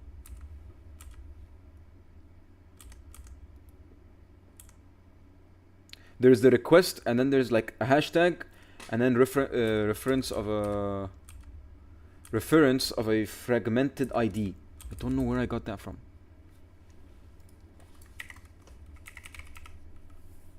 Yeah, here it is. How DOM based is different. when using a referrer of a fragmented ID with a URL, whatever is sent after the hash is not sent to the server-side code. Still, the client-side code has access to it and causes the XSS vulnerability. Amen? Yeah, what's up? Yeah, so look, so this is what I was referring to. So when you're referring to a fragmented ID, I don't know what fragmented ID means, but I assume it like it's the variable that we change. Like in the previous example, we changed the variable that's in the picture. We're changing the variable keyword. So I'm guessing that's a fragmented ID. When we send it to a URL, whatever is sent after the hash is not sent to the server-side code. Still, the client-side code has access to it and causes the XSS vulnerability. Okay. What are the two ways of preventing XSS? This is he said one open-ended for everything. So this could be he'd be like, explain the 3 XSS attacks and compare between. Oh no, he gave it. What am I even saying? He gave the specific question. He said he might ask, compare between DOM-based and so on. When you're comparing, you should talk about the advantages. Okay, no, that was definitely for something else. Yeah, for DOM-based, you have to talk about. So I'll give you an exam question, Ayman. Are you ready? Yeah. Compare between DOM-based XSS and another XSS attack, and explain how DOM-based is different and the remediations for cross-site scripting. So Okay. so compare DOM with another one, and then say why DOM is different, and then talk about how to remediate them. Okay, so compare reflected XSS with DOM-based XSS. In reflected XSS, the client or victim would make a request to the server that includes a malicious payload, likely given to From a them phishing by an link. attacker. Yeah. Yeah, a phishing link or something. And the server will process the request and send the payload back to be included in the page. And when the client it executes on the browser of the client. As for DOM-based, everything in the execution, all the execution of the JavaScript happens in the client side. Yeah. And the JavaScript is never processed server side. Yeah. Yeah. I mean, it's not processed in reflective either. Well, yeah, it's not executed, but it could be processed. Like it puts No. it in something. Mhm. Could take it and put it somewhere in a page and send the page. But anyway, like the server doesn't even touch the payload. Yeah. Or doesn't even take it. Yeah. Even if you give it to it. So. And even if it does do outbound, he talks about this later. If it does outbound, it will still be vulnerable because obviously the DOM will still have stored this information. If the server sanitizes the request and removes the script, the client still has it stored because of the initial request. So if that makes sense. Yeah. So, yeah, then.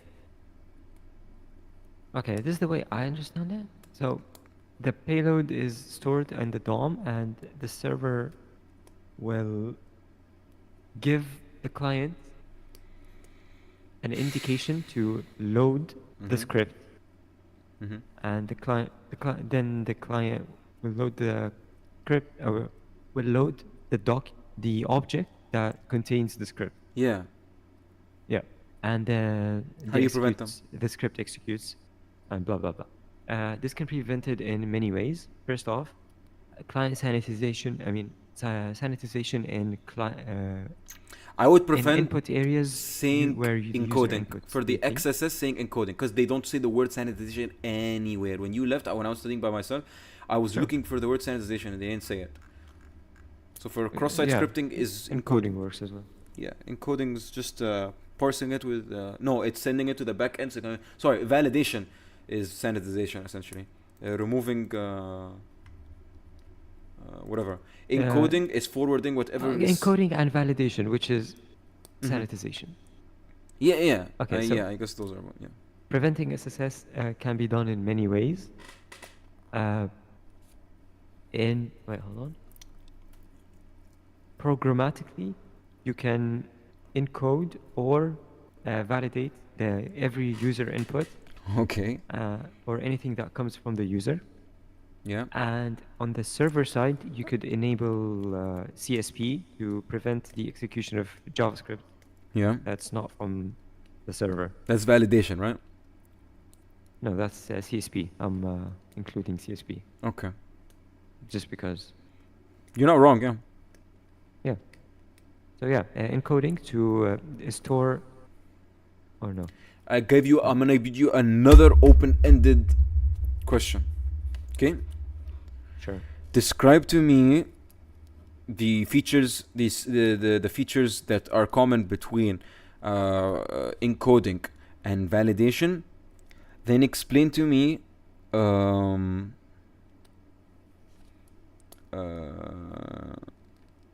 what's it called? Yeah, just go with that. Yeah, what are the features shared between encoding and validation? Okay, so both encoding and validation will prevent attacks such as XSS. You want the differences between them as well? No, he says over here, the two common features shared that should be considered are context and inbound outbound. Which are context, inbound outbound, and client server. Inbound outbound and client/server, and then he goes into detail what he means later. So for context, a website inserts. By the way, these are three. I don't know if he can count three. That's 1, 2, and 3. Okay, fucking autist.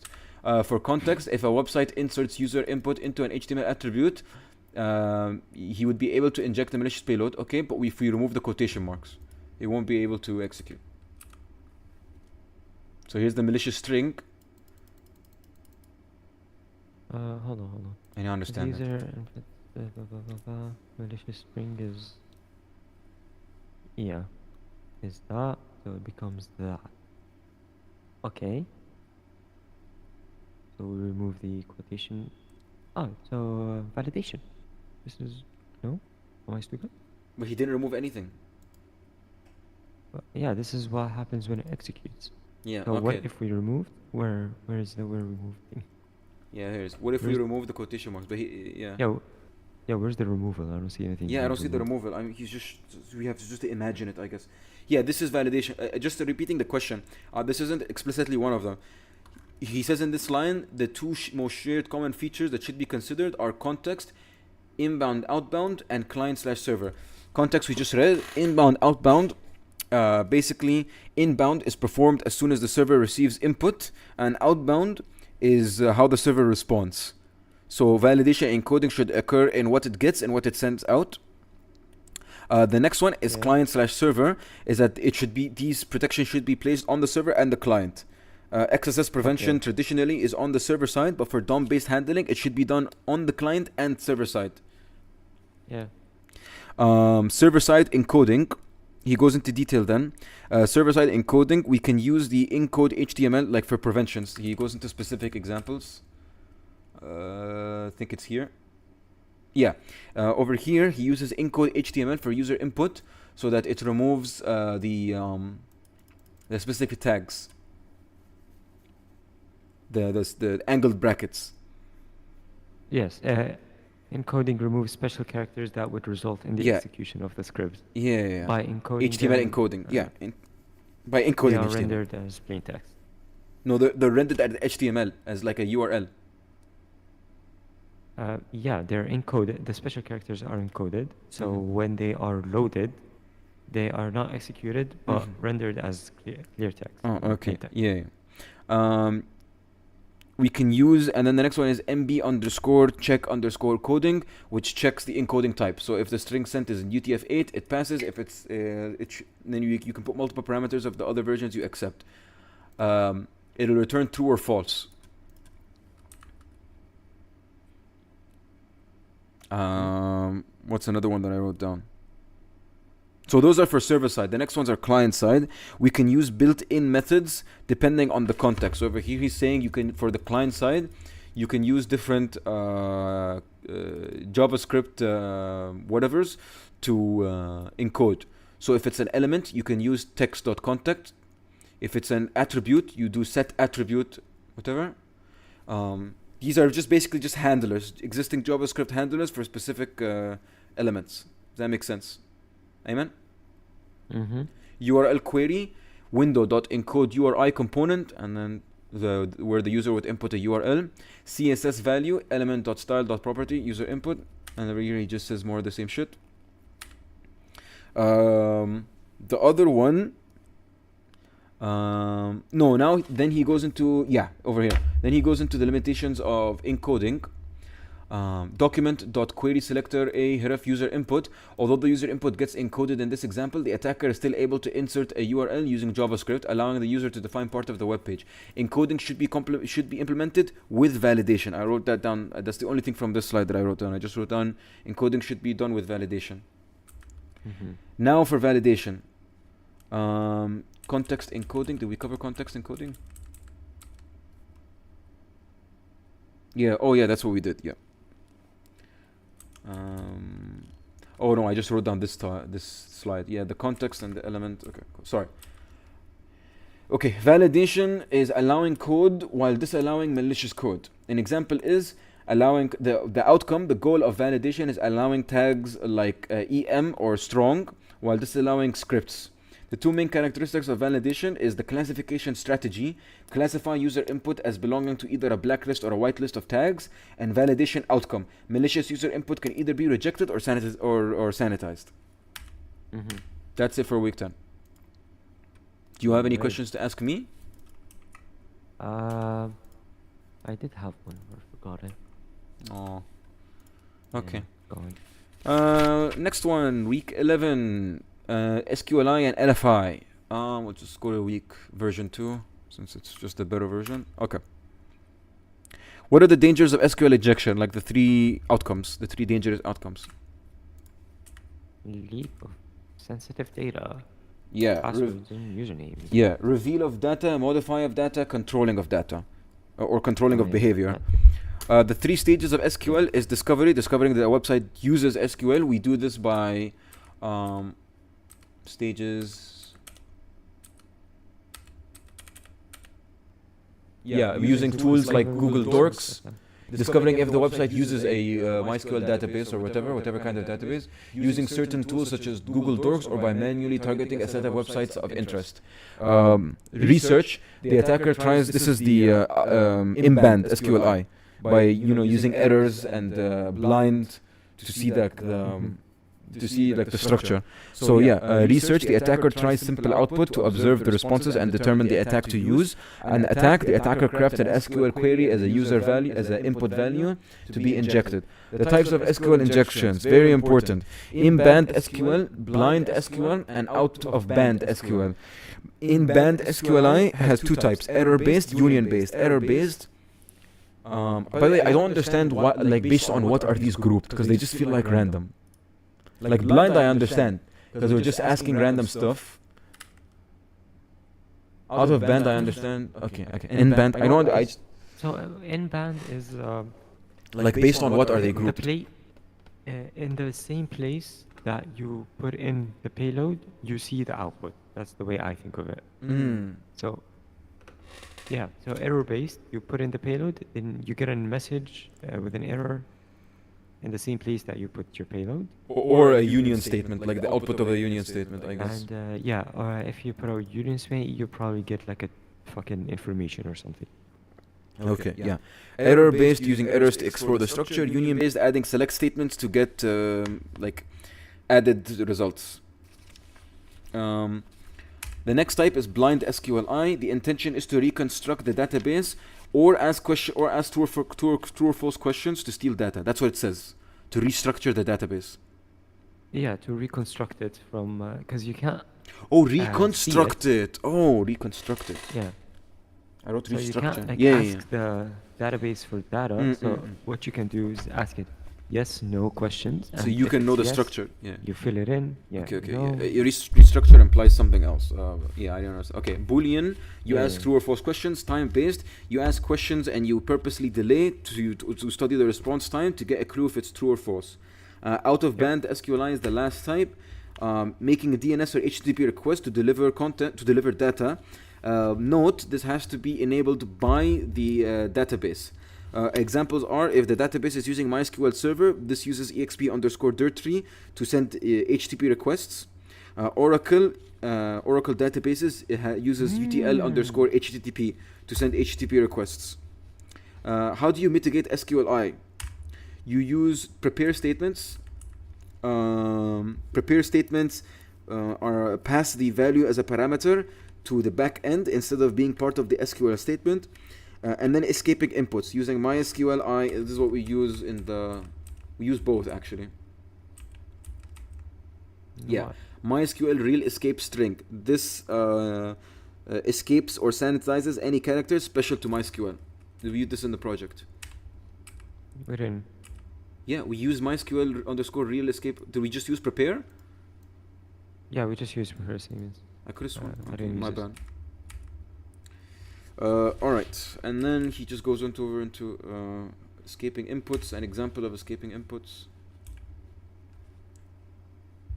No, this is not an example of escaping. This is just an example of using of an entire SQL injection attack. He does research with Google Dorks to find the page that uses an MySQL database, and then he observes that in the URL it refers to an ID, and then he uses error syntax, the error in band, to see which of these are injectable. He gets a response saying column 1, 2, and 5. So this tells him that column 1, 2, and 5. Okay, no. Get a real CSEC professor. No. He sends this ID equal 1 order by 1, 2, 3, 4, 5, which is an error in band, and the output is that this is an unknown column 6. So that means that the table is 1 to 5. So now we want to know from the tables 1 to 5 which one of them are injectable. So he uses an in-band union statement. So he says select 1, 2, 3, 4, 5, and the output is columns 1, 2, 3, 4, 5, like the names of the columns, which gives us, it tells us that 1, 2, and 5 are injectable. So he just puts whatever semicolon or 1 equal 1 into either of the usernames of the columns, Wissam or Omar or whatever column 5 is, and it logs us in. Sorry, okay, whatever. Moving on to SQLi. Just 3 more topics. Local file inclusion. Local file inclusion allows a web page. So as a client and you're accessing a web page, it allows you to expose or run files that are stored on the web server. It's possible if the application accepts files as user input and if the input is not sanitized.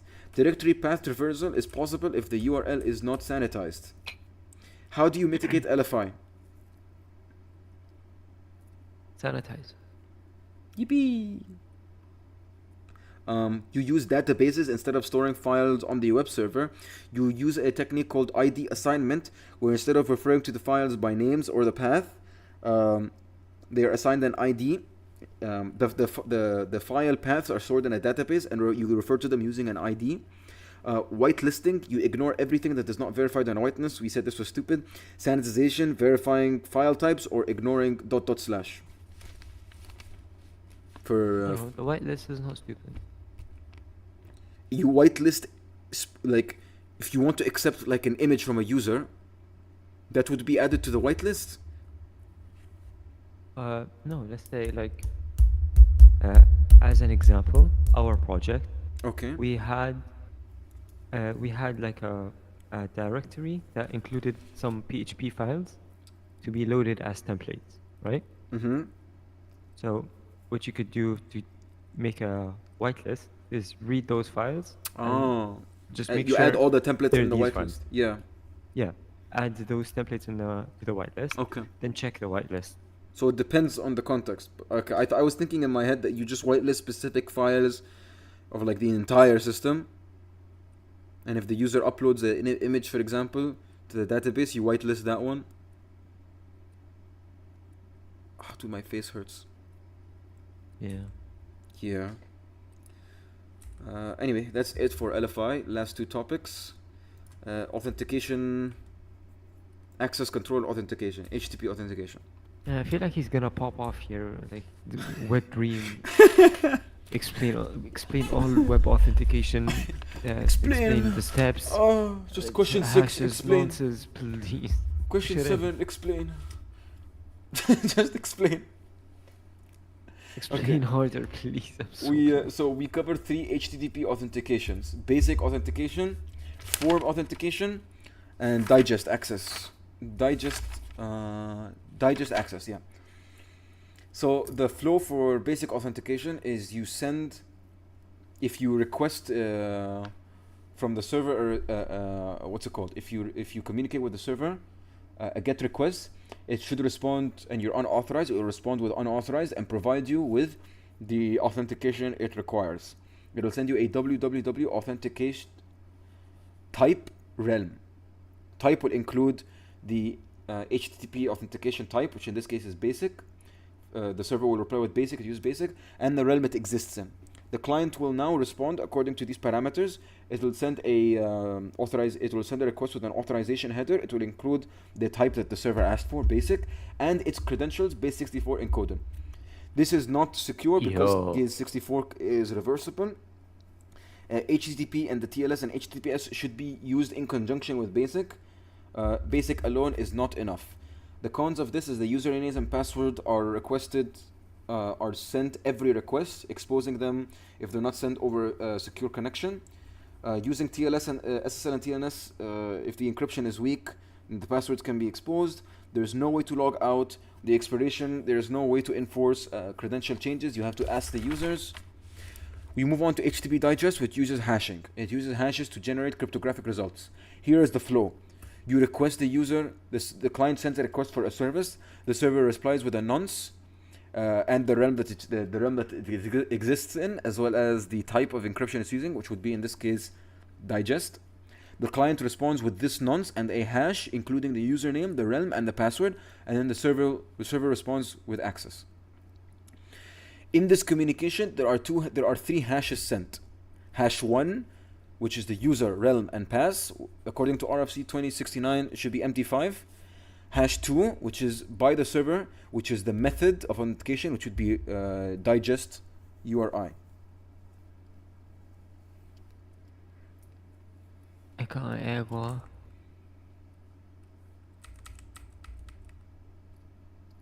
Who's using hash 2? I'm confused. Hash 1, so I say my name is Abdurrahman, this is the realm that this should go to, and this is my password. Who is putting the method digest URI? What the fuck is it? Digest Me, bro. URI. I do that. Oh. A hash of the fucking URL? I'm watching a video on this. Digest. Oh no, all of these are sent by the client. By the way, this is where he got the picture from. Like, this is literally the source. Oh, just the first page of Google Images. Yeah. So the client sends 3 hashes. The triple, it's username, realm, and password, is the method and the digest URI, and the response from the server should include the first hash, the original nonce, and the second hash. Oh, look at that. Basic versus digest authentication. Hello, everyone. Okay.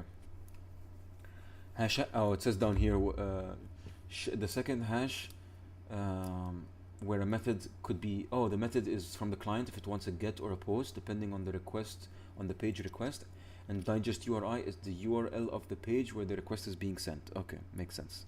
I should have just read. The final response string is sent to the server, and it contains the MD5 hash of the first one, the nonce, and the second one. Okay. Digest access authentication, pros and cons. Pros, the username and password is not in plain text, and because it's not in plain text, TLS and SSL encryption is not required, making the connection faster. The cons is that for every call the client sends 2 requests, there's an extra lifetime communication, making it slower than basic, and it could be vulnerable to man-in-the-middle attack. Because since we're sending the hash. How is it more? How is it what? How is it more secure? In this case, the hash is the plain text. Like, I don't know. Yeah, that we mentioned this. If you, we need to move on, Ayman. I've been dead for years. Move on. Okay, man in the middle.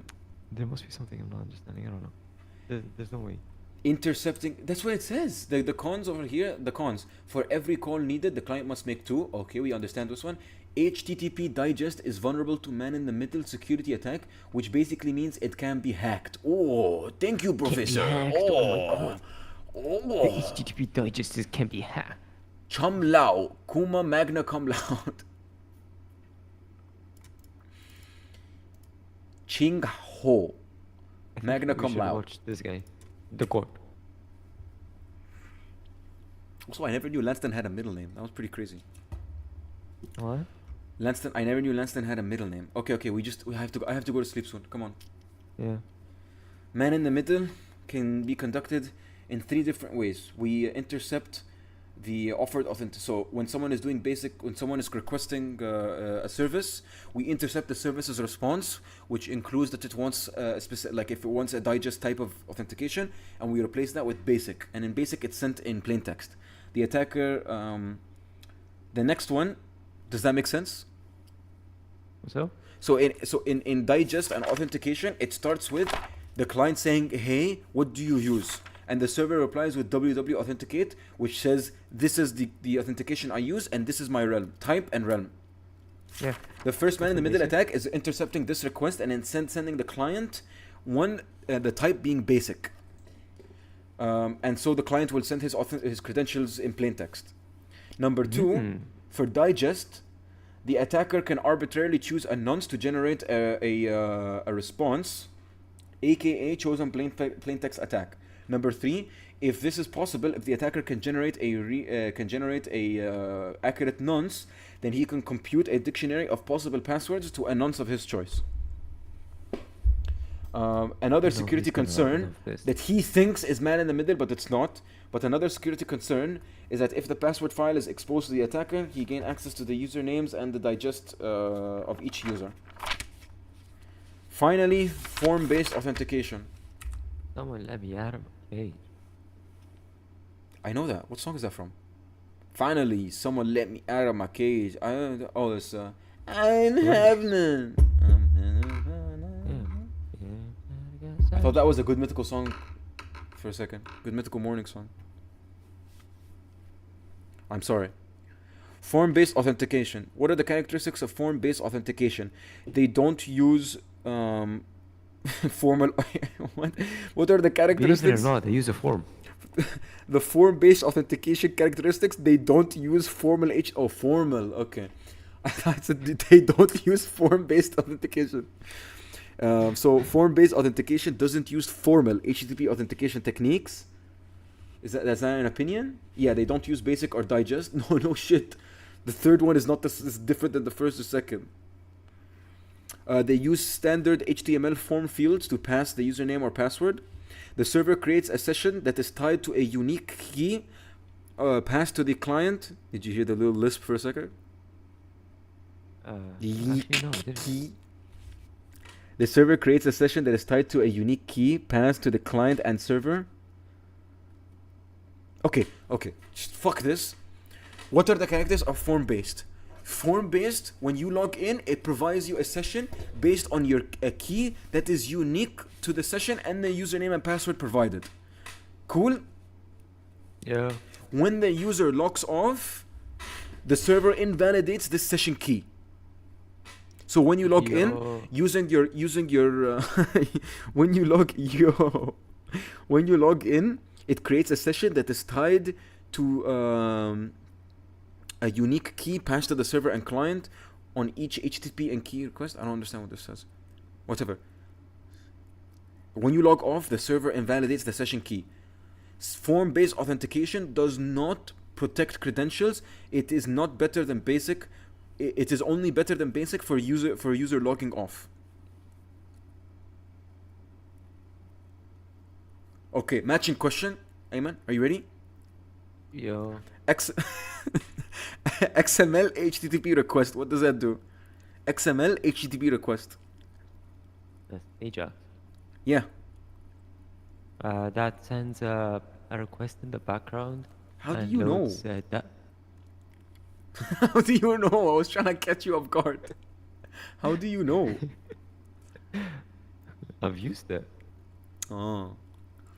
I mean, it seems like something you would use if you just using JavaScript to send HTTP requests. Yeah, it's pretty common if you think about it. Yeah, okay, it's pretty fucking common. Okay, my bad. Good night. No frotting, I Good night. guess. I'm gonna I can end hop this. on Siege. Yes or no? Thinking. Nah, you have to wake up at 7 a.m. No. Okay, fine. If you said yes, I would have genuinely played one round of Siege. It's so fucking boring. Such a boring topic. It's not interesting. Play tomorrow. Tomorrow we're free. We're free. Look at the We're sky free and you see the kittens. sun, and the smile turns into the baby face from Teletubbies and goes, and you start screaming bloody mercy. Yeah. And the overwhelming stress of finding a job will like